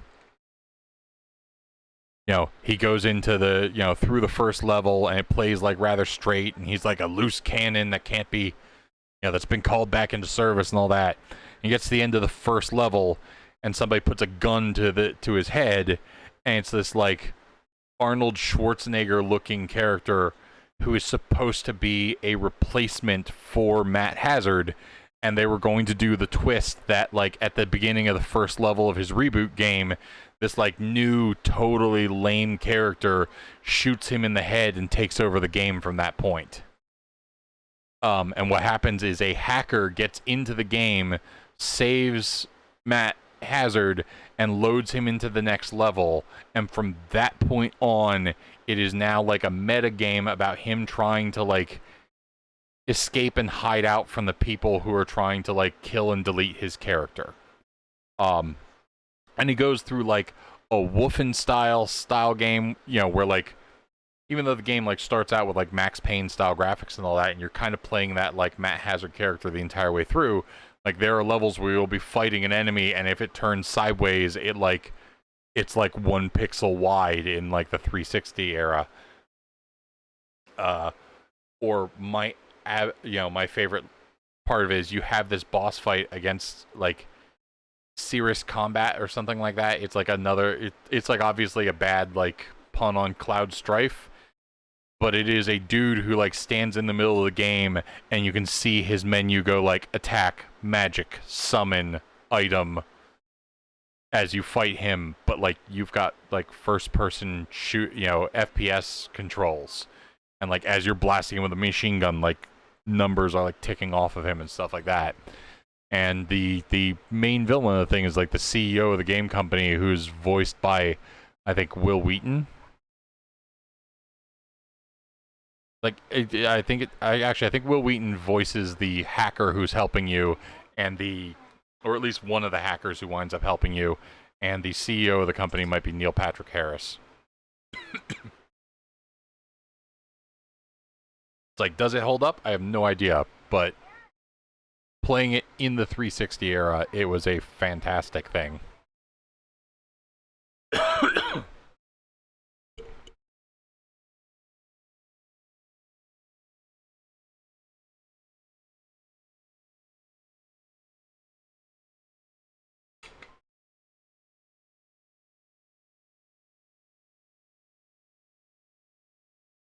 Is only because like I played the game once and then I've like went back to confirm that it exists. But like it's very tongue-in-cheek. Like for like some of my, not my first gaming, but like my first like big PC gaming moments were playing Duke Nukem 3D on Windows 3.1.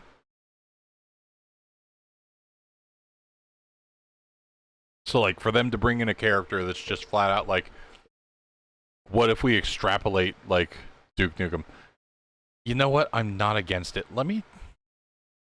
I'm gonna check and see if it's on Steam, because I might be willing to do a stream of that just for like I don't feel like anybody else is going to want to play or is going to want to play through this. Okay, so it's going to be a little bit more complicated because I know it was for the 360 era. I don't know if it was for PS3 as well, which might make it possible to obtain. But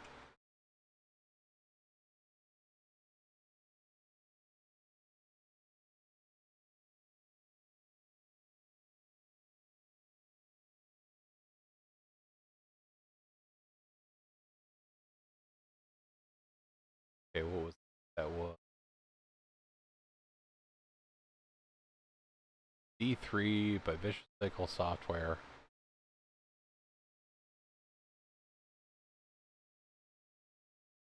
Yeah, it's like 2009 or something like that, and it is the one thing that's nice about it is because it like has him like basically the hacker very quickly like tries to sneak him out through a bunch of things.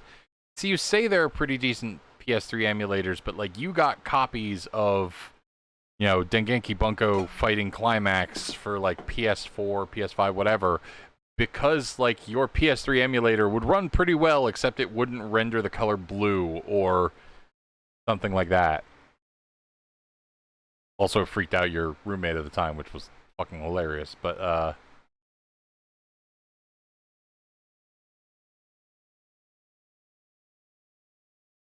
shame that like I would have to. Well, okay, so there is a PS3 character or copy. I do have PS3. It would cost me, amusingly enough, like $30. Ooh, if I want to play on 360, it would cost me $70 to get a copy of this game.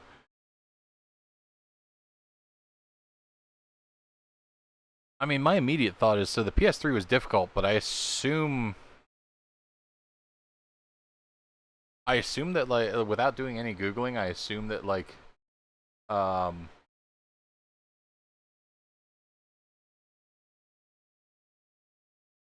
I assume the Xbox 360 copy. Oh, you're probably looking on eBay. Sorry, I clicked on Amazon. I should have looked on eBay. I need to take, this'll tickle TI guy. I need to take an idle meeting. So I don't want to get like a copyright strike, but I am going to run downstairs to use the restroom real quick. I'm sorry, to take an idle meeting real quick. But I'm going to leave you with a YouTube link to the trailer for Eat Lead: The Return of Matt Hazard. And I click into this to make sure I'm still getting that music from it. Let me exit the...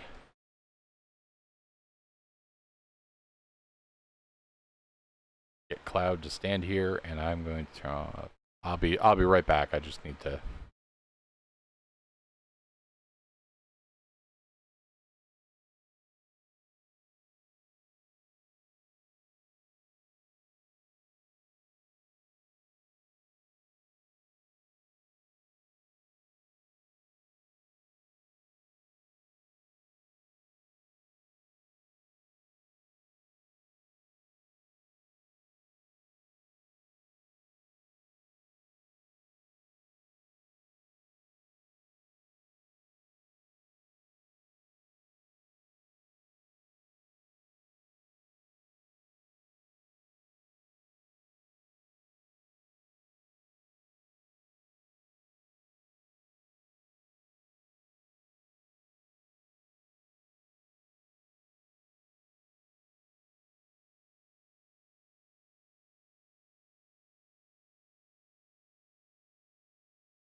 You know what I didn't think about? Man,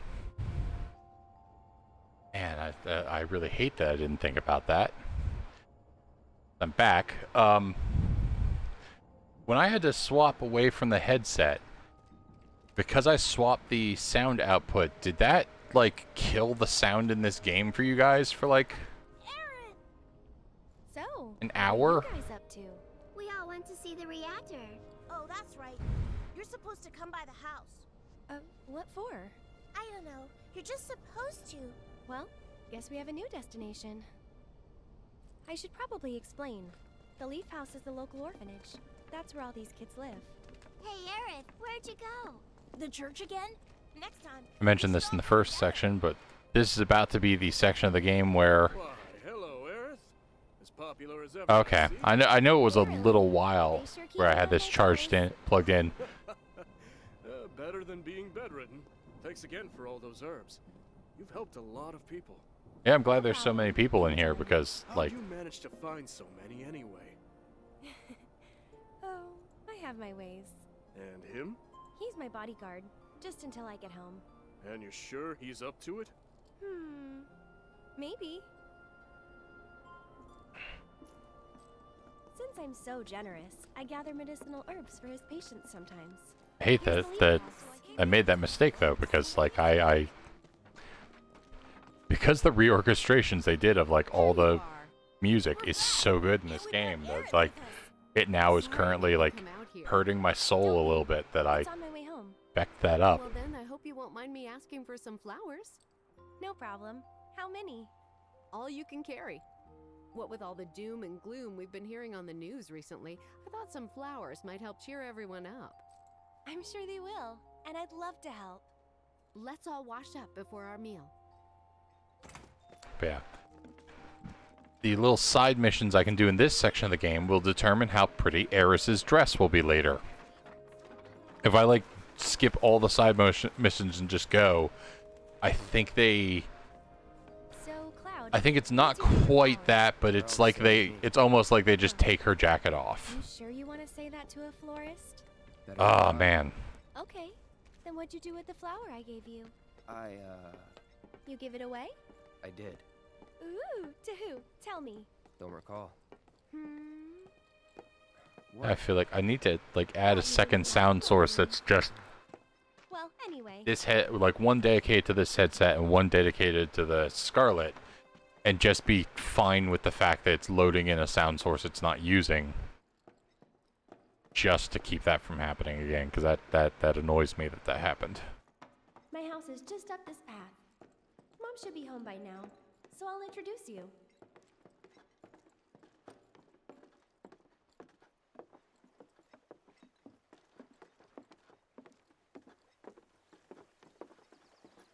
There you go. That's my house. It's amazing.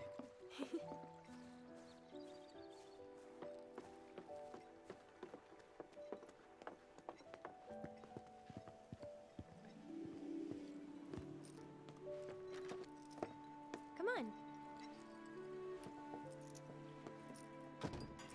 I'm home.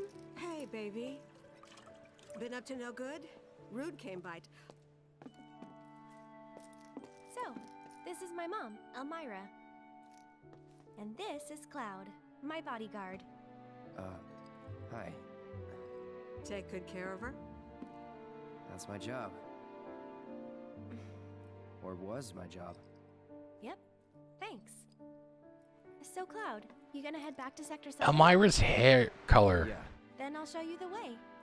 is like one of the things that throws me off. What if the turn I mean, look, if I had Suck, but I've dealt with them before. if I had that kind of Honestly, following, much more worried about you. they'd be yelling at me in chat immediately. You'd be too embarrassed to admit it, and so you'd just keep on going. Quit acting like you know me. Hey, Mom, I'm gonna go take Cloud over to Sector 7, okay? Okay. But why not wait until tomorrow? If you head out now, it'll be dark when you get back. Better to rest up here and make the trip first thing in the morning, when you'll have daylight to spare. That's true. Do I want more Tang, Hold up. or do I want to make I still need to deliver a some very flowers bad to the choice? Since we have a I little think we'll do time, Tang because I don't need powdered energy drink That at wasn't the deal. 11 o'clock at night. More? Even though you've got a priceless reward coming Ooh, your way? nice. Do you know what I promised him? I'll do it. I'll go grab the baskets. Be right back.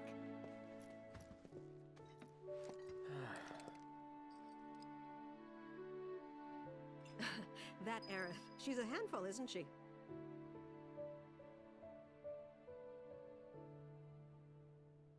I set up my channel points and stuff like that so long ago. I literally have no memory of like anything except hydrate. I set it up so you can use channel points to unlock the like higher tier emotes, or is it literally just... Oh, I know, I know.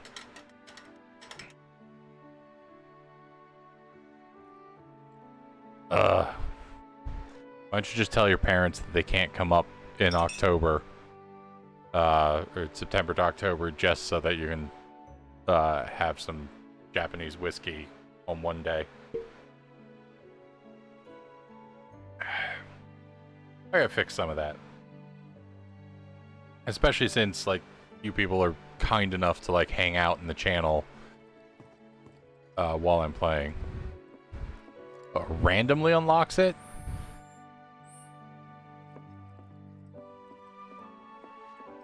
I mean, we could come up during the internship. The biggest problem is, so like from Charlie's birthday for like 3 weeks,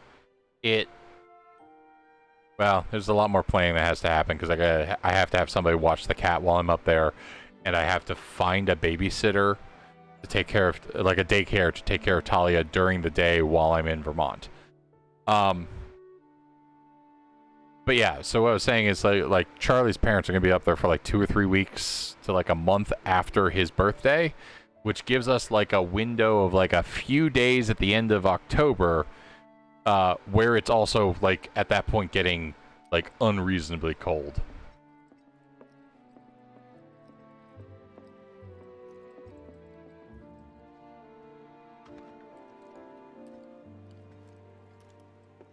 Okay. Huh. Is there a way to do polls in the thing? Set up.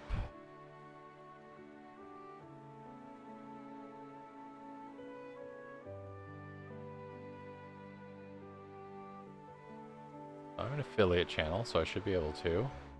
Hash vote.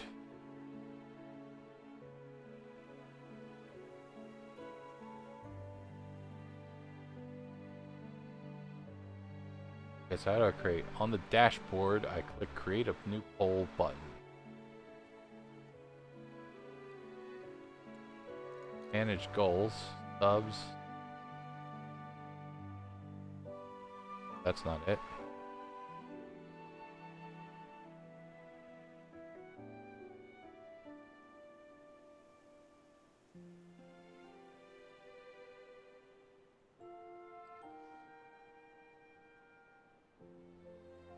There we go. Let's add that, and let's add that one. Add that too. See if I click word requests.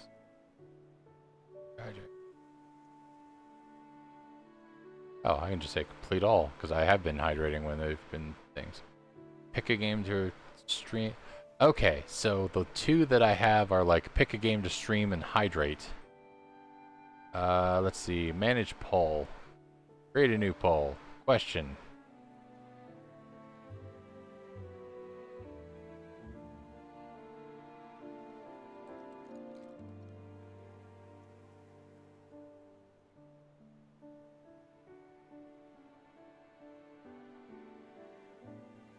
For a 1 minute duration, just for the fun of it. Okay. I've really got to look at what I've set those to. What is that? Oh, 10,000. Okay. I can see that. And I've got unlock a random. I mean, I guess there's only one emote in there, so I guess I would do.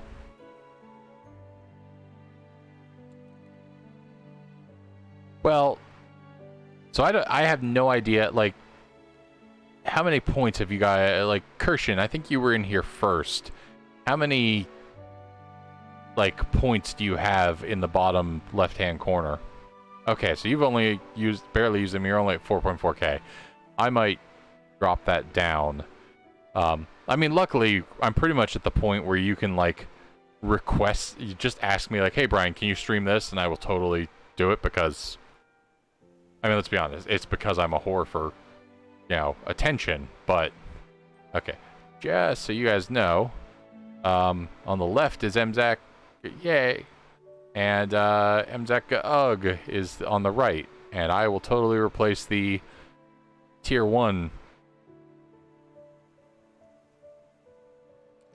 with whichever, actually gets the votes.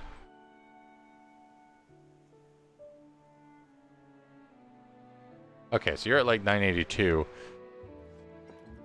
Huh. It's interesting that Bob's only at like 4.4.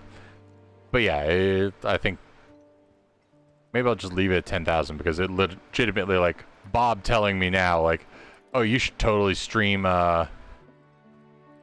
you should stream Eat Lead. I'm sitting there going like, yeah, I should stream Eat Lead. Yeah, so it's not like you guys need to redeem channel points. You take this one. I didn't even know what Hide Light is. Take it.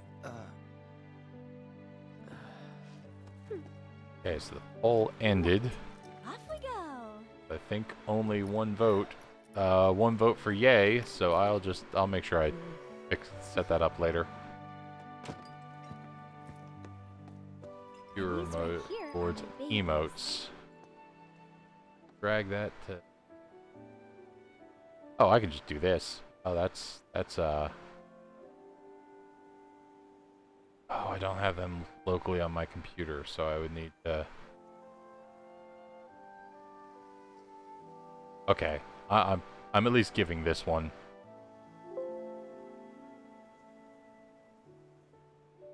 Throwing an error at me? Okay, no.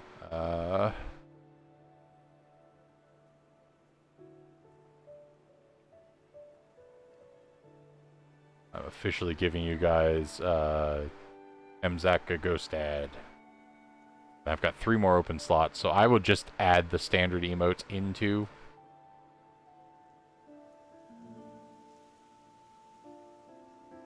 Oh wait, there we go. I can move it to tier 1. Move that to tier 1. Gonna move them all to tier 1 because there is no... I think anybody's gonna like go for tier... Does somebody want to refresh the stream and see if they get Epic Poke Handshake? I probably have that, and I can probably drop that in as like our last sub. I have that. It is not as good for it, but we're gonna let that be.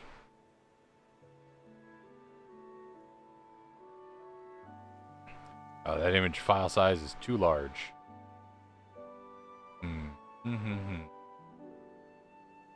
Okay, I might have to work on that one to get that one down to like the right size, because currently that size is too big, so I have to like export it as a way smaller size to get it to be workable. There you go. Okay, yep, I just threw all of the... I just shuffled them around to all be tier 1 because I don't have... again, I don't have a big enough following to have like tier 2 subs, so... Yeah, I can do that. That it seems only fair. So for those of you who already don't know, the Ghost Dad badge, that is the craziest job I've ever had at a convention, is that Heather, Charlie, and me were all Pokemon gym leaders for a Pokemon convention in... That's the shaky. Is the Muscle Mom badge not here? Is that why it's... Okay, I was just trying to post the Epic Handshake. Let me see if I can find the... Let's see if I can piss off my thing real quick by... Open you up. Okay, we're going to transform you to fit screen, please. Okay, yeah. So Heather, Charlie, and I were all Pokemon. This was Heather's Muscle Mom badge.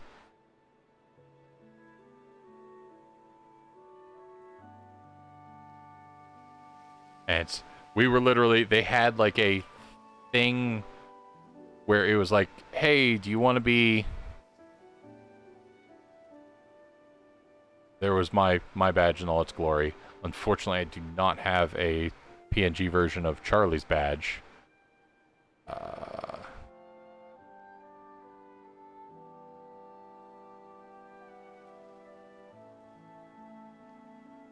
Okay. I don't think I'm banning anybody from posting links.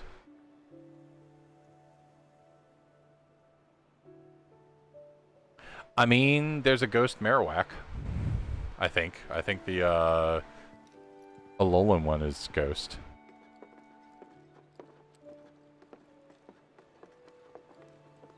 Yeah, that's because the ghost itself already looked angry. But yeah, we all had themes. So like Heather was like Pokemon that like even if they weren't like big muscly Pokemon, they were like the idea was like her gym leader had like a workout gym full of That's the one I gave you. Huh. It is? Nice try, mister. full of Pokemon that you could like go work out with. I suspect Charlie has just sent me his image because he wants me to show off his badge. I think we still need a few more. Which should we pick next? We're going to show you guys what his badge was supposed to be because unfortunately the legal department actually like nixed his badge, which was slightly hilarious. Okay, that is huge. Transform. Hit screen. There we go. So this was the badge that Charlie designed, and they like nixed it and kind of grabbed some like generic art, I think. But it was just because like he had put the. I mean, to be fair to him, like I pointed out, like, oh yeah, past badges have just flat out had like the pixel art for Sans from Undertale on them. You're probably fine with just the thing, but like Otakon Legal was like, no, we're not doing that. But yeah, we made teams of people, and then we got like a staff badge for Otakon just to spend the day fighting. I want those. To spend the day like fighting any attendee who showed up and wanted to rumble, if you will. Good eye. People used to give these to declare their loyalty to one another. Interesting, right? True. It's like you did your own vector trace, but it's like notably it is Eevee. She said, as many as you can carry. You're not wrong. You're not wrong. Whoa, foxtails. Like a single developer is not going to sue as much as. It'll definitely take them by surprise. I think we're good now. What do you say? Shall we go? But yeah, that was Charlie's team, is because you could have 9 Pokemon. One of them could be legendary if you were the gym leader. Players couldn't have legendaries, but we could have one legendary. So my team theme was Ghost Dad. And I showed up in like a purple and black like dad gear. So like black New Balances, black cargo shorts, a purple polo, and a black fanny pack. That was my like Ghost Dad cosplay. Charlie showed up in a like brown mechanics crawler suit with Eevee ears and an Eevee tail and an Eevee collar to be like the Eevee Poke fan type thing. But what I was saying is I do want to take a second to point out. So I had the option to pick flowers. I think the flower display that they wind up actually winds up like different based upon what flowers you choose. Let me see. I'll ask permission before I show this. I just want to see if I have a. Oh no, my phone was broken. Charlie, do you want to send me? I think I took a picture for you of your cosplay. Yes, Ghost Dad was a Bill Cosby movie. I am ignoring that it ever existed. I think my favorite part of the Ghost Dad thing, by the way, so my theme was ghost Pokemon who either have in the lore or like directly like Phantump is what happens if a child dies in a forest. And like Pumpkaboo is what happens if a child dies in a pumpkin patch. And And yeah, I was already aware of Ghost Dad, but I was ignoring it. And, like, the other Pokemon I took were, like, Gengar, because, like, in the lore, it's looking for companions. So I was also going with, like... the answer is about 3 or 4 of them. So there's Pumpkaboo, there's Phantump. Frostlass is what happens if a maiden dies on, like, a snowy mountain.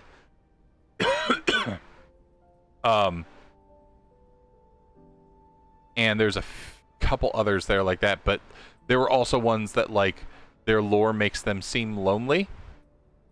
So, like, Gengar is, like, looking for a companion, but, like, tends to outlive anybody they could stay with. So I was, you know, that was my build, was all based upon that. My legendary was Giratina, because, like, Giratina is... It's kind of Pokemon Satan, but it's just that because it's, like, in a nether realm because its existence threatens the real world. So it seems really lonely to me in that, like, nether realm. I'll wait out here. Oh, okay. But I might be a while. Why not check out the town?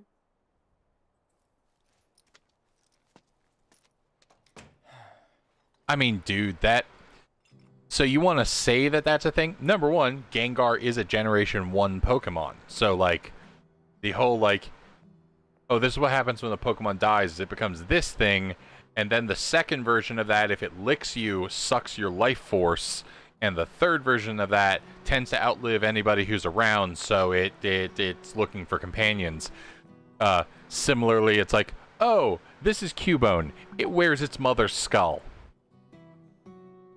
And sounds lonely and sad because it's crying about its mom. That's also Gen 1 Pokemon. So, like, Pokemon has always been this wild. But that's why I love Ghost Pokemon so much, is they have, like, such really fucked up stories. One of my favorite... No, if Haunter licks a human being, they suck the life force out of them.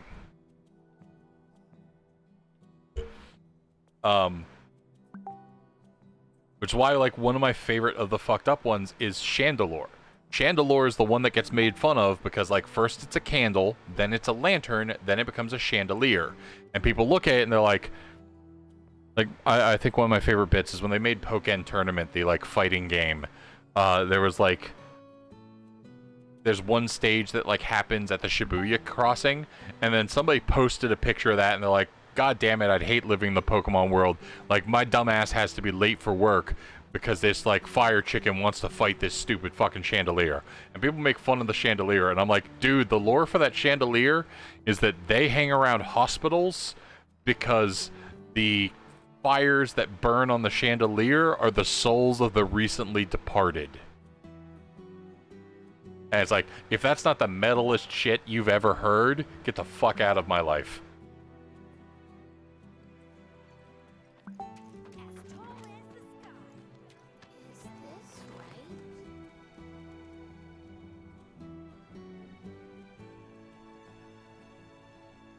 Yeah, I think that one's good. We're going to grab that one. Just to be sure, Charlie, do I have your permission to show the stream your Eevee costume?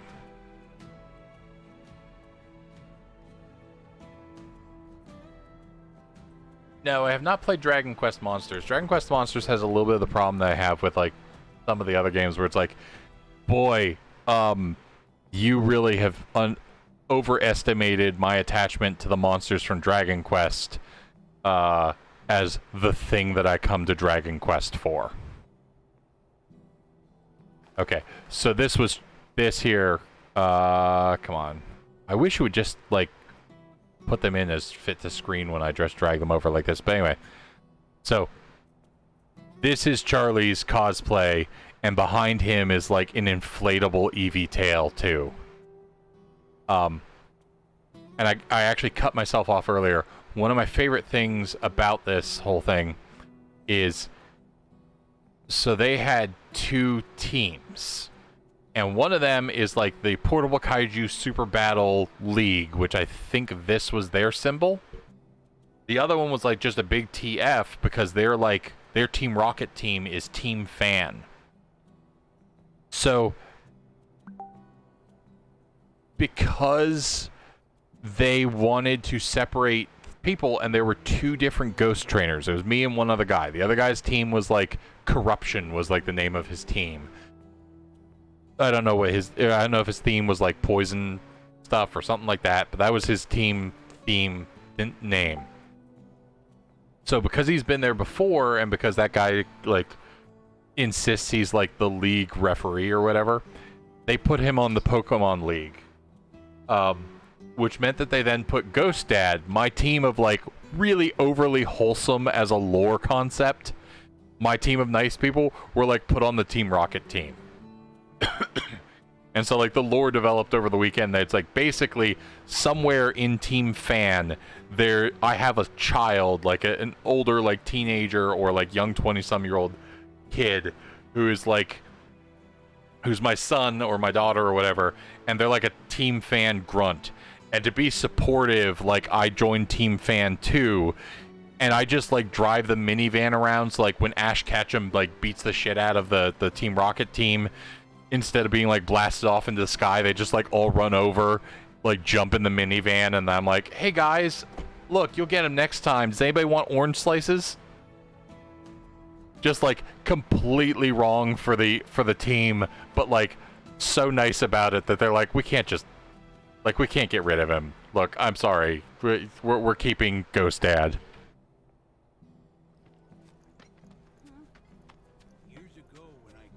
I think I go in.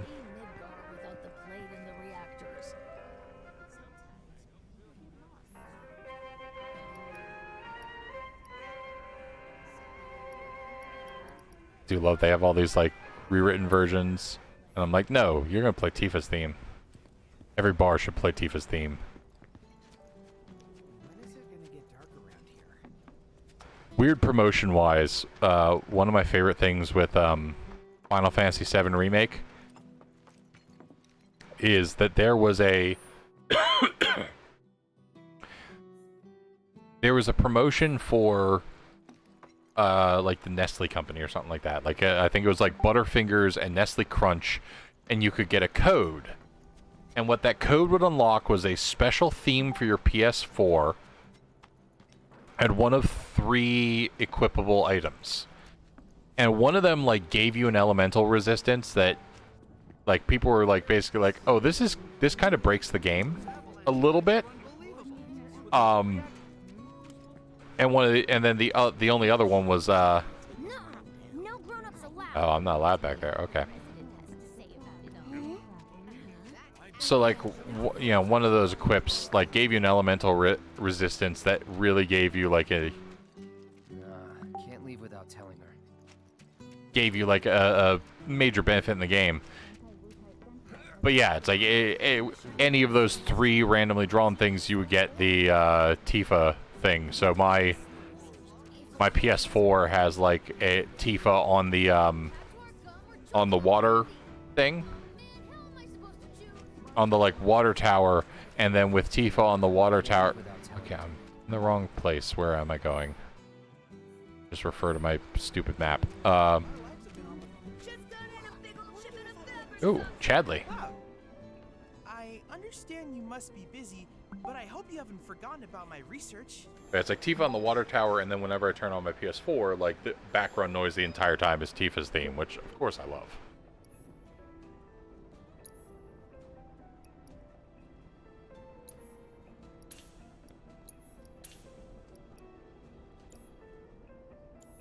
Cloud, I have come up with the most fascinating theory.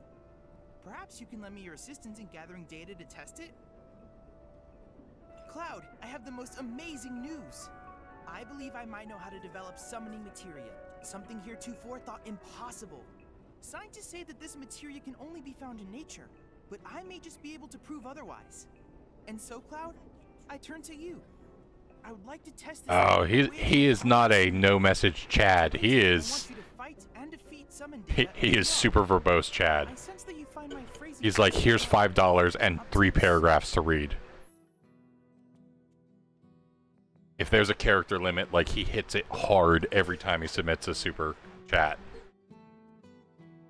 Please let me know when you have made your preparations. I'm gonna leave it up to chat here. Should I go? Should I go like just play in the VR simulator for a while? You won't stop telling us stories. Get your hands on the hottest new set. Chocobo. Where do I need to? So, what'll it be? I feel like if I don't go get somebody, I'm probably gonna get my ass kicked. But let's go fight Shiva or Ramu or whoever it wants me. I'm grateful for all of your help thus far.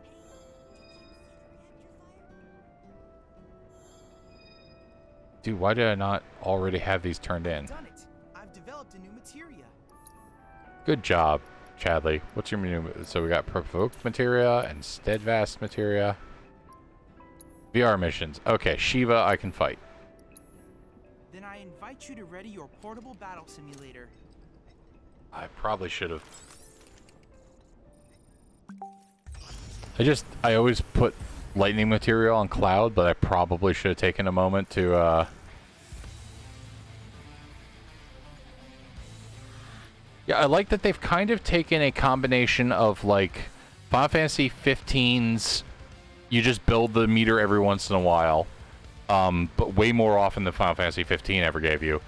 And Final Fantasy 10's, like, they're also a character. But I love that they're just kind of back in the...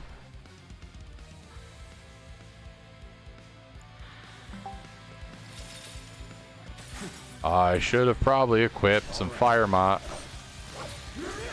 Oh, especially because I have Elemental. I'm gonna lose this.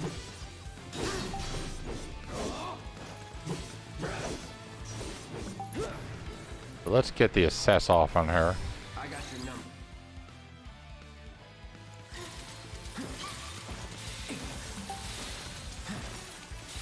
Get ready.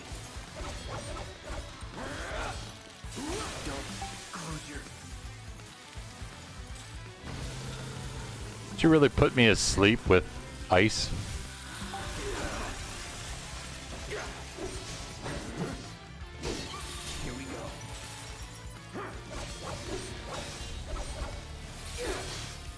Shit. Let's do this.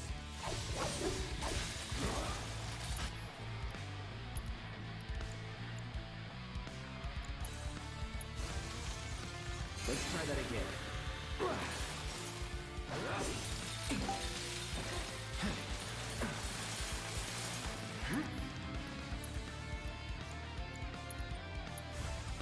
Still in it.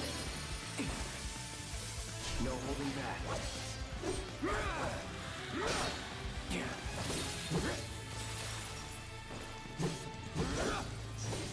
Get ready. Try me.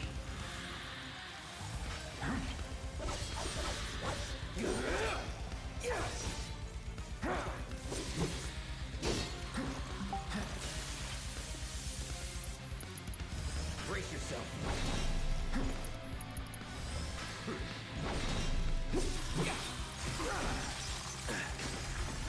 Let's do this.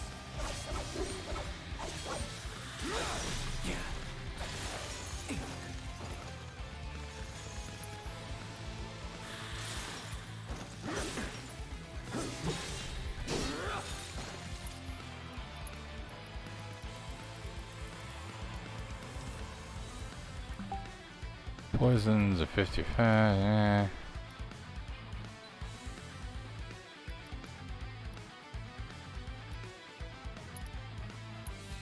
You're welcome.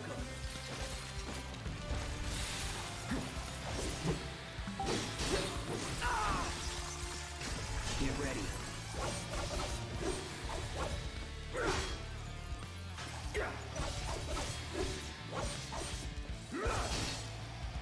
Shit.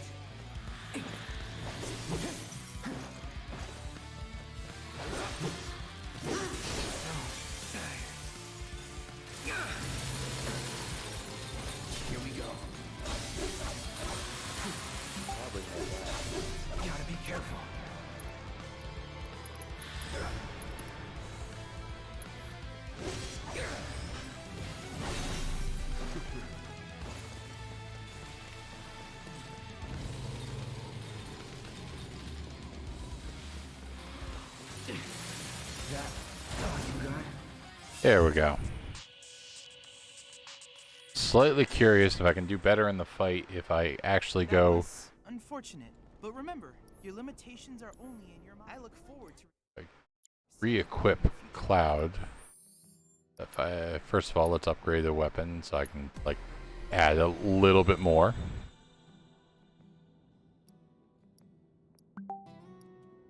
Okay.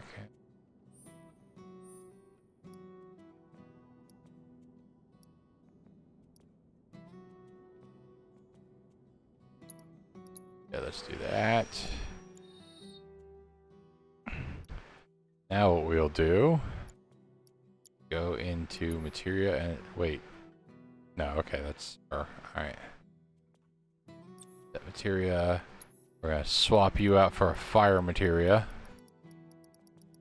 Probably Barrett's fire materia if I'm honest. I know. Well, okay, maybe it's just fire materia. He hasn't been using it much. I think I have an elemental that puts it into my attacks. We don't need the deadly dodge. What do we want? Provoke now. Steadfast block might not be bad.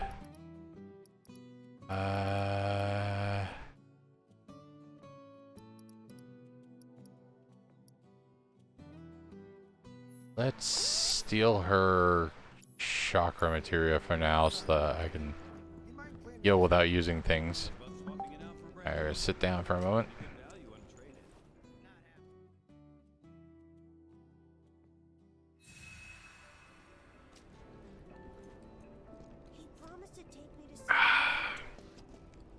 Okay, let's see if this goes differently if my sword is like fire attuned. information for my research.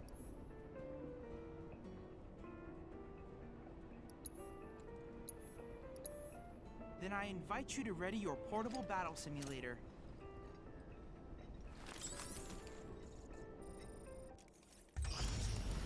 Ooh, 6 viewers.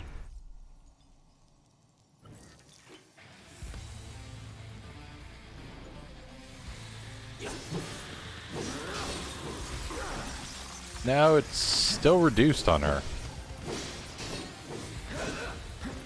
Let's do this.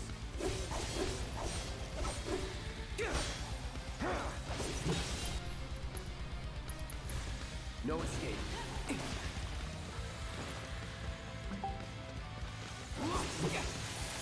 I find it interesting that they actually give her like a... Oh. I was gonna say, the first time I hit her, they gave her just like a breathy like reaction to having fire cast on her.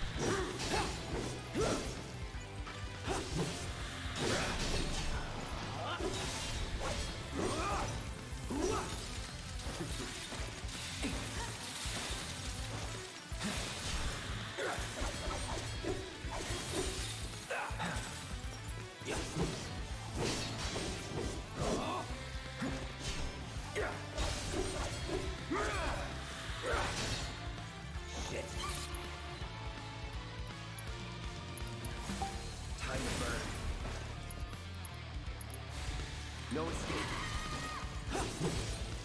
No holding back.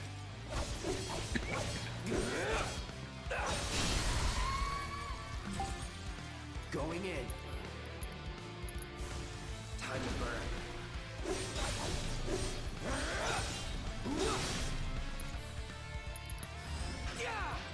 Braver. Oh, nice. I've triggered the summon to go off. Boy, do I wish I didn't have... I wish I had Ifrit equipped. Calling fire. Burn. All right.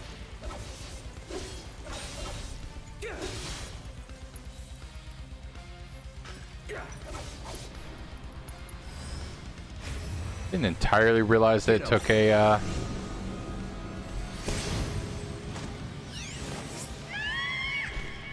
Yep, this is the VR simulation.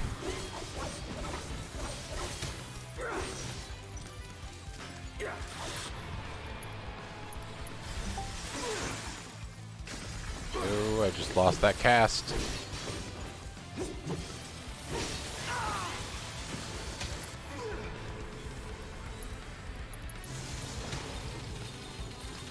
right. Here we go.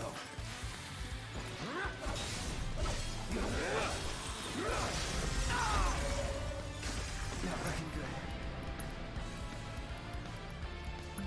There, we're gonna take an elixir.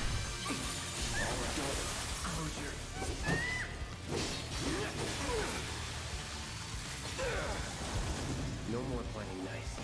Here we go.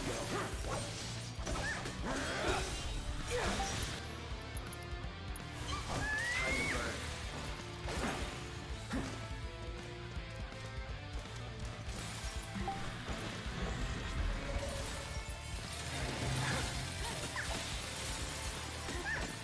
All right.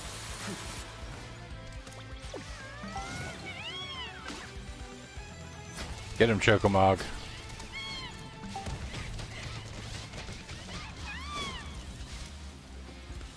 See you soon.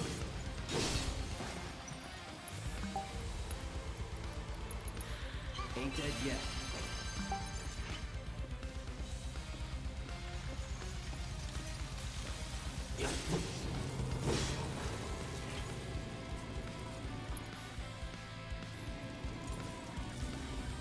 No, this is gonna go bad for me.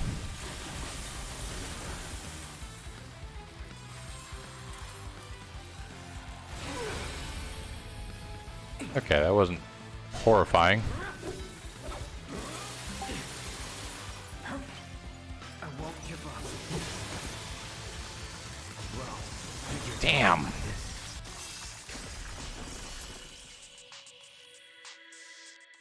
I did ask you guys if I should do VR. It was a close match. Analyze and learn from your mistakes so that you can claim victory next time. Okay, so I think what we're going to do is go do whatever the next step is that gets us Aerith back. And with Aerith back, we will have her.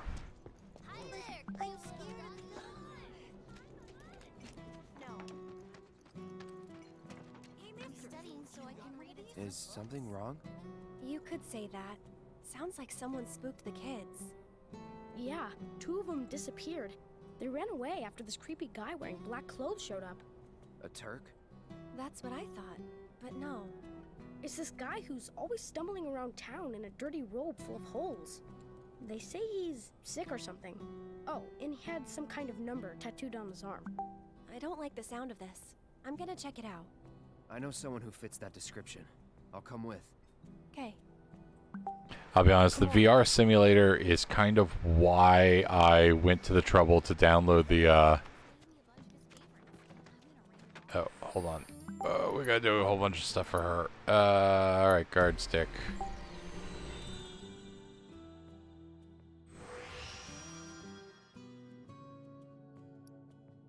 Because it doesn't really stop me from stuff. It's more that, like, they want me to hit the, like, they kind of do and don't care about, like, the minor stuff. Like, what they care the most about, I think, is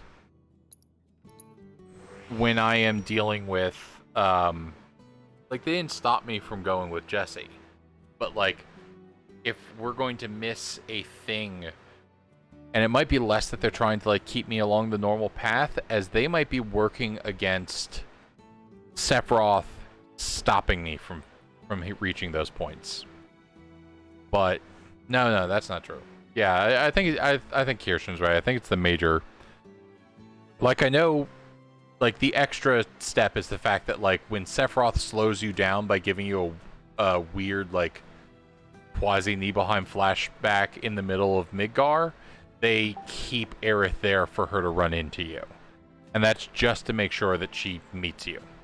But, like, when it's like, oh, because of whatever reason, like, Cloud's not going on this mission, then they're like, well, we better fuck up Jesse to make sure. If we don't mess with Jesse, then, like, Cloud doesn't go on this mission, and that wouldn't be right. But if it's like, if Cloud didn't go on the second reactor mission, he wouldn't, prayer is good for her. Refocus, was that do? I don't remember, but we're going to go ahead and let that happen. We're going to give her a cure material. Where is it?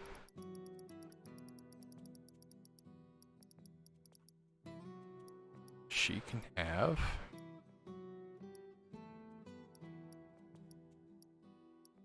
Barrett's heal material. And Barrett's revival materia. And Tifa's Ifrit materia. No, she's going to take Cloud's Moogle materia because I wish Cloud had Ifrit patched. Yeah, okay, it did swap them. Never mind. Didn't need to do that. All right. Okay. Go chase after this kid, I guess. No. I forget what this kid wants, but I know eventually it gets me into the kid special place.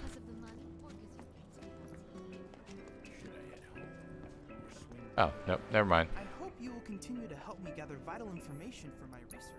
Go do the Shiva mission now that we got friends. Then I invite you to ready your portable battle simulator.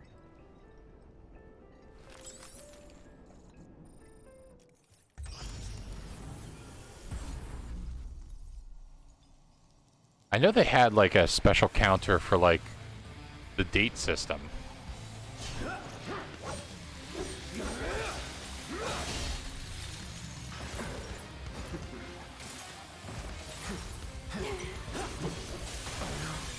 Gotta stay. Go on! So it's my turn? Tagging out! I'm coming!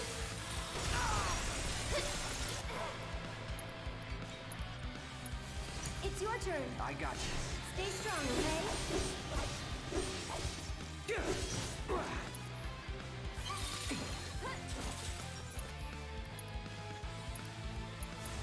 Calling fire.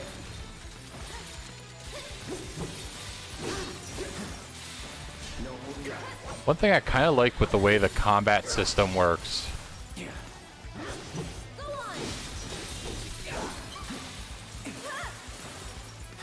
I think you basically dated Yuffie if you had a low score with everybody.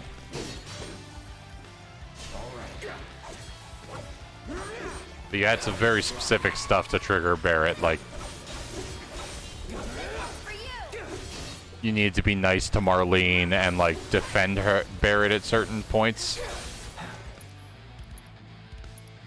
I had that achievement. It was actually an achievement on the Xbox 3 or Xbox One port of Final Fantasy VII, called like the Bromance achievement. Her probably needs. Oh, put that arcane ward on Cloud. I'm gonna fuck this lady up with fire. Dual cast. Here we go. This one's for you! Need a light. Let's finish this. One more shot! Abilities. Sorry.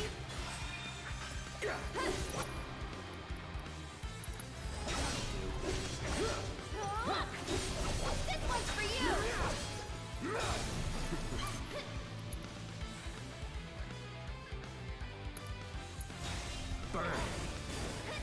But like, if you gave the wrong answer when meeting her, she would just run away instead of like giving you a chance to hang out with her.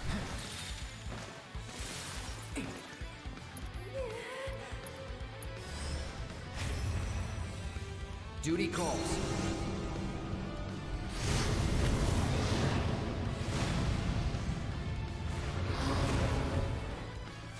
Here we go. There!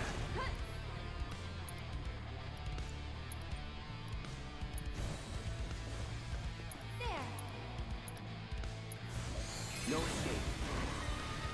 Go on! No holding back. Here it comes! One more shot! Get him! That ward still... Wow, that ward lasts for a while.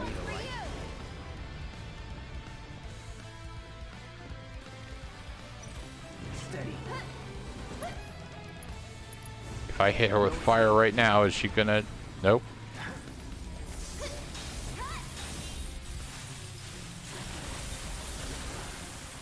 Oh, she just gets to drop it on both of us with nothing? Time to get serious. This might be it.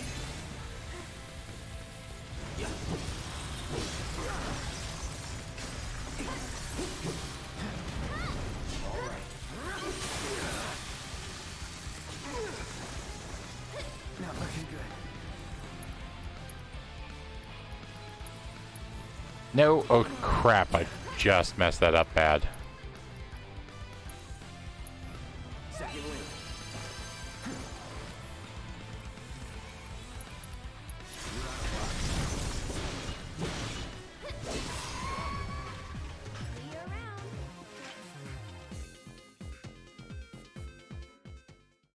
Outstanding. The Shiva summoning materia is complete. Okay, so yeah, it's just easier to raise Eris's score, and you have to do things to like get Eris's score to lower. And like one of them is like, make sure you go talk to Tifa before you talk to Eris when you fall in the sewer.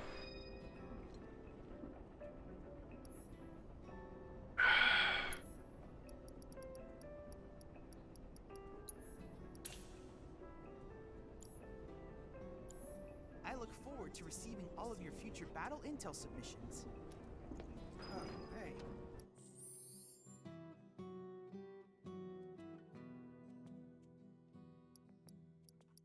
Yeah, it's just you're likely to have filled out Barrett like way before you would fill out anybody else. You know, you're likely to fill out the other people before you would ever fill out Barrett. I completely... No, okay. Right, they do that in a way that makes sense. Hold on. Got a slot that I could put... Do I want her to have... Vitality up, immune to poison. Oh yeah, give her that, because I will probably be Cloud most of the time I'm dealing with her. Oh, that child was behind me. Come on. I know this place is off limits to grown-ups. Yeah, yeah, exactly. Like, I remember that. Well, One of the things that's actually, that moment is one of the things that makes me think Remake is not going to pass, like, a set of flags or a score for the characters onto Part 2. Because he just gives the flower to Tifa. He doesn't have the option to be like, here, Merlene, you can have it. But she's, like, a lot more scared of Cloud initially. Aerith's come to help.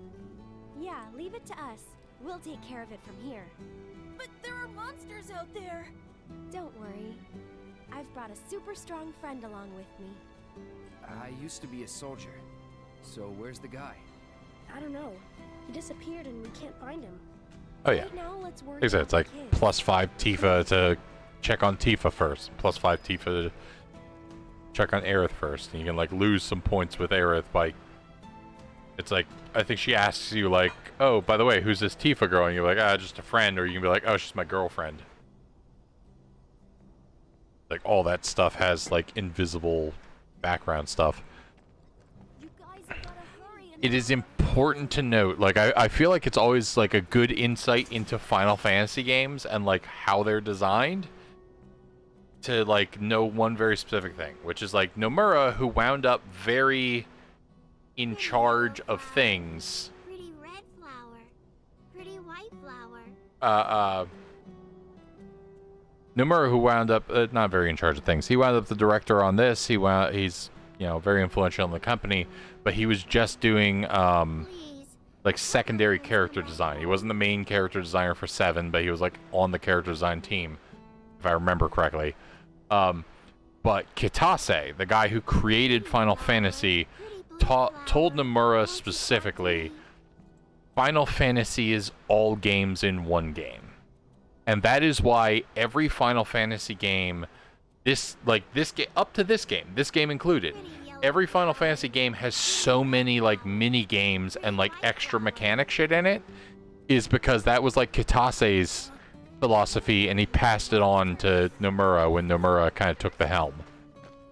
They ran off this way. When Nomura was like the next generation. And now like Nomura is part of the generation that's like, they were basically like, okay, if we're going to do Remake, we have to do it now, because otherwise we'll be too old when they give us the chance to do it. And that's like their official stance on like a Final Fantasy VIII remaster, or not remaster, but remake, is to like look and say like, if that's something that the next generation, like the third generation, wants to do. That wasn't so bad.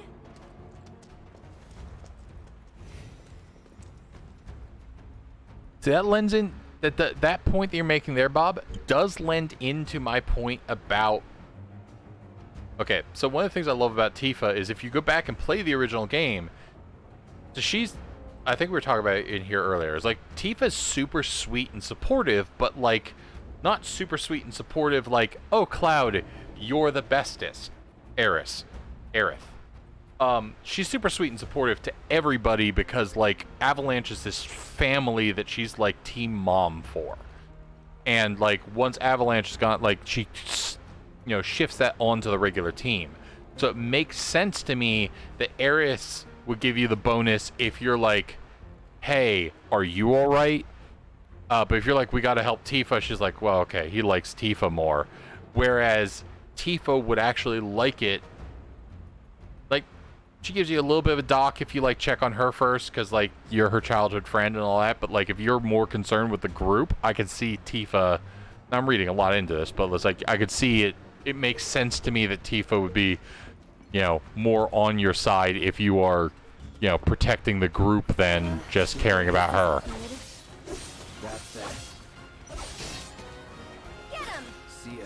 And that leads like all the way to like immediately after the Nibelheim flashback, like a moment that just stands out in my mind is when you get to the end of the Nibelheim flashback, the rest of the party, everybody else leaves the hotel room in calm, and Tifa stays behind, to be like, the whole story you just told. No, let's go. I have a question, but I don't want to know the answer to. And in that moment, like, what Tifa's feeling is, I was there. I remember being there. And I don't remember you being there. But all the details you just dropped in this thing are so specific that there's no way you couldn't have been there. And I got stabbed and I almost died. So did I lose memories? Did I don't want to ask this question because it's going to like break up the team or fuck with some stuff. So I'm just going to keep that in, and then like for the rest of the game until you have that full revelation, she has these moments where she's like quiet about it. And I find that like I said, I find that fascinating that like all this subtlety that like I don't remember picking up on when I was like 13, 14 and like I did not originally have a PlayStation when the game came out. I played it on PC when I was like 12 maybe, and then when I got I got my copy for PlayStation when I got a PlayStation later. But like I remember loving Tifa, but like I don't remember like clocking that her having a different attitude. Like holy shit, Tifa has like a secret from like that moment and is actively like trying not to ask the questions because she doesn't want to fucking know. She's like, I've got Cloud and that's all that matters. Like my childhood friend is here, he is the hero I want him to be, and if I ask too many questions he might not be, and I'm not going to ask those questions.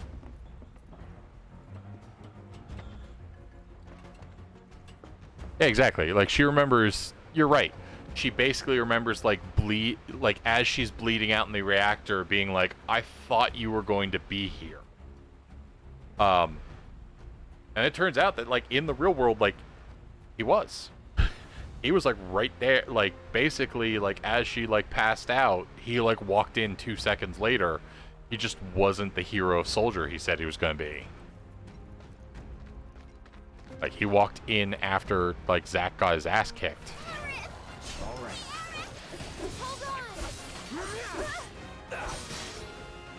This won't take long. Just go away! And by the way, when I talk about like the gameplay of how combat works and why that like stands out to me as something that like I love, there is something I like. So I swapped to Punisher mode and I do a whole bunch of damage, and then I realized that I need to be back in operator mode because operator mode can block rather than counter and gives me more mobility, like I'm faster. I can do that by hitting the triangle to swap on purpose. Or if I'm in a situation where I kind of need to dodge, if I dodge, I automatically go back to operator mode because the game kind of knows, or at least the way they've designed the game, they've said, okay, so if Cloud is like trying to dodge shit, he probably needs the mobility in that moment. And that doesn't...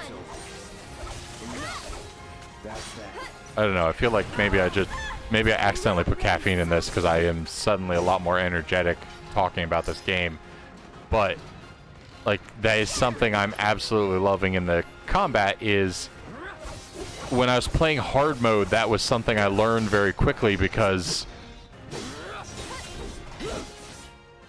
the point that should be made about this is like gameplay wise, like how that matters, why that matters, is because if I'm in the middle of a combo, like I'm in the middle of a operator mode combo and I'm mashing the triangle button to go, please, please, please become Punisher, I actually have to wait for him to drop the combo for him to agree to swap to Punisher. And it's like, there'll be like a window where he'll swap suddenly. But his combos get canceled by his dodge. So if I suddenly decide that like, there's an emergency and I need to no longer be in that, you know, I need to no longer be in that mode, I can cancel out of my combo with the dodge and be in, like, be back into that operator mode very quickly. And it's like, it's such a subtle thing that like I didn't notice it was happening throughout my entire normal playthrough. I didn't really think about why it was, but because of the way they change up hard mode, it became it became integral to the way I played the game from that point on. Because for those of you who don't know, in hard mode, I can't use any items. So no ether, no turbo ether. And you only regain health at benches. You don't regain MP. I think the only ways to regain MP are either at like when you go past a certain point in a chapter, it'll restore your MP, or finding MP shards in the like in those boxes or somewhere. The ground's really shaky. It's because of the reactor. You can't trust your feet. I'll go.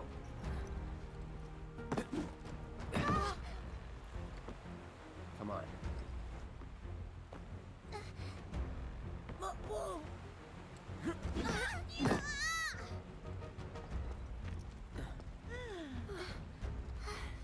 Okay, that explains why I've gotten a little bit more verbose. The nothing else has taken effect. Okay, let's head back. Alright, I'm gonna leave this here for a second. I will be back. Okay, so if I move my mouse to the right like this, that's what's causing him to like walk toward, for like it to register like a left joystick down.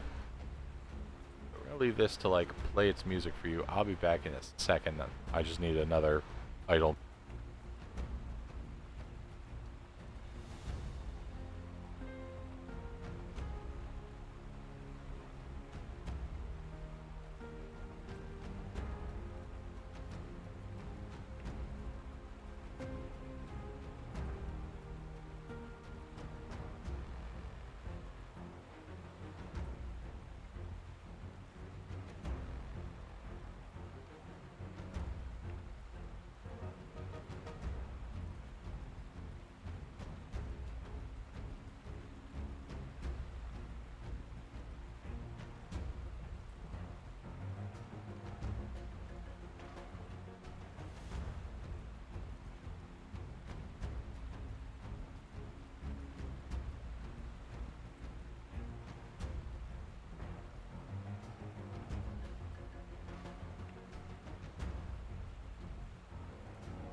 See, we've lost Charlie over that break. Good night to him, at least in the VOD. You guys let me know when you need to crash, and I will probably finish up wherever we're doing and then end that. Otherwise, I'm having a blast having like all these people here who are, yeah, interested enough to actually have a conversation about this stuff.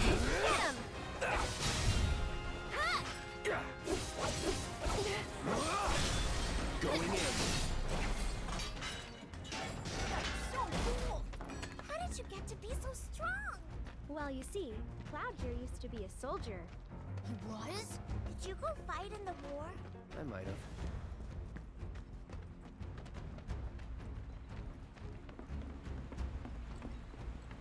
Okay, well now I will try to pretend to make some decent choices. Yeah, that makes sense, Kirshen.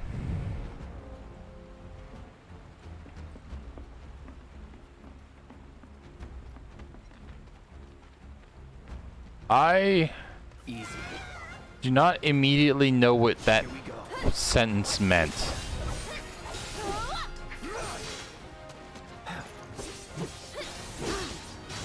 No holding back. That's it! It's over. I'm gonna grow That up it? to be a soldier like you. You can't just grow up to be a soldier. You gotta work at it. Cloud thinks I'm good enough to be one, right? It's fair, but you've been fairly talkative, so. That was so cool, you guys. Especially that. Yeah! Yeah. It was really cool when you went like, yeah, yeah. You.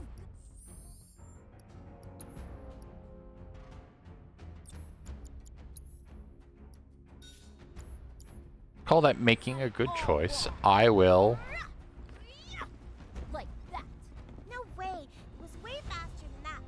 But what's P99 EQ? Are you playing EverQuest? Then how about. Yeah, yeah. Like that. Isn't that right, Cloud? Isn't that right,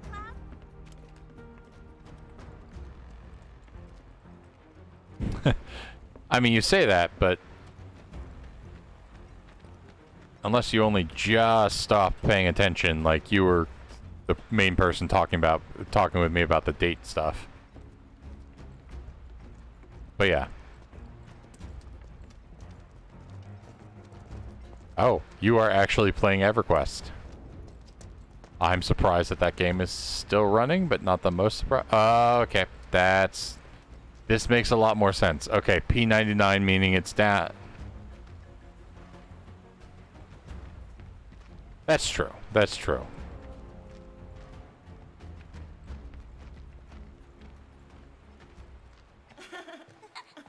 If you need answers on Python or JavaScript, that's what I'm most trained in right now.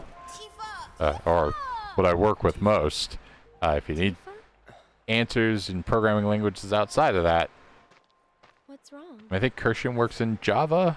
Is Tifa like your girlfriend? No, Bet she's someone special. it's not like that. I mean, she is. More like... I don't know how to explain. I see.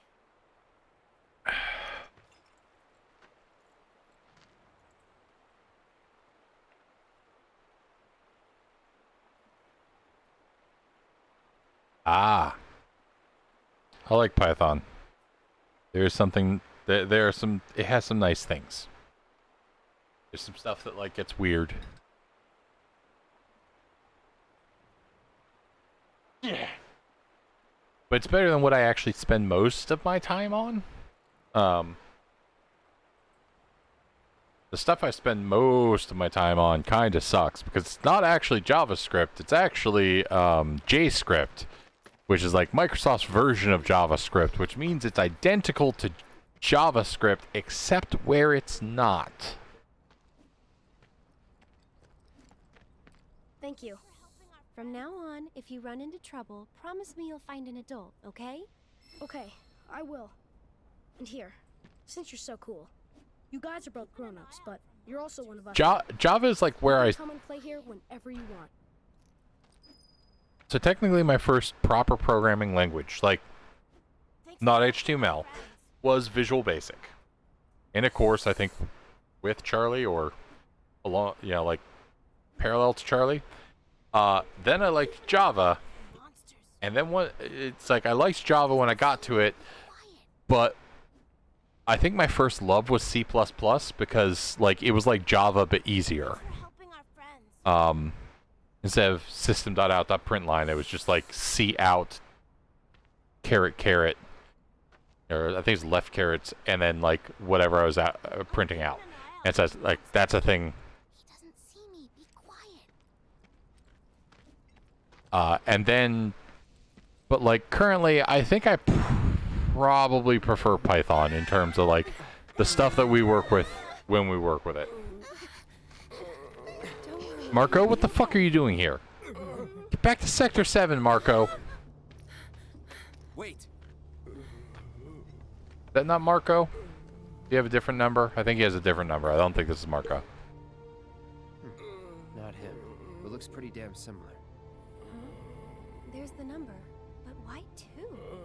You're probably right, but Python, like, there are things like importing libraries and stuff like that with Java felt so much more of a pain in the ass. Yeah, good night for realsies.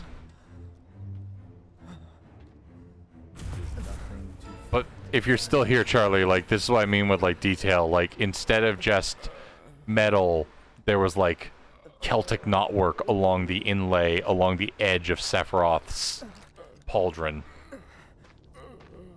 Like, just that level of detail is ridiculous in the resolution. You don't know who Sephiroth is, do you? See, so we deal with Python, but where we deal with it is we deal with like an Angular front end and a Django back end, and then we actually maintain our own library that we're hoping to eventually get to a point that we can maybe take it open source. That's Djangular. Come on, let's go. Or just like, in terms of like detail, Charlie, the way they have successfully like made it look like at some point, Cloud's pauldron here was painted navy blue, and then it is not scratches that have taken it off. It is just wear and tear that have made this pauldron like the enamel paint has chipped off of it. So you can see the, like, iron or steel beneath it. Like, that is... Chef's kiss.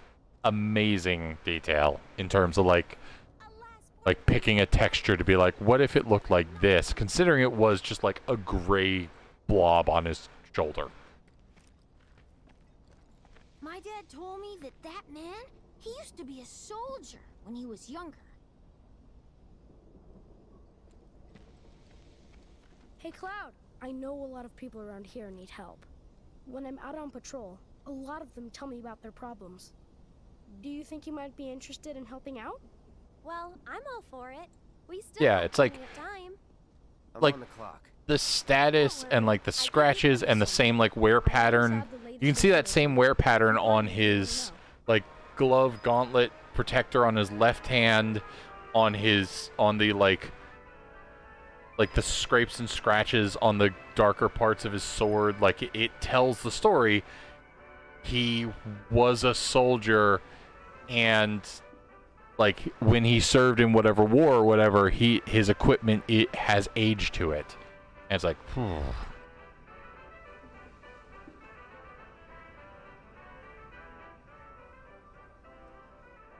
like even in terms of leather, you can see that the leather is aged. There's like, and it's not just like, oh yeah, look, we made this. It's like where the leather turns, where it would rub against a shoulder, where it would rub against, you know, an active soldier, is where it actually is like rubbing through the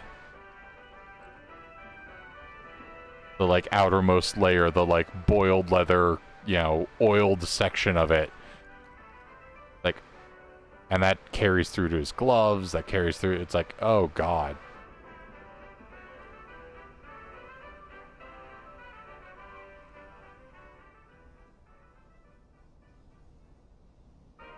Well, he at least served as So I'm slightly curious how they'll play it, because, like, I mean, the Buster Sword and probably the outfit, that's the thing. So at this point, we think Cloud served. This is okay, the timeline is messing with me, because if I am to understand it the way I think I'm to understand it, this is probably Zack's gear. That's probably why it shows these, like, wear marks of the age. That's why it shows the, like, this is probably Zack's Buster Sword. Unless there's, like, something established, you know. They took Cloud after the Nibelheim incident, and they, like, infused him with Mako. He's got the Mako eyes, so he's definitely infused like it. So this is either someone else's uniform, or maybe he did do some stuff, like, during the experiments where they were, you know, infusing him with Mako and shit like that. You know, I remember somebody at one point tore down the actual build of Cloud, because, like, when they first showed images of Cloud, people were complaining about, like, the way he looked, and they were discussing how, like, his musculature actually fits a little bit with somebody who, like, built their muscle training and then maybe has had a couple of lean years because of the mercenary work. So it's, like, very lean muscle and, like, a little bit atrophied in certain areas, which is why you get, like, a little bit of the bulge in certain places, but it is still used. And it was, like, it was fascinating to, like, watch them, like, break down his musculature, and, like, the way that, you know, whoever did the character design really thought through the fact that, like, you can kind of see the veins on him and stuff like that. You know, Cloud still at least went through certain training, but, like, where he gets to it is when he got to the war, they didn't need heroes anymore. So he might have gone through all of the soldier training, and then just, they didn't need him. He failed the final test or whatever. But yeah, it's like kind of fascinating.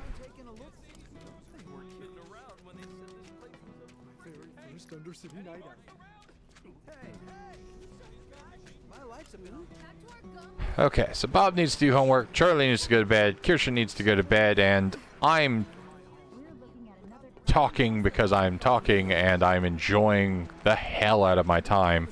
I think what I will do is do the... Okay, we're going to talk to this guy and find out if he's actually going to sell me weapons. That is such a frustrating thing that, like, there are, like, 4 or 5 weapons for each character. So there's very, very few things. Yeah. I just mean, like, if there are separate timelines, then it makes sense that, like, in the main timeline, Cloud has Zack's gear. But if Zack is out and active at the same time, then Zack should have Zack's Buster Sword and Zack's soldier wear. At which point that must mean that this is Cloud's soldier gear that they probably put him in after they... Oh, it's not going to be hard to talk me into keep going for a few more minutes. Because I'm an idiot. But yeah, it's like, it's not going to be... You know, it's like, if Zack is out there somewhere, then it makes sense that this is... Or then this has to be Cloud's gear that they, like, put him in after they... You know, after the Nibelheim incident, they take Cloud and they do infuse him with Mako energy.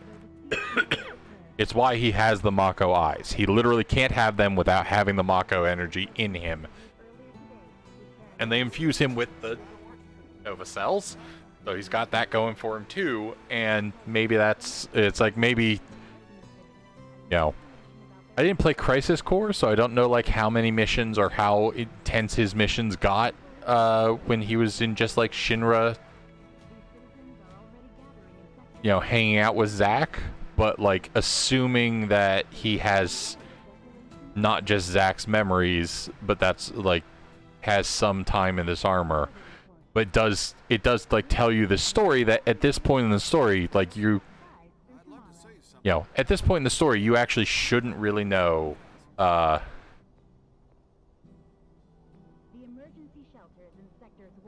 you know, you know, you should look, you know, at this point in the story, you're like accepting, like, okay, he's soldier, and they were like this big special unit, and like he wanted to be like the hero soldier, and obviously he succeeded. Yeah, so that's supposed to be how it is, because basically Zack broke out of the tubes and then stole Cloud, who was like out of it. But it's something where, like, if you... Well, I know the whole story, but they are also kind of approaching it from an angle that, like, while the whispers make it confusing for new players, they are still telling the story in a way that, like, you might not know the whole story. You know, they don't make it so that you have to be a Final Fantasy VII fan. You're just sitting there during the whisper parts and going like, well, this is weird, but I guess I know that this is a remake of an old game that has a fan base, so like I can understand that these are the fans like keeping it to the original story. It's only when you get into like the really deep, like the like level 2, level 3, level 4, and level 5 of like the crazy theories about like what might be happening behind this game that you really need deeper knowledge of the lore.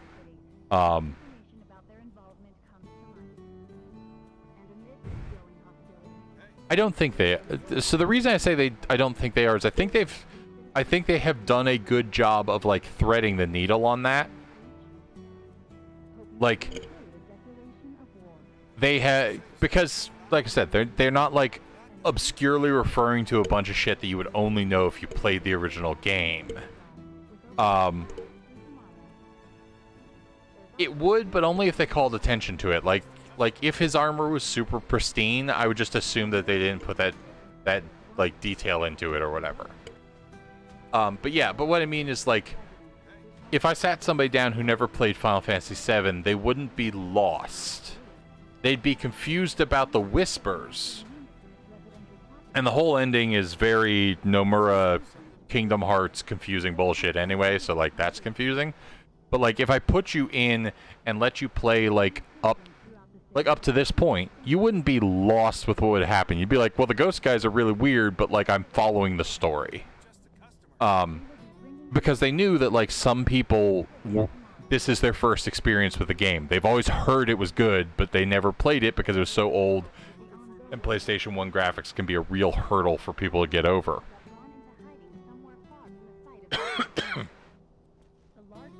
So like,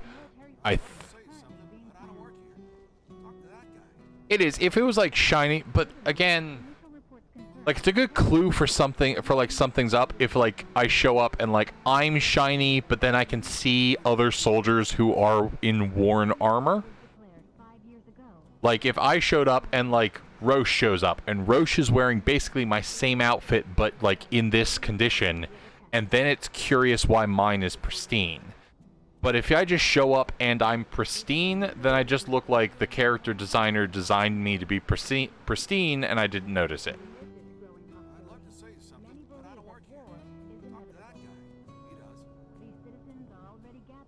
I don't... So I want to recommend it because I love this game so deeply. Like, I was worried about 7 Remake when it came out. I was worried... 20% or something like that, like, because it is like, boy, this could be really bad. I have played Final Fantasy 15 so I've played the last time that Final Fantasy tried to do, you know, active like action gaming type stuff, and it was like a very, you know, and I've played Kingdom Hearts 3, so like it's, or no, I don't know if I'd played Kingdom Hearts 3 by that time, but I'd played like earlier Kingdom Hearts stuff, so like I know what Square Enix was like when they make an action game. For this to feel as good as it does to me, good night, Kirshen. But it's like, for this to feel as good as it does to me was a surprise when I played it. And for them to like stick as close to the story as they do, but also like add new things that make it great for like fans, but also it's still a followable story for new people. Like, so I really do recommend Remake. However, all of that being admitted and said, I do not feel, Charlie, like you tend to play a lot of like action games.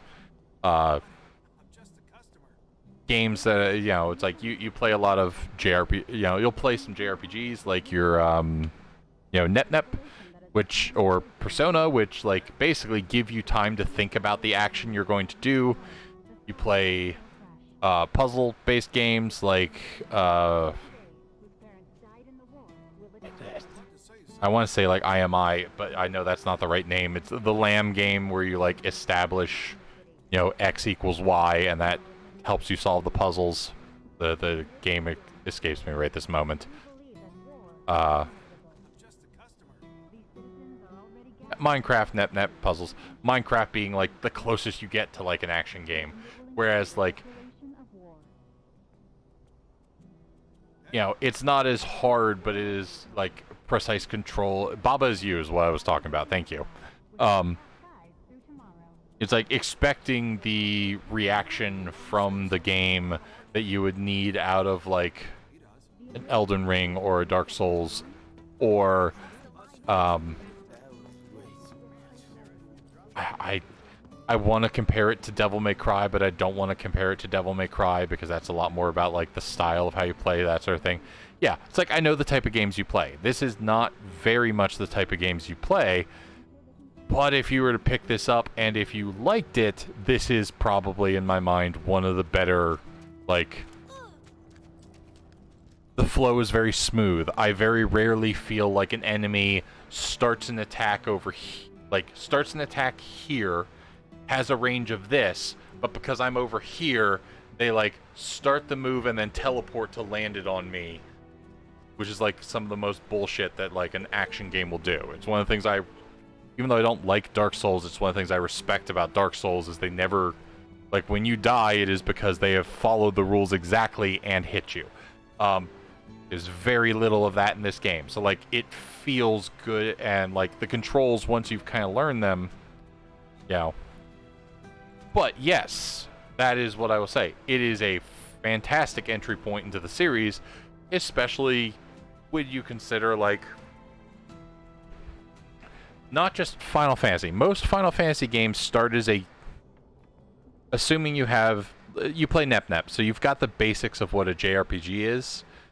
Most Final Fantasy titles then stand as an entry point into the series, because unless it says to, or, you know, says a different, like, Final Fantasy 13 has 2 sequels, Final Fantasy 10 has 1 sequel, but for the most part, like, Final Fantasy 10 does not require you to have played Final Fantasy 9. It's my favorite part about the series of Final Fantasy is if you started at Final Fantasy 1, you are seeing like a JRPG at its purest. Like it is like one step removed from like Dragon Warrior as far as like kind of pure what becomes the JRPG. And if you follow Final Fantasy along all the series, you can actually watch the evolutions they make as far as like making their systems more intense. And then after Final Fantasy X, you can actually see other game development start to happen. It's true. Horizon Zero Dawn's probably a decent like example as far as that goes. I think Horizon Zero Dawn makes you feel a lot more like scrambling and like running for your life the entire time than this game does.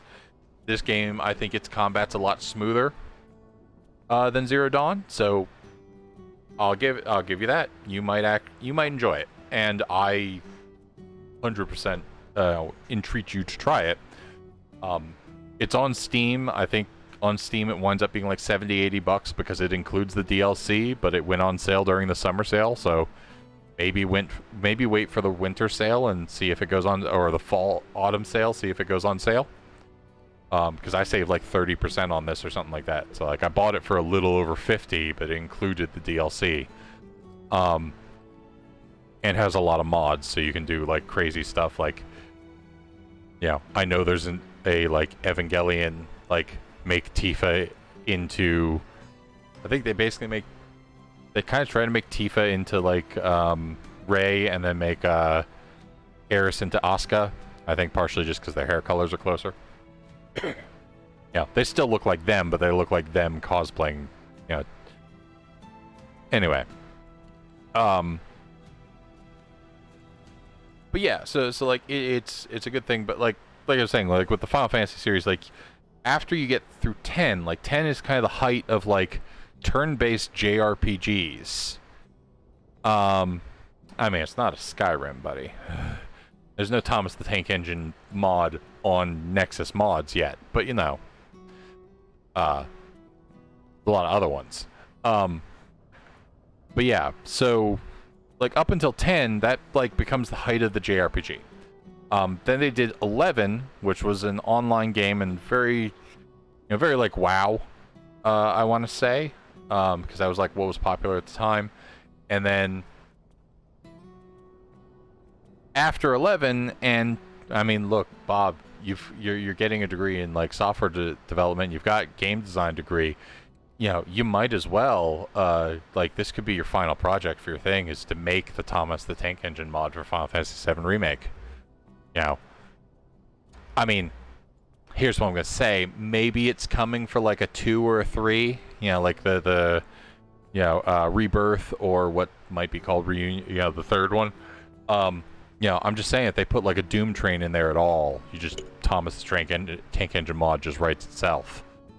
You know, either that or you just make Barrett into Thomas the Tank Engine, because that just makes sense according to the lore. But yeah, so what I was saying is like 12 and 13 are a fascinating example, because what happened around that time is the JRPG was initially like, what gained it popularity is when you had the constraints of like the cartridge sizes and stuff like that. Like, you could either tell a story or you could cram a whole bunch of like different mechanics into a game. And around time, I mean, I feel like I was going to replace somebody with a fat controller. Like, that feels like once you get Kate Sith, it's time, you know, once you get Ket Shi, it's time to get the fat controller into there. Personally, I would replace Cloud with Carlin era Mr. Conductor. No, I lie. I might make Cloud Ringo era Mr. Conductor, just because like Sid is sitting right there, and that feels like the perfect that feels like the perfect replacement for like Carlin era Mr. Conductor, is just Sid there. Anyway, but yeah, so up until that point, like, the JRPG was the perfect way to tell like a long story, to tell a big story on a console game.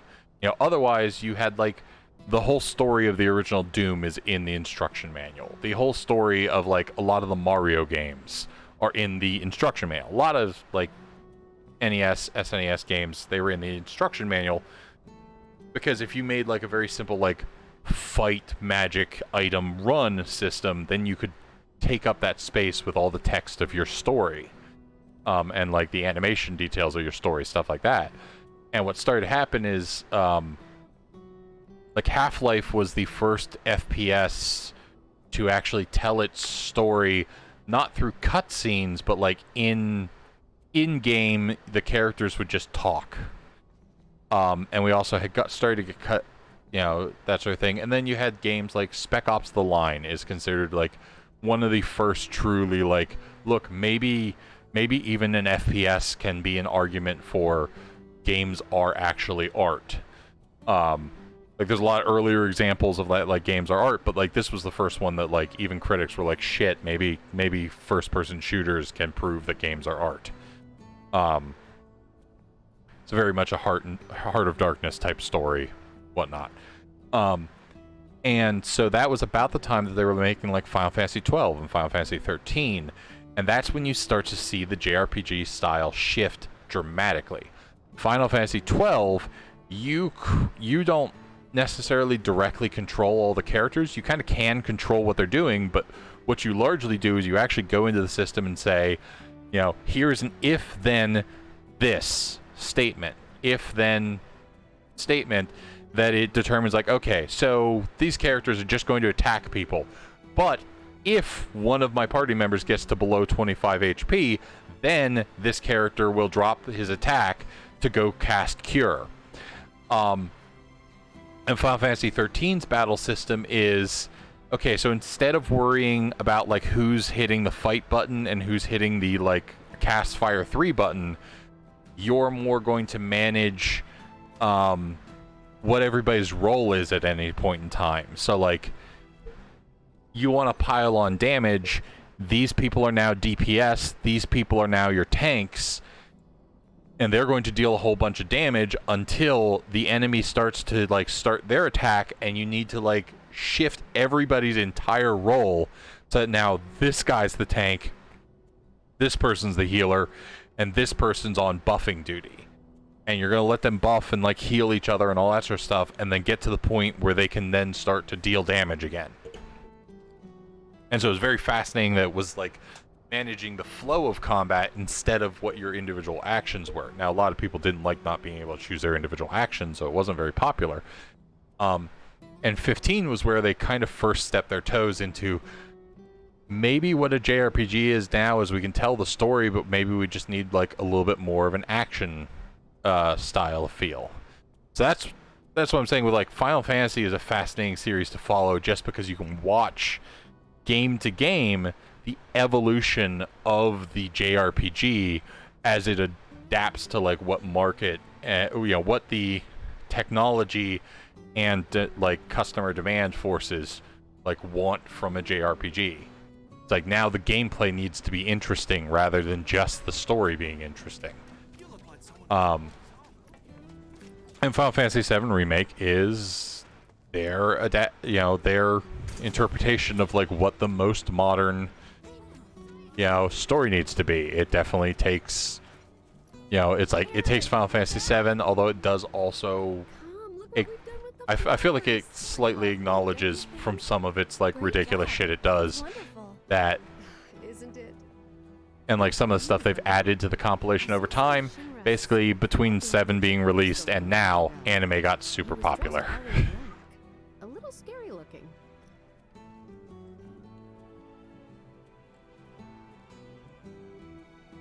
Alright. So now is the point where they would want me to run around doing side quests for Aerith to determine that her dress is pretty. So what I am going to do is I am going to stop it here, so that I wisely go to bed at 1 a.m. instead of 2 or 4 like I sometimes do when I'm making bad choices. And I will be back next Thursday. Hopefully many of you can join me then, because I freaking love when I've got many people in chat and they're, very active. If you can't make it, no requirements, but that's going to be us for this week. Thank you very much. I will drive safely as I walk down my stairs.